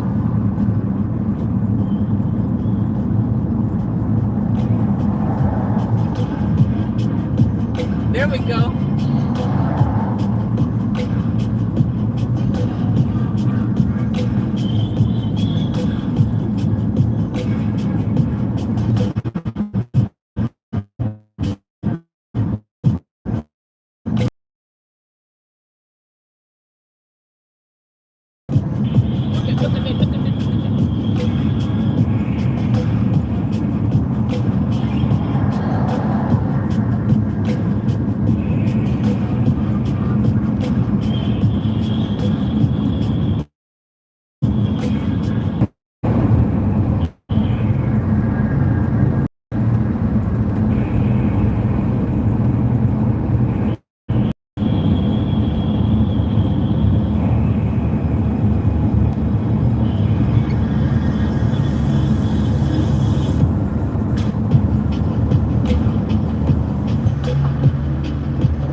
hot. I like that. That's a dope beat.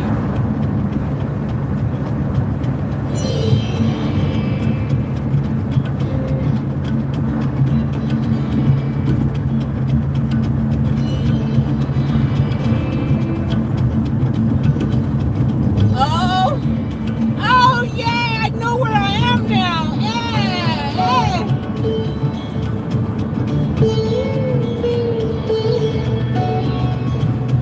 Woo!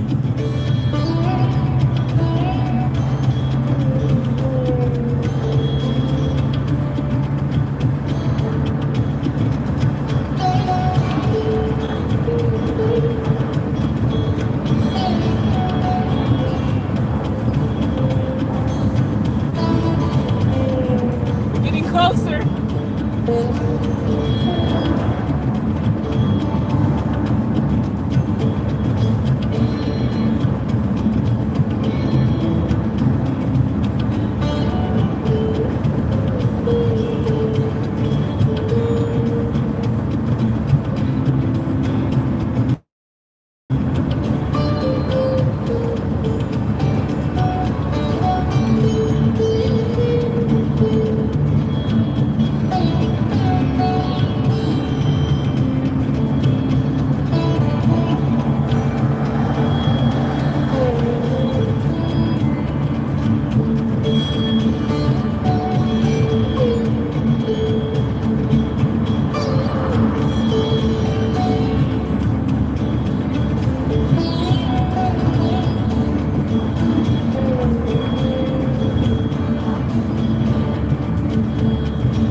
Getting closer.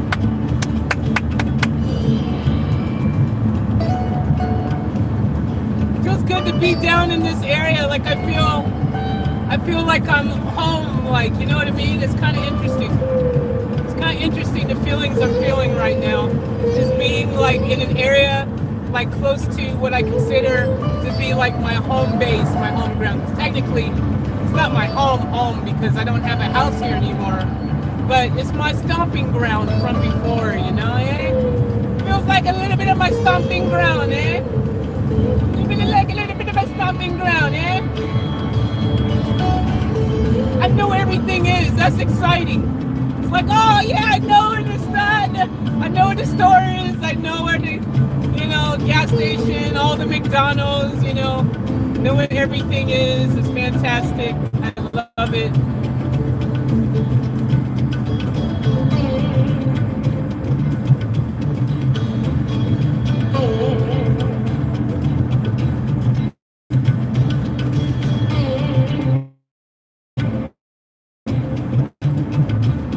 Stop.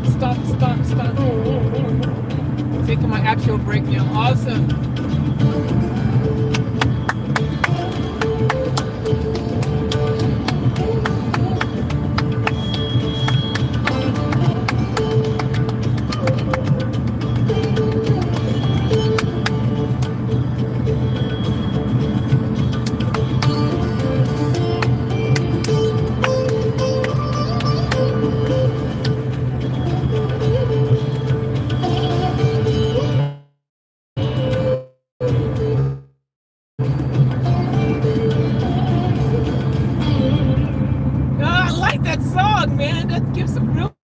Good energy off, man. That was dope. Had that Asian kind of feel to it. What's the Indian vibe about? Oh, I guess it has a bit of Indian feel to it too.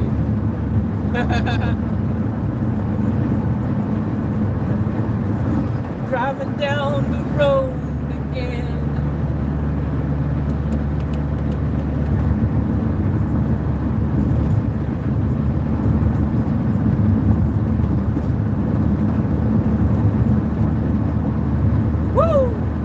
Let's go! Viva la Rasta!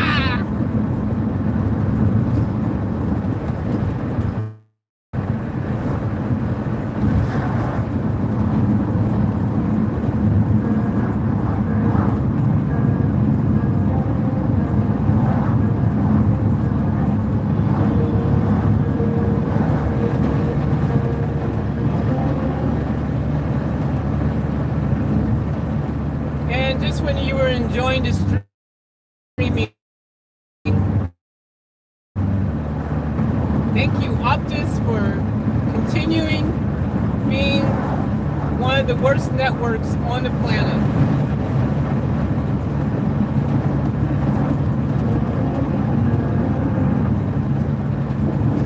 Optus sucks. Optus sucks. Everybody knows that Optus sucks.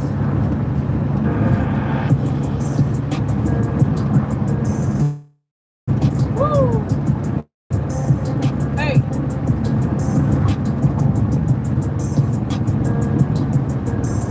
Woo! Yo, yo, yo. Na na na na na na na na na na na. Na na na na na na na na na na. Hey.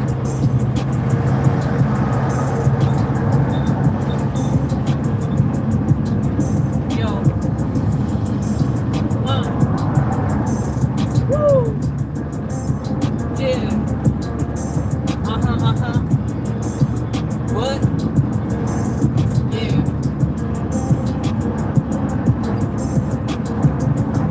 When you see me in the morning, I don't know how I'm feeling. Feeling like what I'm doing. 80 ways to say that I don't know what you want from me. I don't know what you want from me. So I can be here if you let me hold on, never let you go. Hey, hey, I could be the one. I could be the one. Saying out in the being in the feeling for. Anyways, baby, now don't you know I could be the one if you let me, baby, let me know. Just let me know. Let me know. Just let me know. Let me know. Let me know. Big rig on my A-hole. Big rig behind me. Gotta go faster, but I can't because this band's a disaster. I'm here just chilling.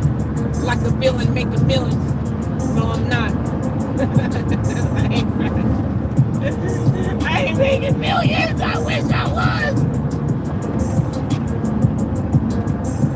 Maybe one day I'll be making millions every day. Making millions every day. Oh. Pop it, now. Let me know when you got a flow. When I drop a million, when they got me silly. Now, know. Hey.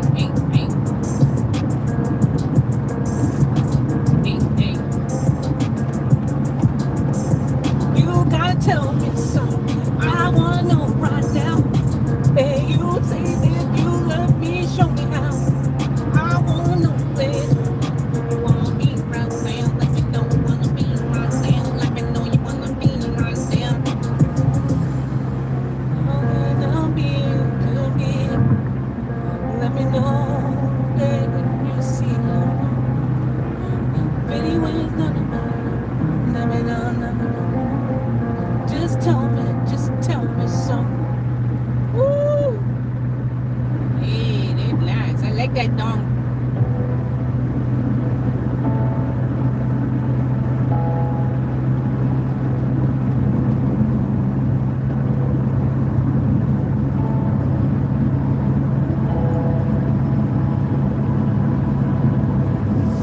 It's a beautiful day. Right now, ladies and gentlemen around the world, feel the energy as it enters your soul and allows you to take control. Let go.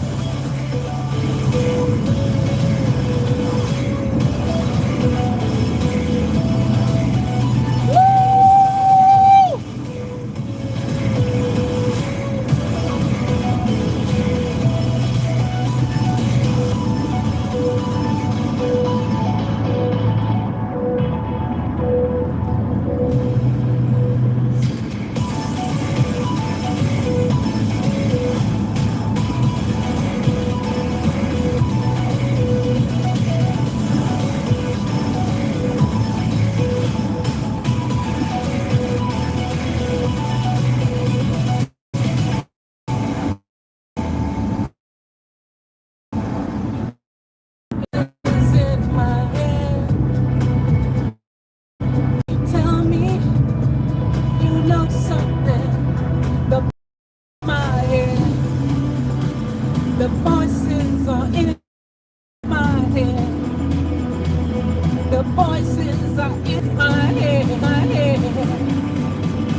Construction lights are annoying.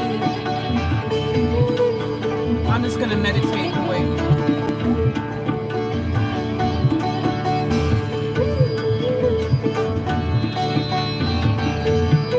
Oh, I better stop before I fall asleep.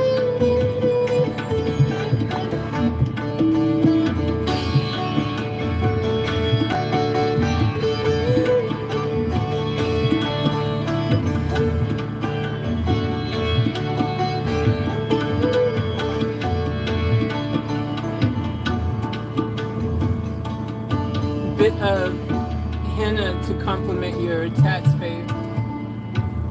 Yeah, hell yeah. I don't know what henna is, but sure.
Maybe I'm selfish, wanting what I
if you call it quits. I'm gonna stay in this bed until you love me again. Are we there yet? Are we there yet? Nice. Ooh, another version, encore.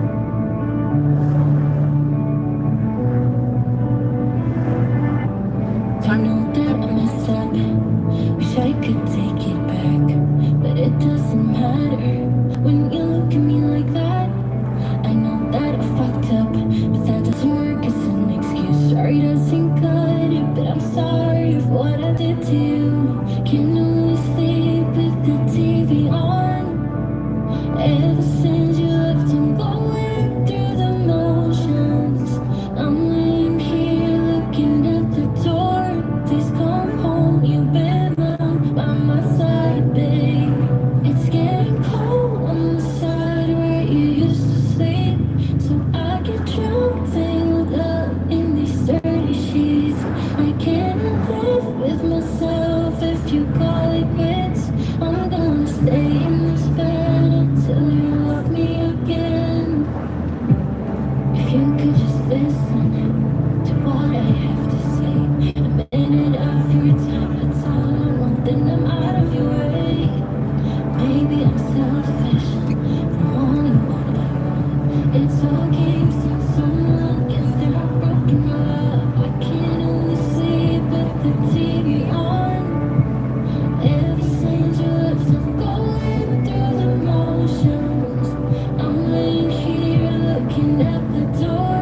Please come home, you've been out on my side, babe. It's getting cold on the side where you used to sleep. So I get drunk, tangled up in these dirty sheets. I can't live with myself if you call it quits. I'm gonna stay in this bed until you love me again. Until me again, until me again. Until me again, until me again. Until me again, until me again. I'm gonna stay in this bed until you love me. It's getting cold on the side where you used to sleep. So I get drunk, tangled up in these dirty sheets. I can't live with myself if you call it quits. I'm gonna stay in this bed until you love me again. Woo! Love that song. That is awesome.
doll in the ground. Aww. Some kid lost their little dolly. Aww.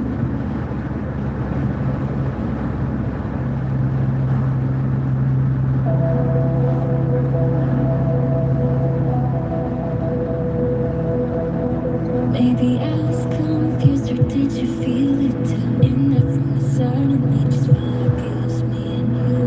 'Cause I forgot about your friend. What's his name again? I really can't recall a single thing of what he said to me. It was just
not yet, JP. I'm about 40 minutes, 45 minutes away.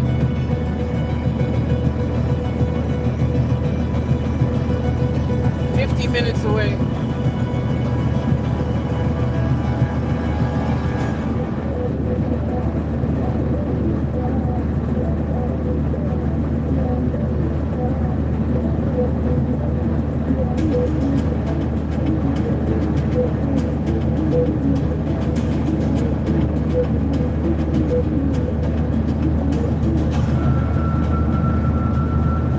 I still don't have a full charge on my batteries, man. Driving like over 5 hours and my batteries still aren't fully charged, dude. That's effed up.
Something strange is going on with the van, guys.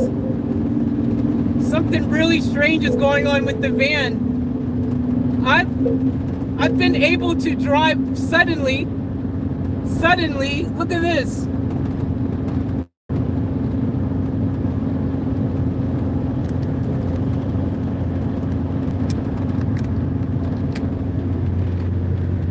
Look at this. I'm driving the freaking speed limit suddenly. Suddenly the van is gone out of limp mode somehow. And it's letting me drive the speed limit, and the high oil light hasn't come on. What the hell, guys? Look at that. What the freaking hell? What's going on? I usually can't go over 80. I can't go over 80 kilometers, and normally be beeping high oil. And look at this, I've been going over 100. I've been going 110 for a while now. What the hell? What's going on?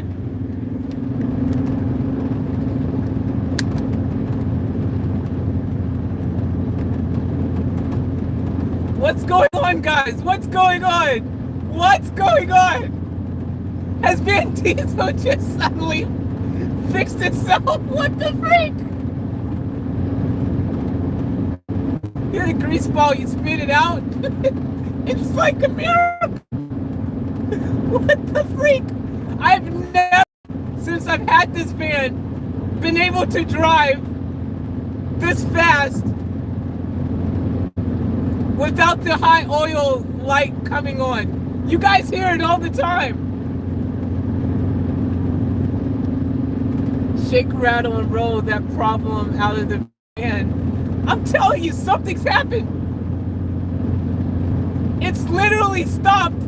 I've never been able to drive over 80 for an extended period of time and the high oil light not start flashing. What the? And my RPMs is like, I'm like near 3 RPMs. Like it's driving like a freaking normal vehicle right now. What the hell? Guys, this is so significant. I don't even. What the hell? How is it suddenly able to drive the speed limit and the high oil light not going off? Like it's fixed itself. I've never been able to drive like this in this van. I've never been able to drive 110 in this van. The high oil light's not coming on. It was really weird. I was going down the hill and I was going downhill and I was like, oh, I'll just start pressing it a bit. The gas to get some extra momentum. And then I just wasn't even thinking. I was just like kind of going. And what the freak?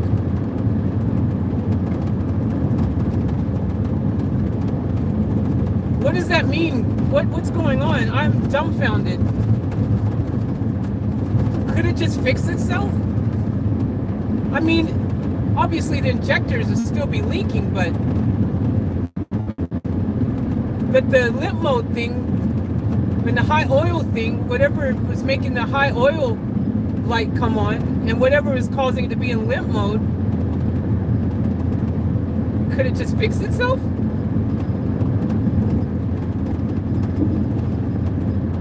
What the freak? I mean, what the freak? That's what what the freak?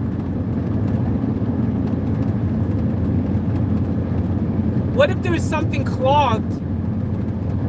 Obviously something is clogged. I mean, okay, let's say something is clogged inside the injectors. And because the way it was clogged, it was forcing the fuel to leak out the side. What if whatever was clogging it suddenly just left? Like was gone, and now whatever was causing the pressure to build up to make the injectors leak stop building up that pressure. And like, what the freak? Seriously, what the freak, man? This defies logic. What the freak? This is like a miracle. Dude, if this stays like this, what does it mean? Unless I'm like really low in oil, and I'm so low in oil it can't do the high pressure thing because the oil is so low now. I don't know, man. This defies logic. And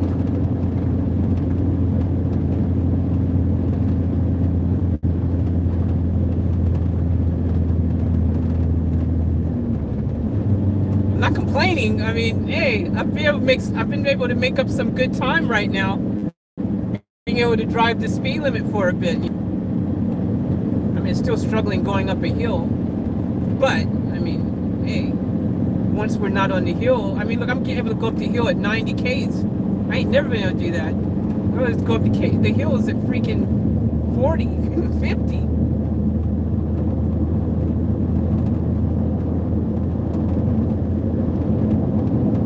What?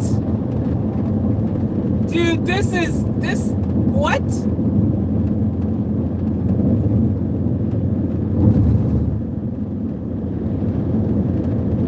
What? I'm still driving over 100. I'm still driving 110. I'm driving the speed limit. No high oil light. I mean, I still got the engine light still on though, so that's weird. I mean, I don't know whatever was fixed is still broken. I mean, something's still causing the engine light to stay on. Like the engine light didn't go off too. But I'm able to drive the freaking speed limit and no high oil light come on. What the freak, man? What the freaking freak? What the freaking freak? What the freak? Seriously, what the freak?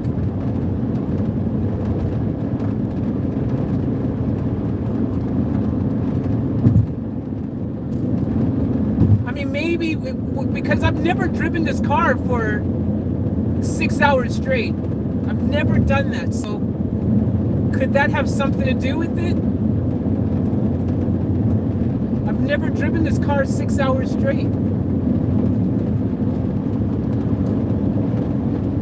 Maybe if you drive over 5 hours suddenly, because it only just happened in the past, 10, 15, well, maybe 15, 20 minutes, this has happened.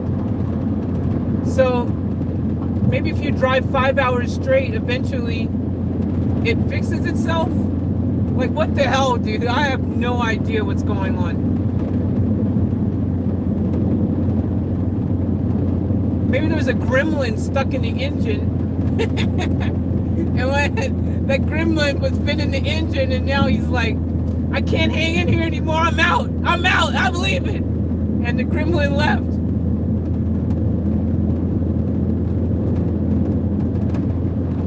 Maybe it needed a good run. Most cars need a good run every now and then. Yeah, maybe.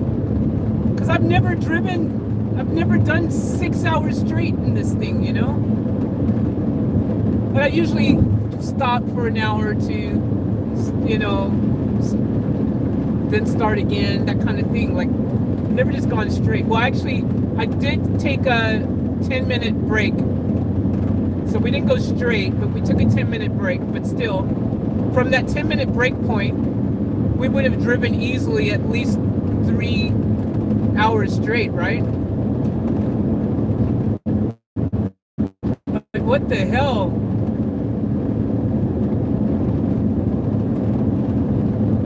Van Diesel's coming through for me. Van Diesel's like, you know what, Faith?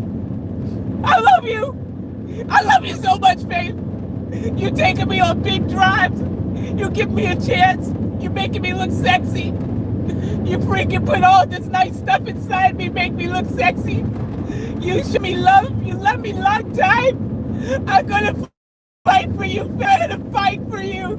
I'm gonna fight for you, babe! I'm gonna fight for you! Ah! What the freak?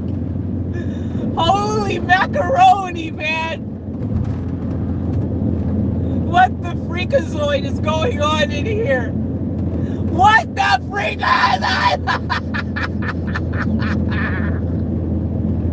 I'm driving the speed limit and I didn't need a hill to make me drive the speed limit.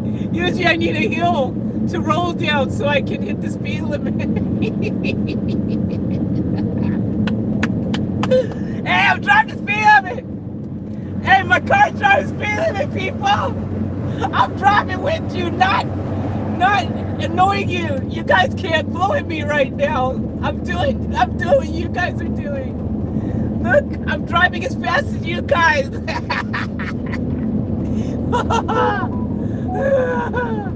I'm driving as fast as you guys are, everybody. Look at me go.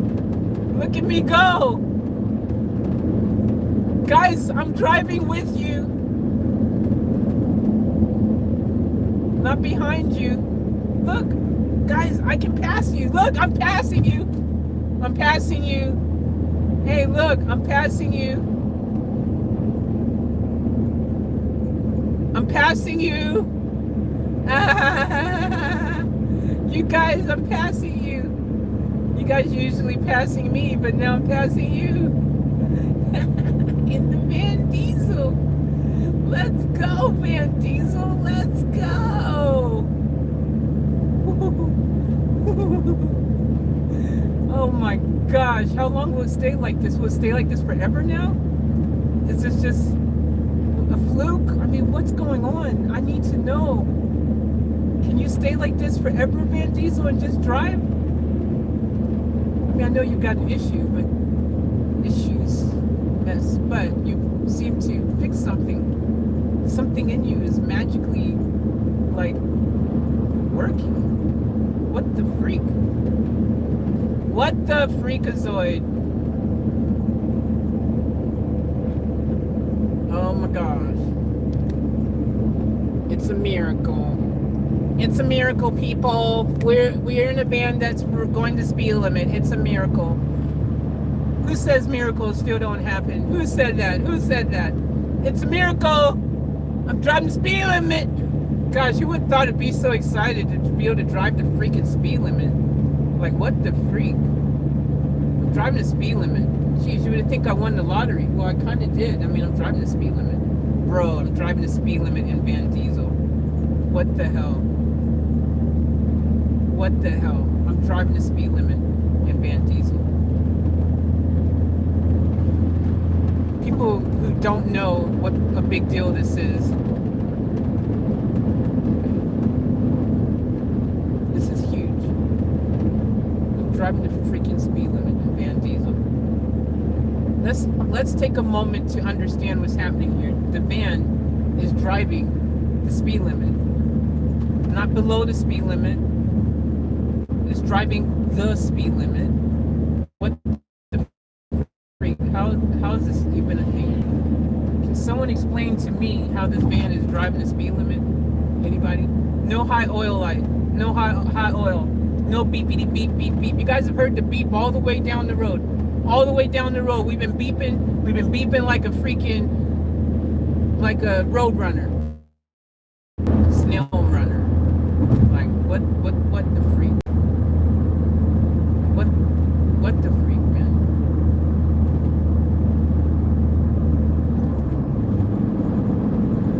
Like, I've got it in freaking, I'm hitting 3 RPMs and no beepity beep beep. I'm going up a hill, no beepity beep beep. It's like limp mode's gone. Limp mode seems to be gone. And the beepity beep beep high oil thing, I don't know, it's not high oiling. I better check my oil when I, get a chance to go to a gas station, because I'm just worried. Hopefully my oil is not so low that it can't go high oil. But that still wouldn't explain why I can drive the speed limit suddenly, Me being able to drive the speed limit in this van is such a huge thing, guys. Like, I don't think you guys realize how big a thing that is. That is a humongous thing. That is a humongous thing. crap, dude. I'm driving 110 in this van right now. I'm driving 110 in this van.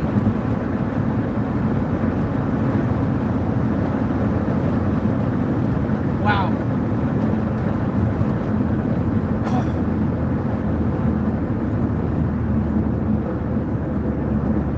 And because suddenly I've been able to drive faster, I'll be able to make it to the storage in time. Something that I wasn't sure if I was going to be able to. You know, I mean, I was hoping I'd make it in time. I thought it was going to be close. It was going to be a lot, you know, later getting there. But me being able to drive the speed limit this last freaking 30 minutes or so, 20, 30 minutes is phenomenal. I don't know what that means. I mean, actually, it's actually a little bit scary that suddenly it's letting me do it.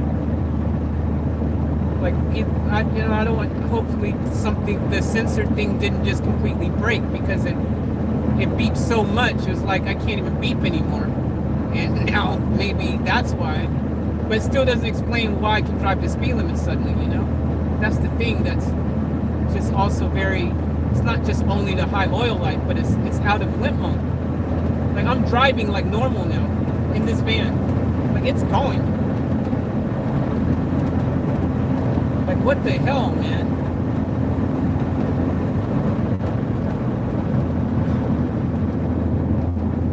I'm freaking out. I actually don't know what this means. It's freaking me out.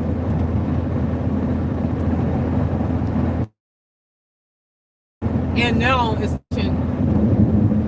how long will it stay like this?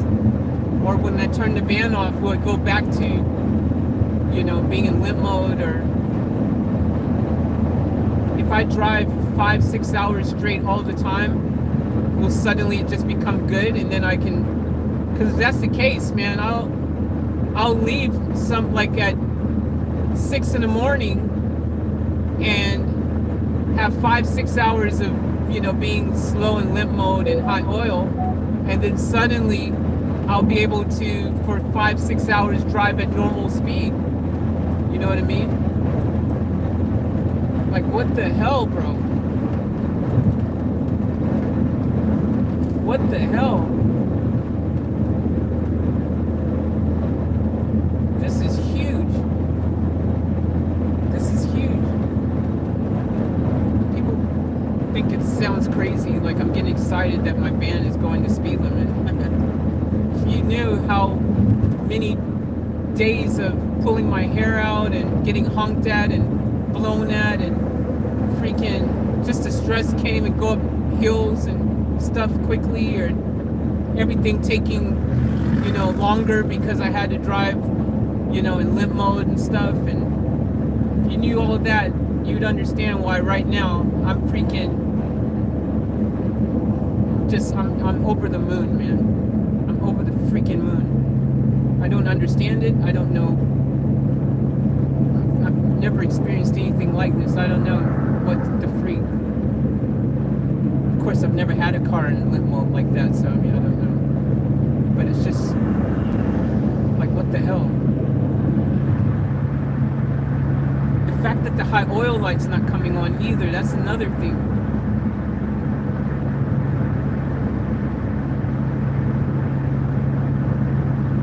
What the hell?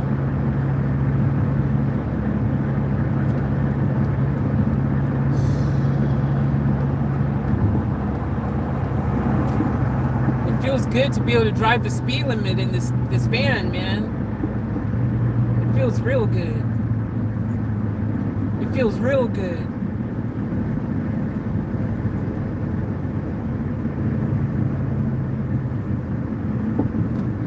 Huh. I'm baffled. I'm freaking baffled, man. I don't know what else to call it.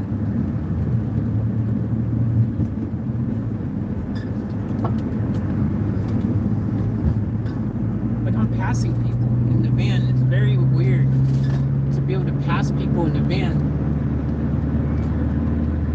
Yeah, it's out of limp mode. It's driving like normal now.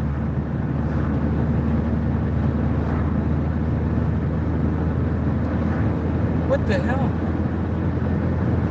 I don't understand why the engine light's still on now. I don't get that. Why is the engine light still on? I mean, that should go off too. Oh, maybe engine light's still on because of the leaking injector. Well, no, but the engine light originally was never on in this car. Even though I had the leaking injectors and all that kind of stuff, the engine light was never originally on until I pressed that heater button thing, and then that's when it went in limp mode. It wasn't in limp mode, but I could never drive. Originally, the reason I couldn't drive over 80 because the high oil light would come on every time I attempted to do it, right? Then I couldn't drive over 80 because it went into limp mode when I pressed that, that button on the dash. And so that was why then I couldn't drive over 80 because of that. But now I can drive over 80. It's driving like normal. I got a bit of pep in my step, like I'm able to accelerate and stuff. Everything isn't all slow like it was. No high oil light, which usually would have came on, if I would attempt to do what I just did then, it would have came on 80,000 times. But the engine light's still on. I have no idea. I have no freaking idea, man. I have no freaking idea. But it's freaking awesome. I'm not complaining about it at all, man. I'm freaking over the moon about it, but it just defies logic, and that is strange stuff, man. I don't like not knowing why something is just suddenly, like I like to know why, so I can understand what's going on, because for obvious reasons, like why, what caused it to go in limp mode, what's causing it to do high oil, what's causing it to now fix itself. They're all questions, man. Like, what the hell? And why is the engine light still on though? That's I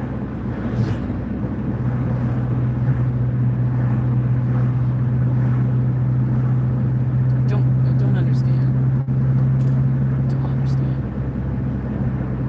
I am baffled. I don't like feeling so freaking baffled. Feeling baffled sucks a bit, because it's like I have no idea. Like, I'm accelerating like normal, bro. I'm freaking accelerating.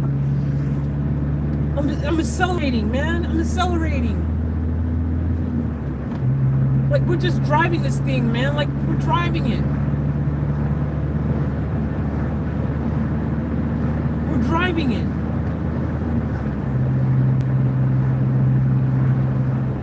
What the hell? Like, I feel like I'm driving a freaking normal car. What the hell, dude? I'm downshifting. I'm downshifting here. Oh, I always get downshift. Okay, ooh. Didn't like that sound, though. I ain't even gonna try this. I know it still won't drop. It's going like normal, though.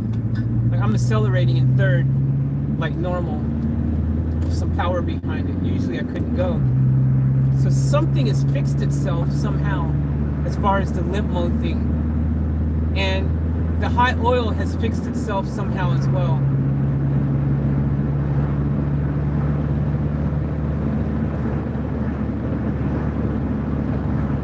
What the freak?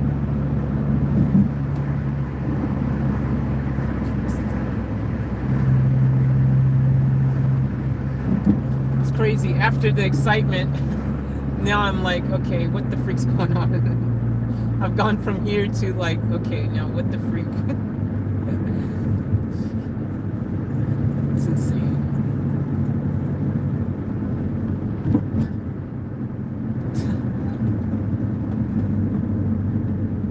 better check the oil, man. That's what I'm thinking. I'm gonna check the oil. I don't know what's going on here. Funny if I could actually go into second gear now too. No, I still can't go into second gear,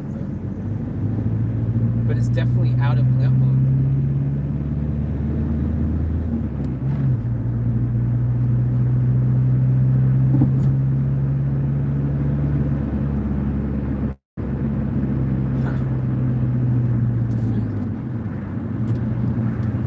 It's out of limp mode. The high oil light's not coming on anymore.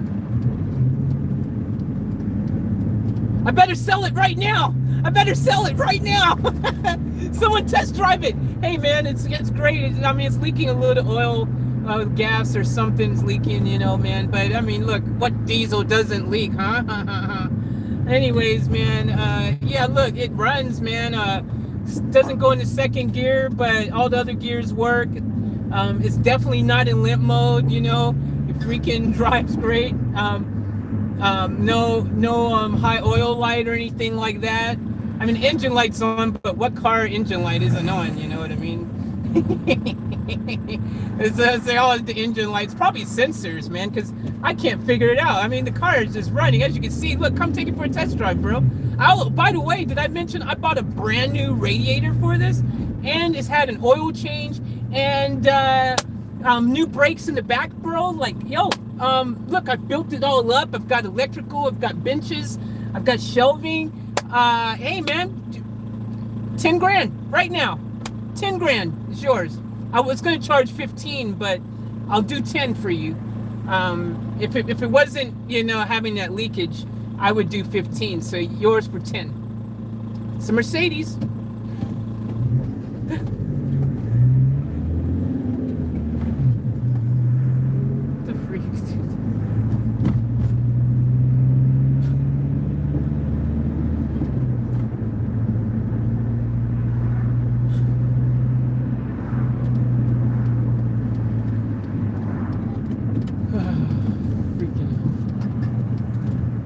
Unbelievable stuff, man. It is crazy. It is literally the craziest thing that could have ever happened on this trip. It's the last thing I expected to happen. If anything, I thought the car would freaking something, you know, worse would happen. I didn't expect it to freaking start driving better. If anything, driving worse. 6 hours? What was going to happen driving 6 hours in this car? It suddenly fixing itself was not on the list of things that I thought could happen. Mind is blown right now. Okay, I've made it to the storage unit, guys, safely. We did it in record time thanks to that last bit of suddenly being able to drive the speed limit. I'm super happy about that. Now, let's see if the Beamer will start. There's a question mark around that one. Hasn't been started in like 3 weeks now, I think. 3 weeks ago is the last time I started it, I think now, or something. So, well, let's see how we go with that. That's the next question mark. I think I better buy a lottery ticket right now.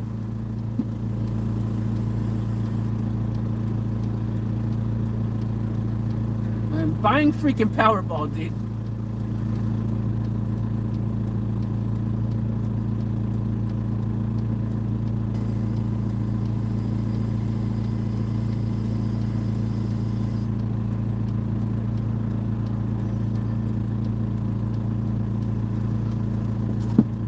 If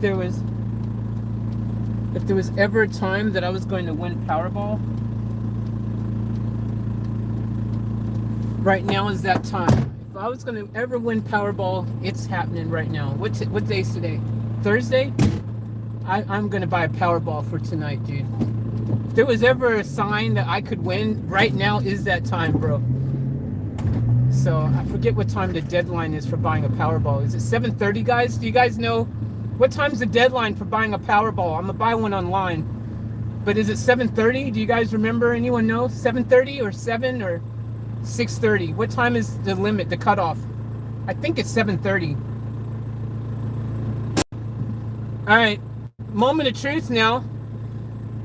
I'm gonna put the camera in front. Let's see if the Beamer rolls out.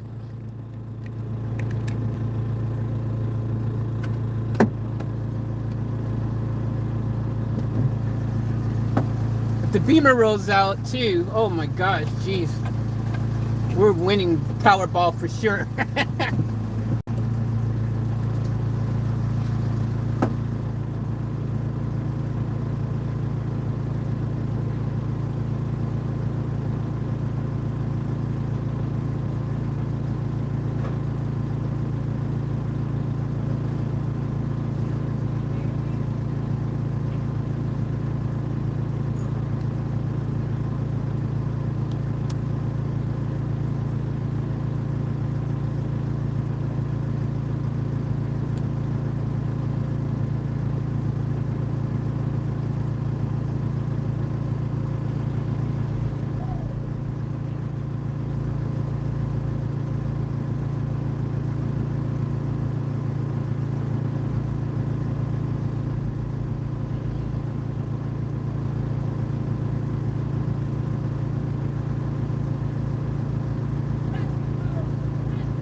Let's go!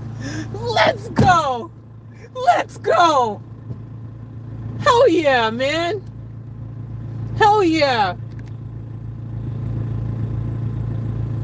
Hell yeah! Freaking Beamer started right up! Baby, come on! Let's go! You know I'm buying a Powerball ticket tonight! Y'all better tell me what time. Man, I better. Seriously, yo. When I get into the freaking.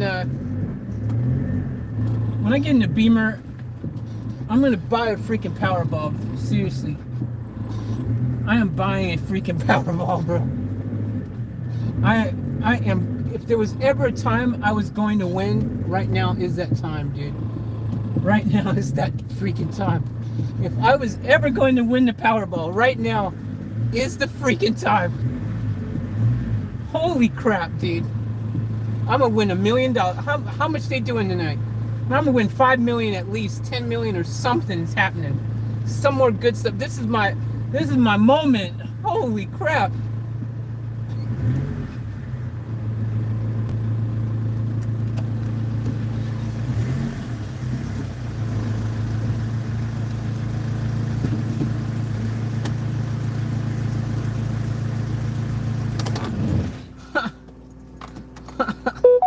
What the freak, guys? What the freak?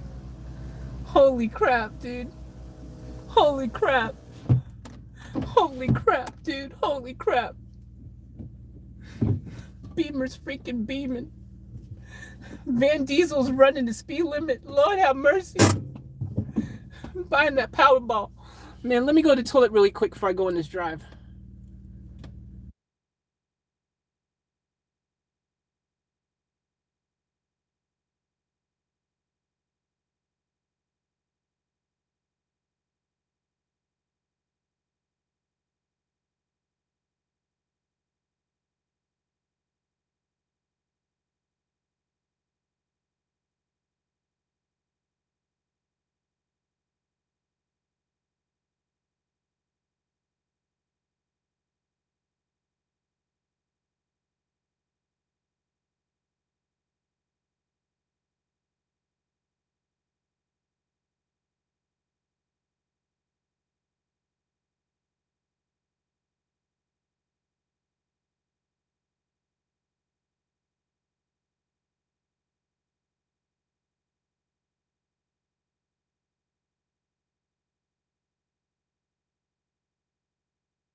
All right.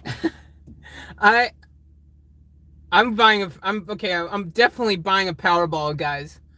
Um I don't buy them often. I should remember to buy, like, I don't even remember to buy even just a cheap one, like a little cheap one, because, like, like, I mean, I always never think, you never think you're going to win anyways or something, but if there was ever a time that I was going to win, now is definitely that time. And I know it sounds crazy, but yo, man, the star, the moon, whatever, everything's aligned in the right way. I have no idea. All I know is that if there was ever a time, now is the freaking time, dude. I am so buying a ticket. I'm buying one right now online. I'm buying a freaking Powerball, dude. Oh man, don't make me. Do I have to do the update right now?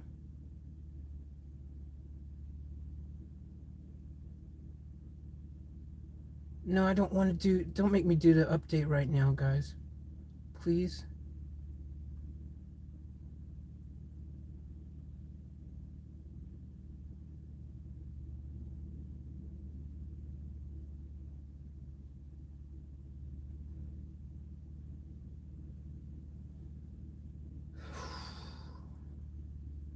Holy crap.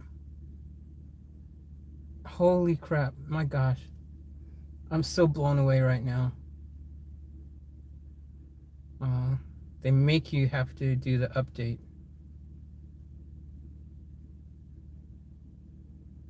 Existing data will not be lost. It does not require any special access. Just install it then. Whatever. Whatever.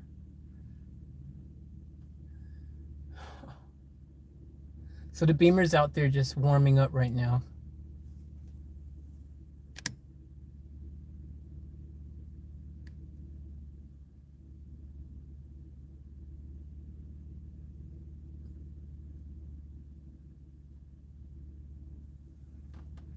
All right, since the update is finished. All right, let's log in. Now on Google Play, recent policies now mean the Lot app is available in Google. Switch to the new version. I thought I just did. I'll do it later, bro. Okay, today's 40 million. Today's Thursday, guys. Is today Thursday or Wednesday? Today's Thursday, ain't it? Hold on. What's today? Thursday. Yeah, today's Thursday. All right, I'll get a quick pick. I'll just get a regular quick pick.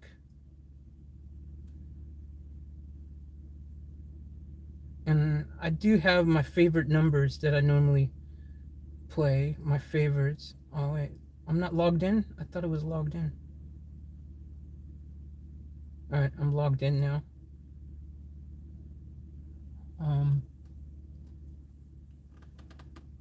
All right, which one?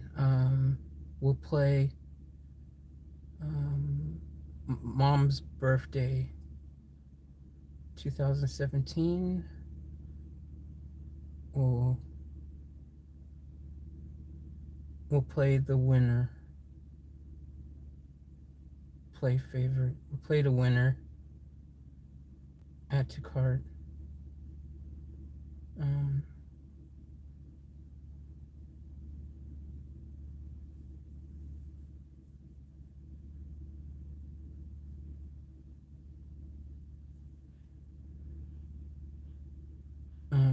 And what's the...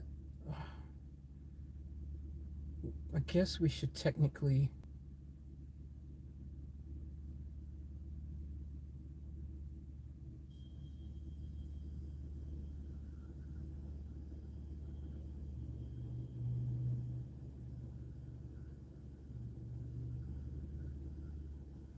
All right.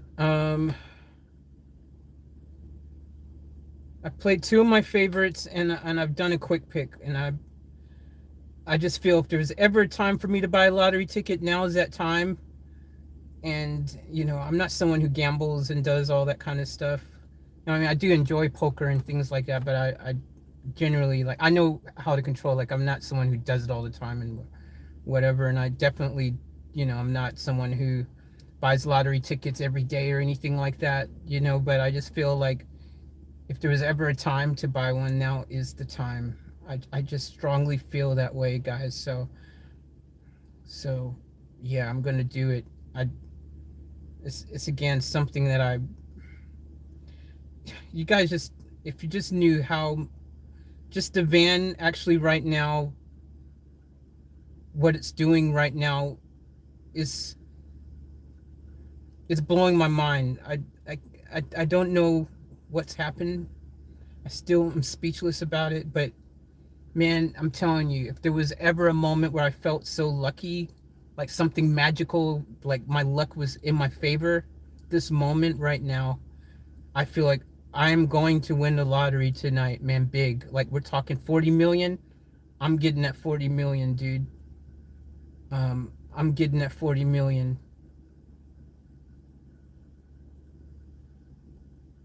Or a part of it. I'm getting a big part of it. I'm winning in the millions. I'll tell you that. I'm winning in the millions.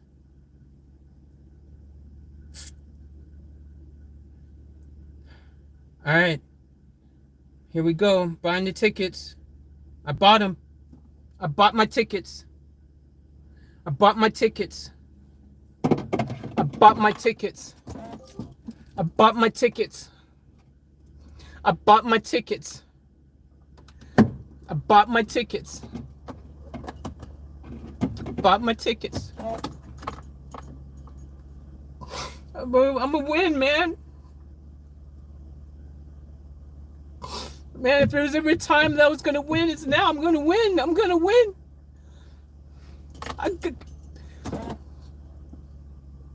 Man, I was driving the speed limit.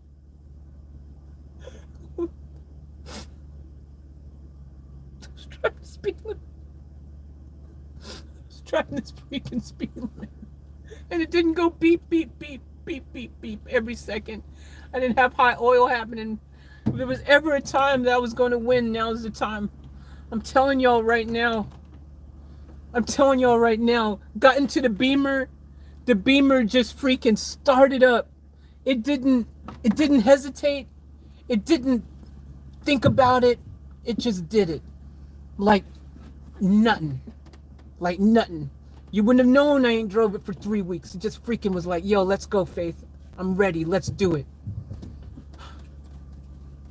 If there was ever a time that I was going to win the lottery, it's right now. It's right now. I bought those tickets. We're going to win tonight. Millions, guys. And when I win, I'm telling you right now, I'm showing y'all tons of love, family. I'm telling you right now. I win millions. I got 16K subscribers.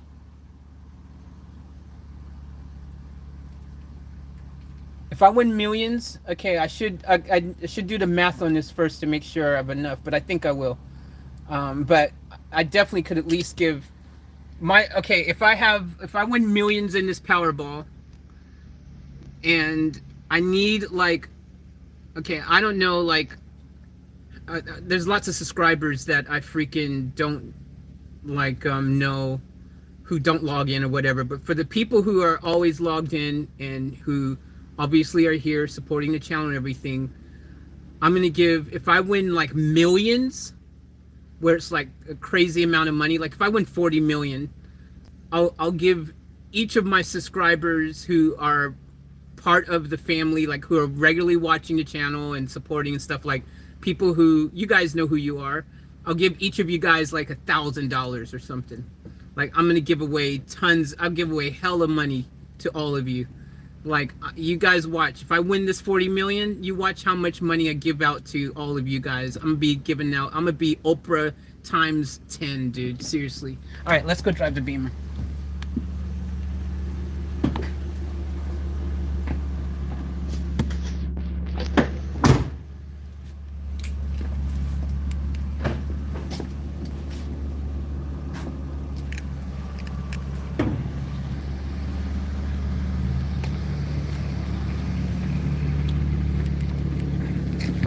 Alright guys, we'll go for a quick drive in the Beamer.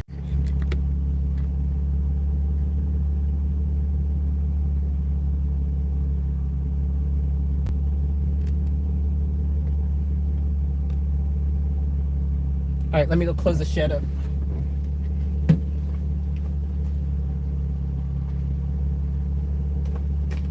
Got wet wipes in here. Yep, got wet wipes. Cool.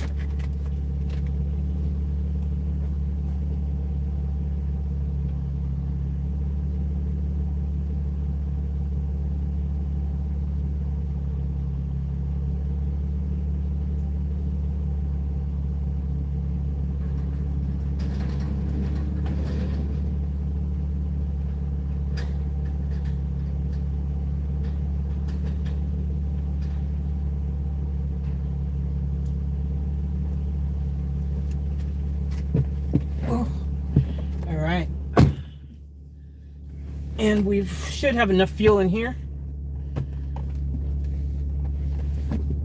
I can't remember when I last put fuel in here. Well, obviously it would have been over 3 weeks ago. Maybe 4 weeks ago. Jeez, who knows? But we should be fine. All right. Keep an eye on the clock. We're at operating temperature. Holy crap, guys. I'm freaking blown away.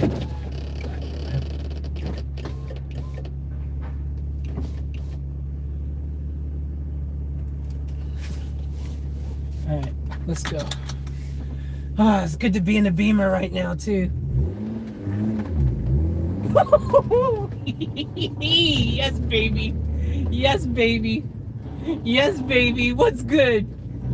Woo! Woo! Hell yeah, man. Hell yeah. Come on, let's go. Let's go. Let's go.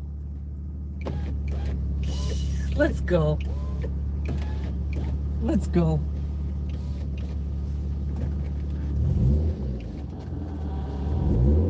Why would this guy drive here and then not actually go out the gate?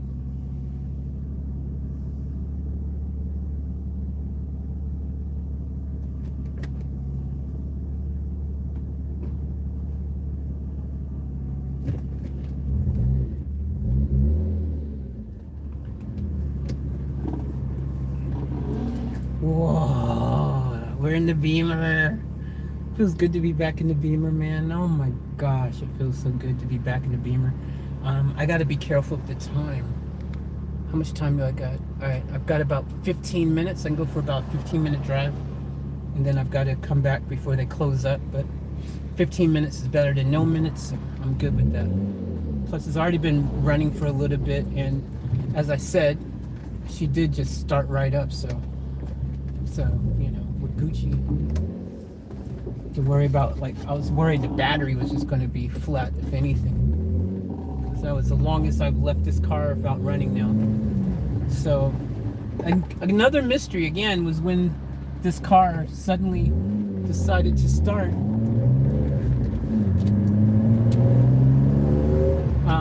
When it wasn't starting, that was something else that happened. But anyways, man, I'm just oh gosh, feels good. Feels good, baby. Feels good. Oh, feels good. Oh yeah. Woo. She feels great. Oh yeah. Come on, let's go. Let's go, baby. Let's go.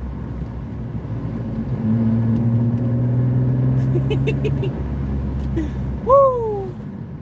Let's go. Let's go. Woo! Let's go. Oh my gosh. Oh my gosh, this feels great. Jeez, I've been here so long. Man, my windows need majorly cleaned. I'm out of freaking the wiper fluid stuff in this car too. This one needs freaking crazy clean. One part of that is just some, you know, I was hoping part of it was just like fog or something. But nope, that's just freaking like like grime stuck on the windows. Oh, gosh. Oh, baby. Let's go.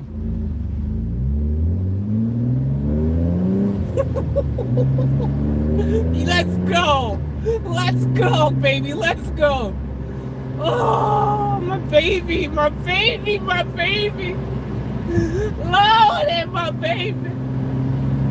Oh, Lord, my baby. Let's go. She feels so good, dude. She feels so good. Let's go. Let's go. Okay, wait, I gotta remember how much time I got. I'm gonna drive too freaking far.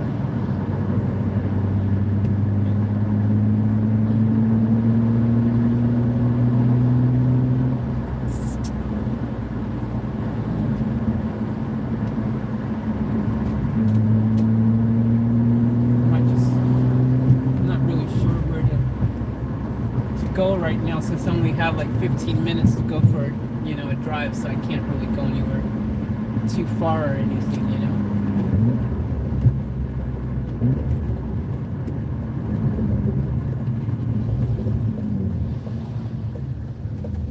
Oh, let's go.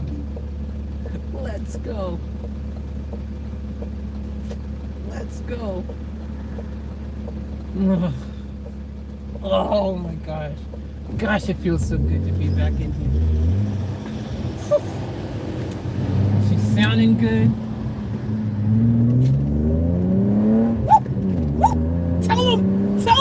Tell him, baby, tell him. Yo, she's not joking around. She is not joking around right now, man. She's freaking just happy to be. Look at you, girl. Ain't you happy? She's so happy to be driven right now. She is so happy. I can feel the joy in her soul, man. She is so happy right now. She is so freaking happy right now. You missed me, didn't you? You missed me, didn't you? She freaking missed me, guys. She freaking missed me. She freaking missed me. She freaking missed me, man. Oh, she missed me. Let's go. Let's go. Let's go. Seriously, let's go. What are we doing? Let's go.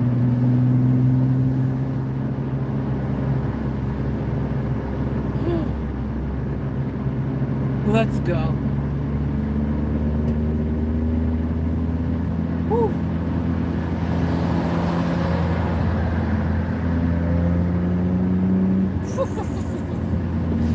Oh, let's go.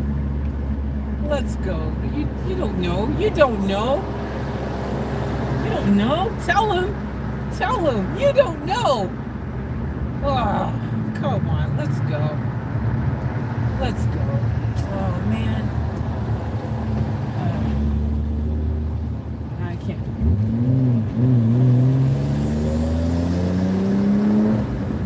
Come on. Let's go. Let's go. Let's go.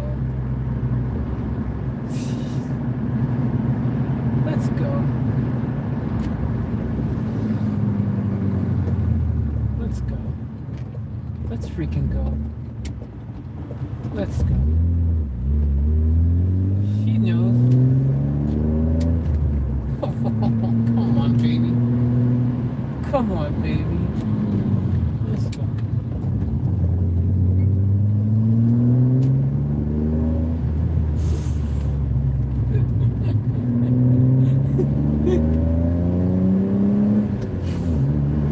Oh my gosh, how good does she sound?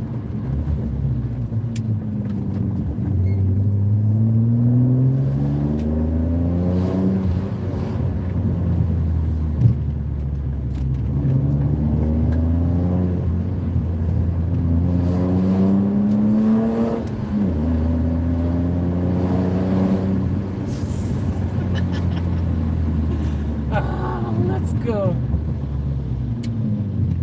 Come on. Come on, tell him. Tell him, baby, tell him.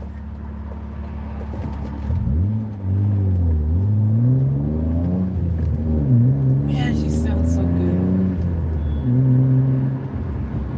She sounds so freaking good, dude. So freaking good.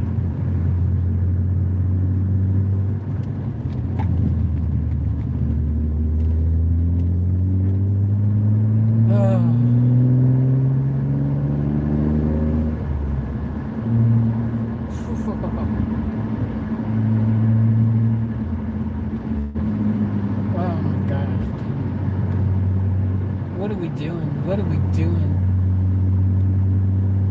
What are we doing?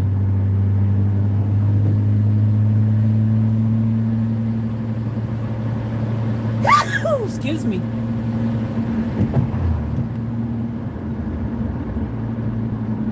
Oh.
We're gonna have to put her back in the storage unit. I'm glad she just started straight up. I'm really blown away because this is the longest period of time that I haven't started it, and she's just started up and she's running flawlessly. So I'm really happy about that. So just another tick to an already amazing end of a day. Like, what the freak? For you guys who don't know, the van has just suddenly decided to go out of limp mode and drive the speed limit without the high oil light also coming on mysteriously. I have no idea how that's happened. It's a miracle somehow, but it's still leaking diesel and stuff, you know, all of that probably, but something is fixed the limp mode issue. So I've been driving everywhere, not able to go over 80 kilometers. Earlier, suddenly, after driving for over 5 hours, well, 6 hours, so about after 5 hours of driving, suddenly it fixed itself, and then I drove another hour. So, but I've driven a whole 6 hours straight on this live stream in the van back from the camping area where I was attempting to make it back in time to beat the rain, because it's going to rain for like a week or something. And I wanted to make sure, because the car was sitting for like 3 weeks, I wanted to make sure that, you know, the Beamer, I started the engine, was able to give it a little bit of a drive. And I wasn't sure if she was going to start. Another thing, it was the first time I've driven 6 hours in the van, and this is the first time that I've let this car sit for like 3 weeks without starting it. So we've just done two incredible things, and I'm just blown away by it all, like everything right now. So I bought a lottery ticket, well, 3 lottery tickets, because if there's ever a time for me to buy a lottery ticket, I feel like this moment is that moment to do it. I'm just blown away. So.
unfortunately, we've got to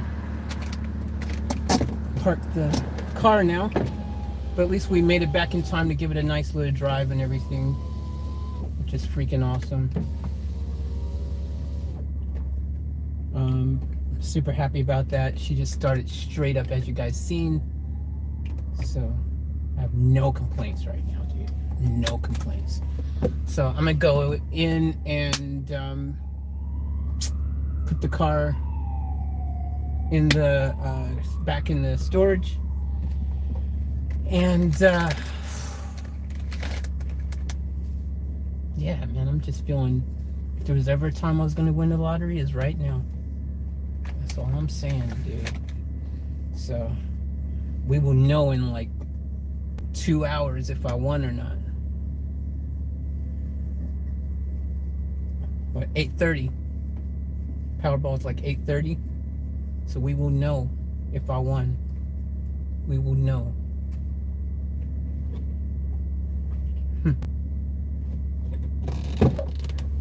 Hell yeah.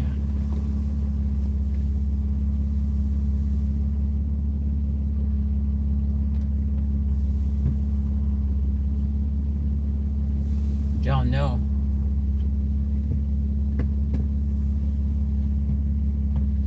Alright, I'm gonna open the gate up, put the car away. Woo! Hell yeah, let's go. Let's go. Alright.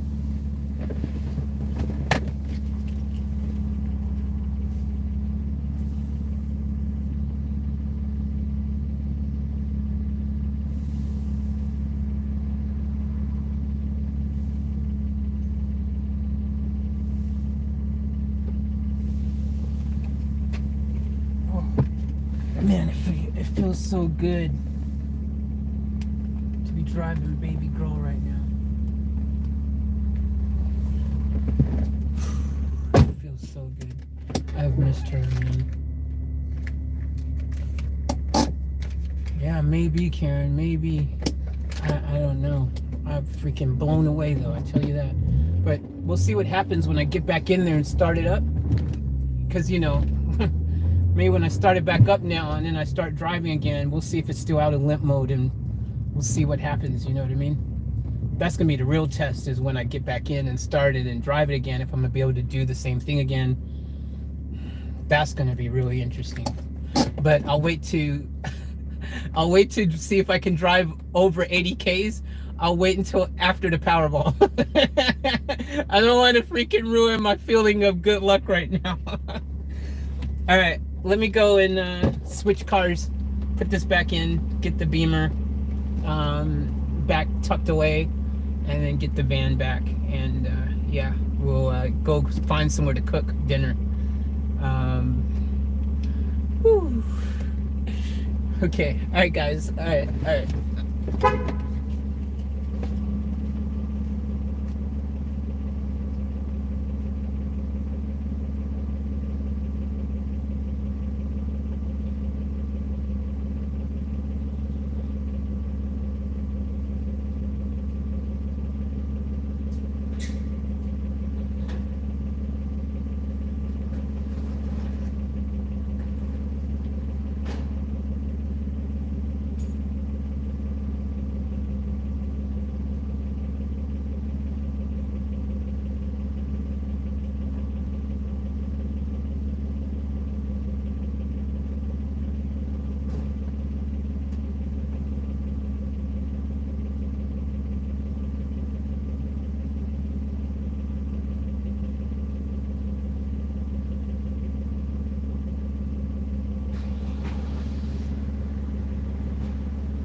I was thinking if win, I should say, because I think I'm gonna win the lottery, the Powerball. So when I win, I'm freaking other thing I'll do with I'm gonna keep Van Diesel when I win, and I will just freaking spend freaking 20 grand, 30 grand, freaking making it into the van I want. I'll make it extended. I'll get it fabricated so they can extend it and make it longer. I'll pay for the high roof upgrade on it. I'll freaking completely do a brand new freaking dope engine in there, a V8 or something with superpower, really powerful. Like, I'll make it into the van I want. I'll just spend the money. I don't care. Like, I'll freaking, Van Diesel deserves it.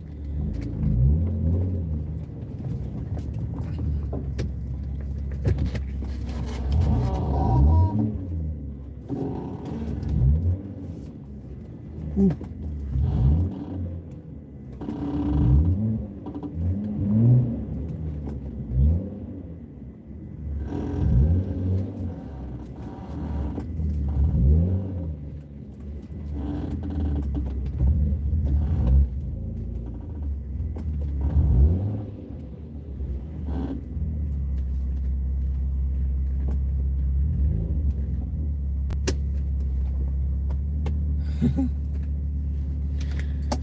All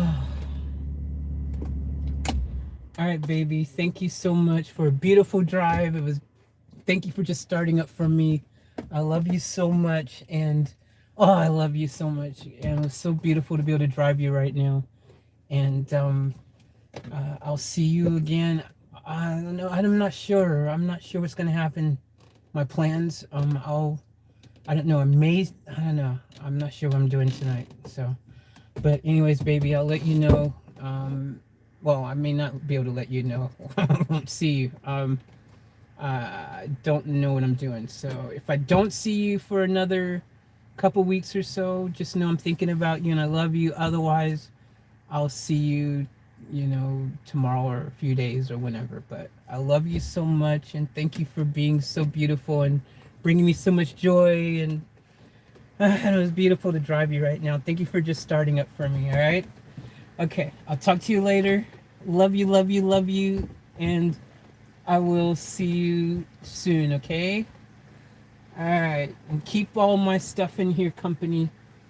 And, look after everybody. Keep it all safe, all right? All right. Love you, love you, love you, love you, love you. All right. See you, baby. I might take one of these antibacterial, these little sanitizers, babe, because I'm out in the van, so I'll bring you another one later, all right? All right, love you, love you. All right, guys, let's go to Van Diesel. Here we go. All right, see you. We're going to be in your sister, Van Diesel. So, did you guys say hi to each other? Oh, I've managed to park really close to this thing. Alright, anyways, here we go. Come back and lock the door. Let's go! Alright, put this back in here. Like this. Yep, guys, say night to Beamer. Say night to Beamer. Alright. Alright, I'm gonna go lock up the unit.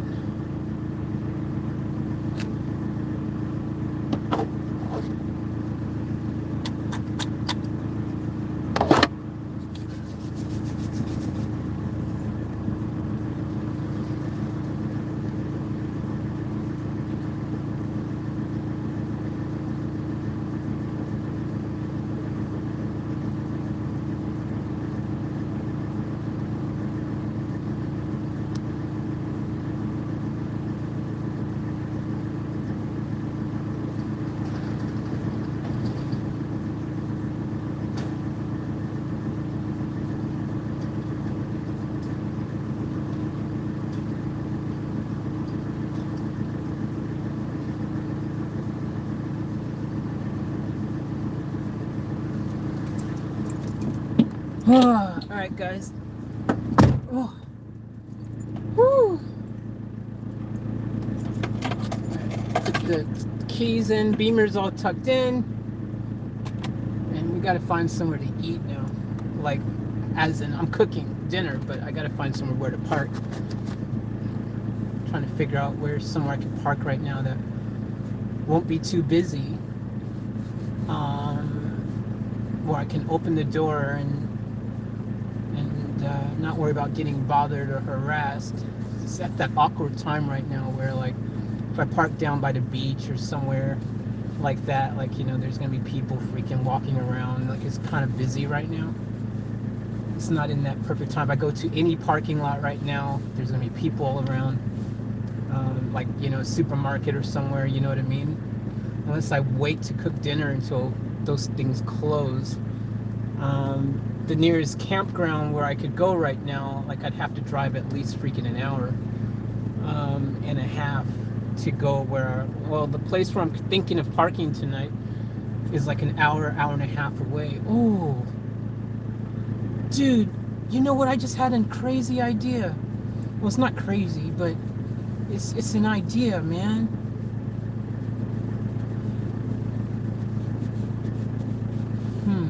I don't know.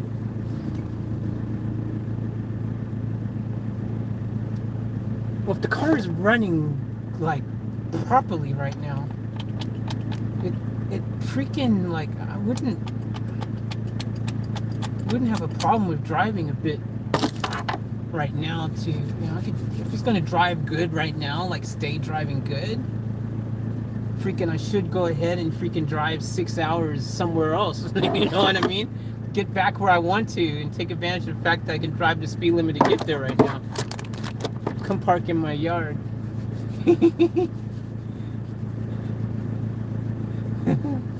Crazy to drive to Jazzy's place. Come park in my yard, Faith. That's what she said. Hey, Karen! Hey, Karen! Thank you so much for the dono. Thank you. Hell yeah, Karen, thank you so freaking much for the dono. I appreciate it. That is awesome. I bought those lottery tickets. I was like, oh, I don't know, man. I don't really know if I should buy these. I just felt I should because my luck feels great right now. But I was like, man, I don't know. That's gone after I did it. So thank you. That I appreciate that. That is good timing. Thank you so much, Karen. I appreciate the dono. Thank you heaps.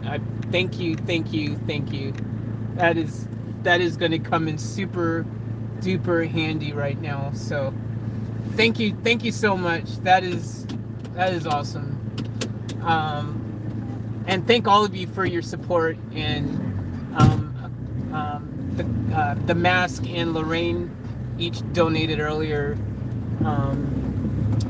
in the super chat. You guys can see that up there. So thank you guys as well. Just thank you all for the love and support. Wait, now I can't remember. Did I lock up the Beamer? I don't even think of now. Wait, I better circle around. I think I locked it, right? What the freak? I freaking lost my. I don't know, man. I'm not even thinking straight. I better just circle around just in case. Make sure it's all locked up and stuff. Just circle back around here.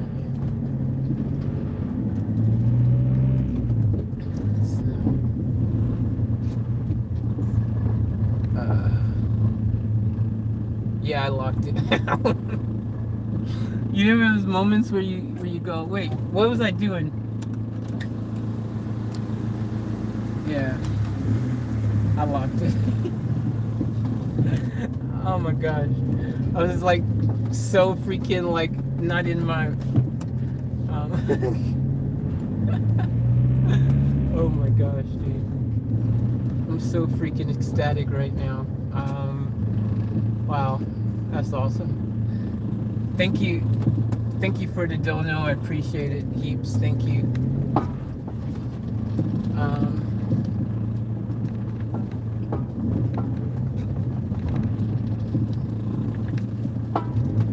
All right.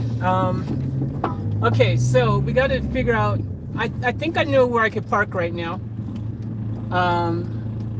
Because it's actually I got a good place in my mind right now where I could park. It's only about, well, it's by water. Now I'm kind of feeling like that mosquito midgie thing that I have actually is working. So that being said, where I'm going to park is by the water. Like, we're going to be really close to water, but it's really dark. It's like there's no lights there. But it's like this nice, cool parking area where you can't spend the night there. You can only park there during the day. Like, if you spend the night there, the rangers will harass you. You'll get, you'll have problems. You'll get fined. You'll get in trouble. It's one of those places that says you can't camp there at night. But I do have a spot where at least I can cook dinner at right now. Yeah, she's still out of limp mode, dude. She's driving like normal. So I do have a spot where I can park at for dinner. I just thought of it. It's a cool place. So we're gonna go there. Geez, 3 weeks later. Oh, you guys remember that building? Remember that Office Works, that new Office Works? And I told you guys, I said, oh, they're building a new fast food place out front. It looks like it's a Carl's Jr., right? The colors, or I was hoping it was a Carl's Jr., but I said, oh, but it probably is going to end up being a McDonald's or something, right? Or a KFC, which didn't make sense to me because there's literally a McDonald's right up the road. There's a KFC on the road. Like, matter of fact, that location is in between two McDonald's. So I thought it would be a Carl's Jr., right? Because the color scheme, the way they painted the building, looks like it could be a Carl's. Turns out it's a freaking Red Rooster, which isn't a bad thing. I mean, Red Rooster is delicious and yummy, so I'm not hating on the fact that it's Red Rooster. But there's a Red Rooster literally like 3 minutes up the road. There's a Red Rooster like 3 minutes up the road from where that Red Rooster is being built. Well, maybe 4 minutes, unless they're going to close down the other one, which I doubt they'll do, because the other one is like in a shopping complex with McDonald's and Pizza Hut, and they've got Subway there. They've got like a whole bunch of things in that little complex. There's a supermarket, it's a whole little shopping plaza, right? So I doubt they're closing that one down, but I was just surprised that Red Rooster of all franchises would build another store so close to where one of their other stores is.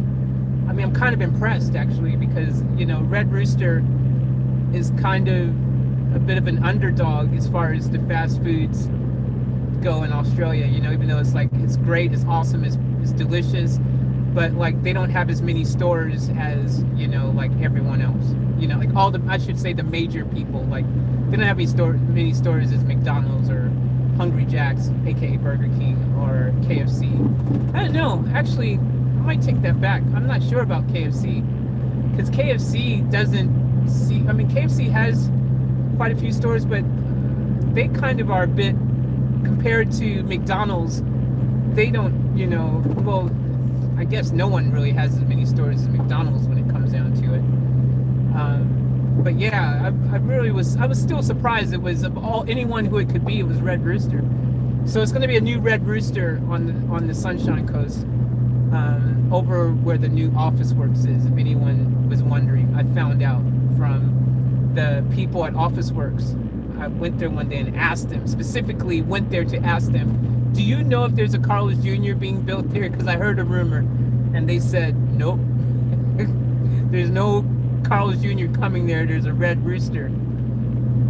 But they're freaking slow. See, that's one thing you notice, the difference in the time it takes to get things done like that. Because McDonald's, I've seen when McDonald's has a new store that they're building, they are fast. Like, they'll fit it out, put the signage up, and have everything up. Once the foundation, the building is there, McDonald's is fast with getting the inside done, everything else up and going and all that kind of stuff. Like, they're quick. That Red Rooster now has been just an empty building since Office Works freaking been there. And that's now been at least freaking 2 months. maybe even 3 months, dude. Probably like, was it 3 months now? 2-3 months since they've opened, and there's still no freaking signage or anything inside of the building yet, even. So it's just a difference. Like, it just shows you. That's what I mean. Why I'm saying when I'm saying I'm surprised that it's Red Rooster, because you know, they just, yeah, you know, they don't ball as hard as some of the others. But it's good to see, because if any franchise in Australia deserve to freaking get out there and be everywhere, I think Red Rooster is definitely worthy of that. Like, they should be a brand that gets, I would love to see if they can get picked up by, you know, a franchise, you know, someone who's willing to franchise it, you know, overseas, you know, and back home in the States. And I mean, they'd have a lot of competition in the States, so it'd be a bit challenging for them. But Red Rooster has, that being said, Red Rooster does have a signature kind of way of doing things. Like, their product is very, very uniquely Red Rooster, you know what I mean? And that by itself, you know, with the whole roast chicken angle, and their fries are freaking crazy dope. Like, they put the chicken salt in the fries. We don't do that in the States, so if they suddenly freaking bust it out with chicken salt fries back home in the States, freaking their rooster roll thing they do with the roast chicken on a long roll and all that, and their fried chicken that they're doing now, which, you know, it's okay. It's not the best fried chicken, but it's still fried chicken. Like, we love chicken back home. I think they could freaking definitely have a store here and there in the States and not do too bad. I mean, all the Aussies who are in the States, man, they'll freaking support it.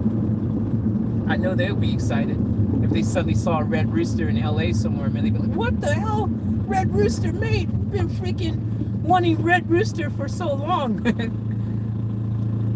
I think of, like, if there was any Aussie freaking, yeah, the Ripper sub, yeah. If there was ever an Aussie franchise that could freaking pull it off, Red Rooster could. Like, I think the name is even catchy. Like, I like the name of it, Red Rooster. Like, it's just a dope name even, you know? So, I don't know. The food is good. They're definitely worthy, I would say. They would definitely, you know, couldn't do any worse than some franchises that freaking are, you know, thriving in the States, that's for sure. You know, because of the size of our market, you know, there's someone is always going to like what you're doing, you know what I mean? And because there's already an established market of people from Australia, probably even New Zealand, if I'm not mistaken. Doesn't New Zealand have some Red Rooster stores there, if I'm not mistaken, as well? So I found my little parking spot where I'm going, and now is like the perfect time to come here because no one is here. Well, I take that back. There is people here. I spoke too soon. I was like, no one's here. And I come in here and there's like freaking, I see like 2-3 vans in here.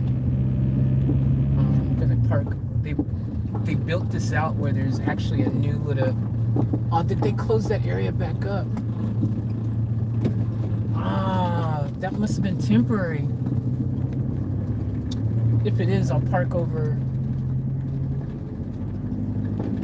Did they close it up, or is this guy just blocking he's blocking the entrance, bro? Why?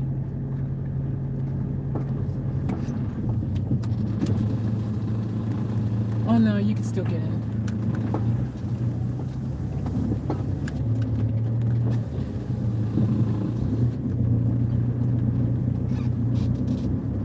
Hey, Yeah. what are you doing? What do you mean? Can't fucking drive on the beach, mate. I'm not going on the beach. You're I'm on going the over there on the beach. grass. There's no... Fuck off. There's no fucking sunshine. Dude, go away. Hey, you do not touch my vehicle. Okay. You do not have a right to touch my vehicle. Do not smash my window. I am not driving on the beach. Hey, I'm driving over there on the grass. This is a park, Where mate. Hey, where you're not allowed to fucking drive on any beach. mate. first I'm not driving on the beach. You are on the fucking beach. I'm going over in the grass over there. Grass. There's a grass area over there. Dude, Okay. mind your business. I'll ring the police. Go ring Scooby-Doo too while you're at it. Leave me alone. Go away. Go away. Stop bothering me. Okay? Stop bothering me. Mind your business. I'm not going on the beach. Over there, there's grass. Okay? They made that entrance there. Why do you think they made that entrance? The outriggers. You know- I'm with the outriggers. You know what? Mind your business. I'm with the outriggers. You know what? Who's The outriggers. what do you mean the outriggers? The canoe club there, they pay me $50 a night. That is their access to get the canoes down to the water. You're not allowed on the beach. That's why the council put all these barricades along there. There used to be a barricade there, but they removed it. Because I put the thing there every morning before I leave. Oh, so you're saying you put the barricade there? Okay, well you should have started with that. That's all you had to say.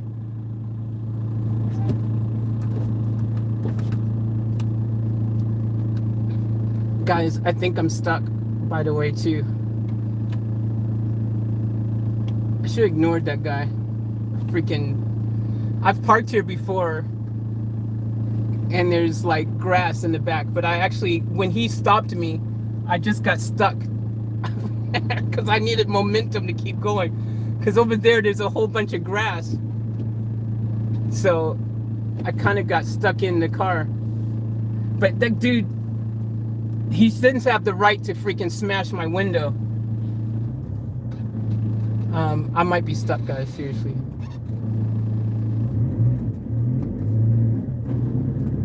Uh-oh. I'm stuck, guys.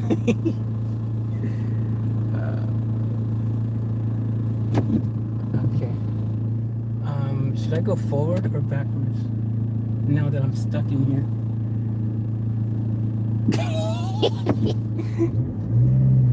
Uh-oh. Yeah, I'm really stuck, guys. I'm stuck. I'm stuck, guys. I'm really stuck.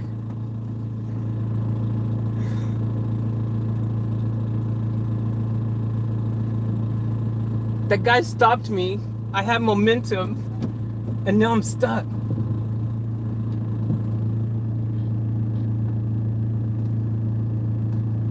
Now we're in trouble.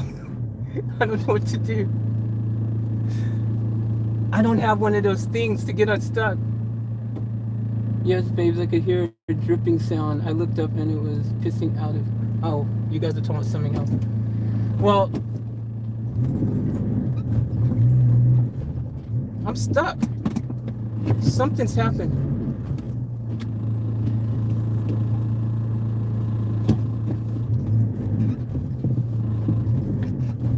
I'm stuck.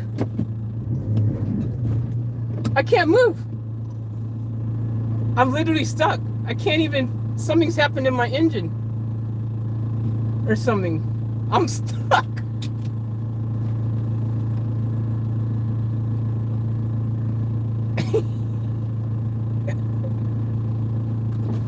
Hey.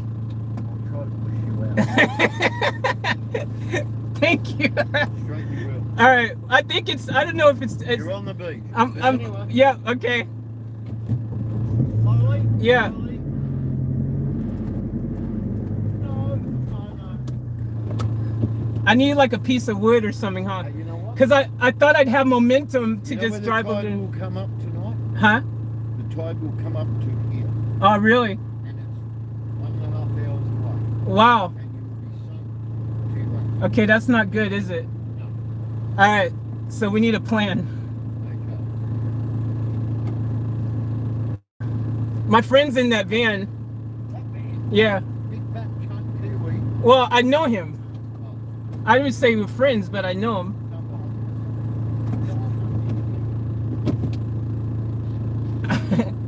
No, and he watched me fucking flag get run over. You got a kayak. Right behind Oh, is it? behind you, but you're tied to that tree and he watched the cunt run over it and he didn't get the number plate. Oh, really? He's a cunt. Oh, I'm sorry to hear that happen. No, that's alright. I'm over it. Okay. Well, try getting behind me and pushing that way, going forward. It's really soft here too. Yeah, okay. Just give it a go. Okay. Slowly. Yeah. No. Just Maybe I need to let air out of my tires or something. That might help.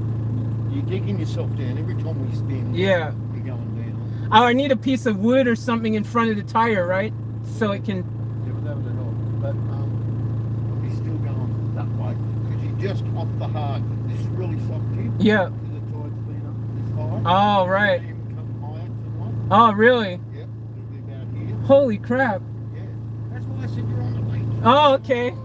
Right. Fair enough. I apologize then. No, That's it's all right. that's my It's all right. fault. That's all right. I thought because my fault because I thought like I seen the guys remove the thing one day, and I was like, oh, cool. And I drove out and parked by the grass over there, and no one said anything, so I thought it was Yeah. open for people. But that's cool. I apologize. You're right. You're right.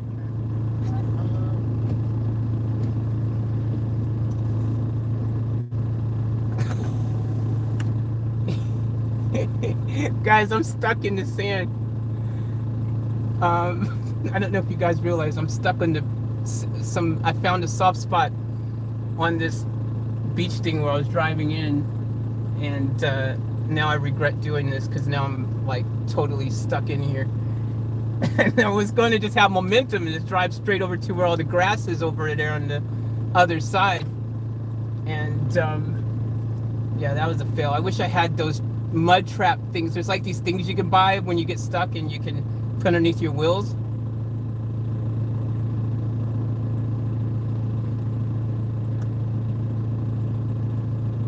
Wow. Damn. Is it bad? Yeah. Jump out. Okay.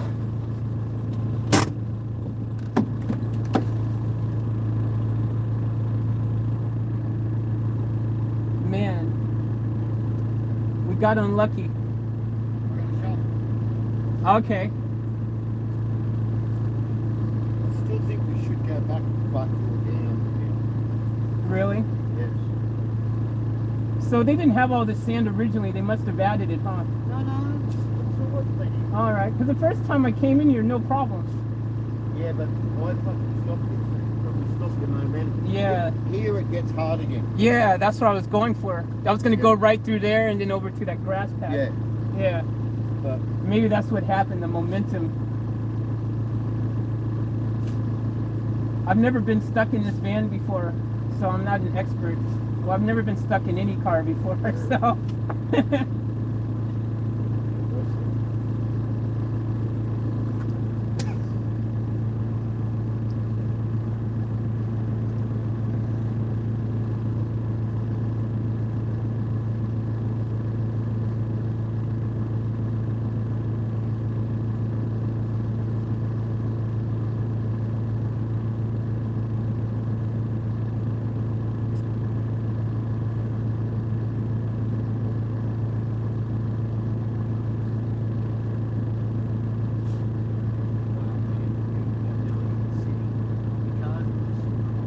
Oh my gosh. You mean the bottom of what, water?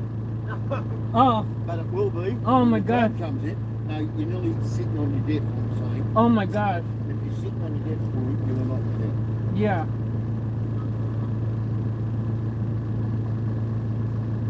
Hey, the wood curtain when you ties down. Yeah? Yeah, serious. Okay. Alright guys, we've got a mission. I'm on a live stream with my YouTube audience, by the way. So they're all probably laughing at me.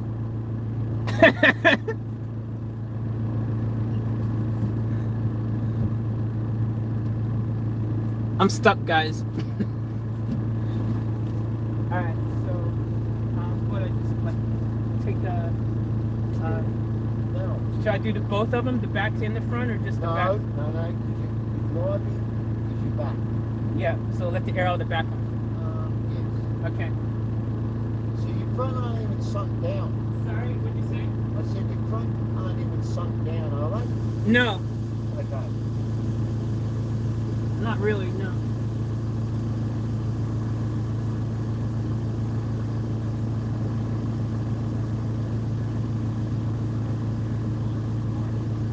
What?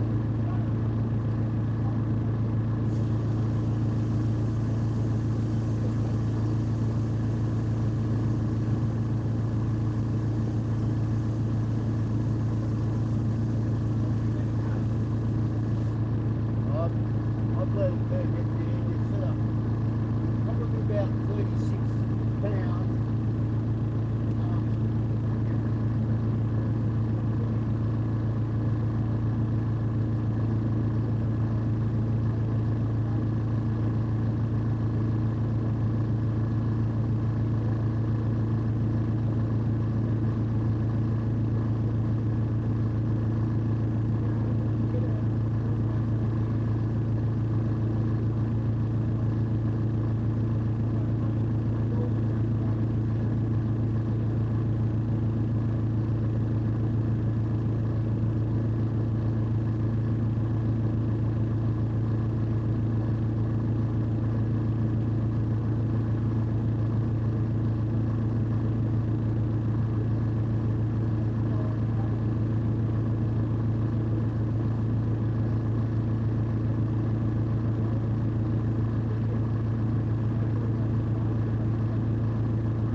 Don't spin out or anything. No. Yeah. You don't want any wheels. Yeah, okay. So All right. get it in gear. Yeah, One second, close up. yeah, Get it in gear. yeah. And let me try it up. All right, hold on. Let me know when you're ready. When you're ready. I'm starting to push. Okay. Hold on. My emergency brake's still up. You're right. Okay, hold on. Sorry. Okay, I'm ready. You ready? A little bit. Yep. You're not in gear. Yeah, I was in gear.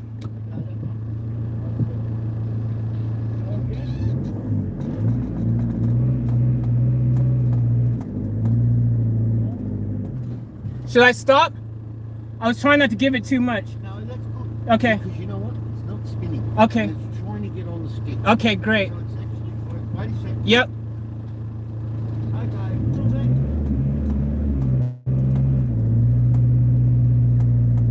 A little bit more. It started spinning Get it? a little bit. Go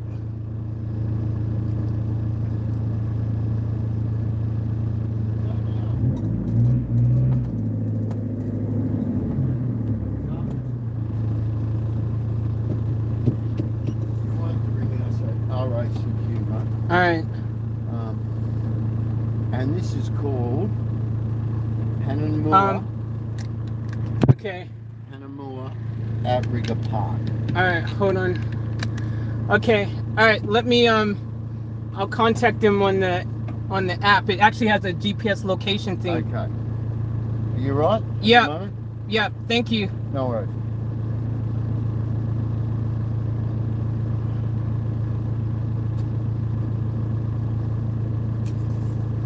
You're gonna have to tell him you bogged on the beach so he knows.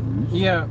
And you might want to pull those sticks out because they just might puncture some part of your car when, Yeah. when he pulls you out. Okay. No worries. Okay, mate. All right. Thank you. I'm sitting in your car, so if you need a hand, let me know. All right. Thank you. Appreciate it. All right, guys. I got to call roadside assistance, and I got to hope that they get here before.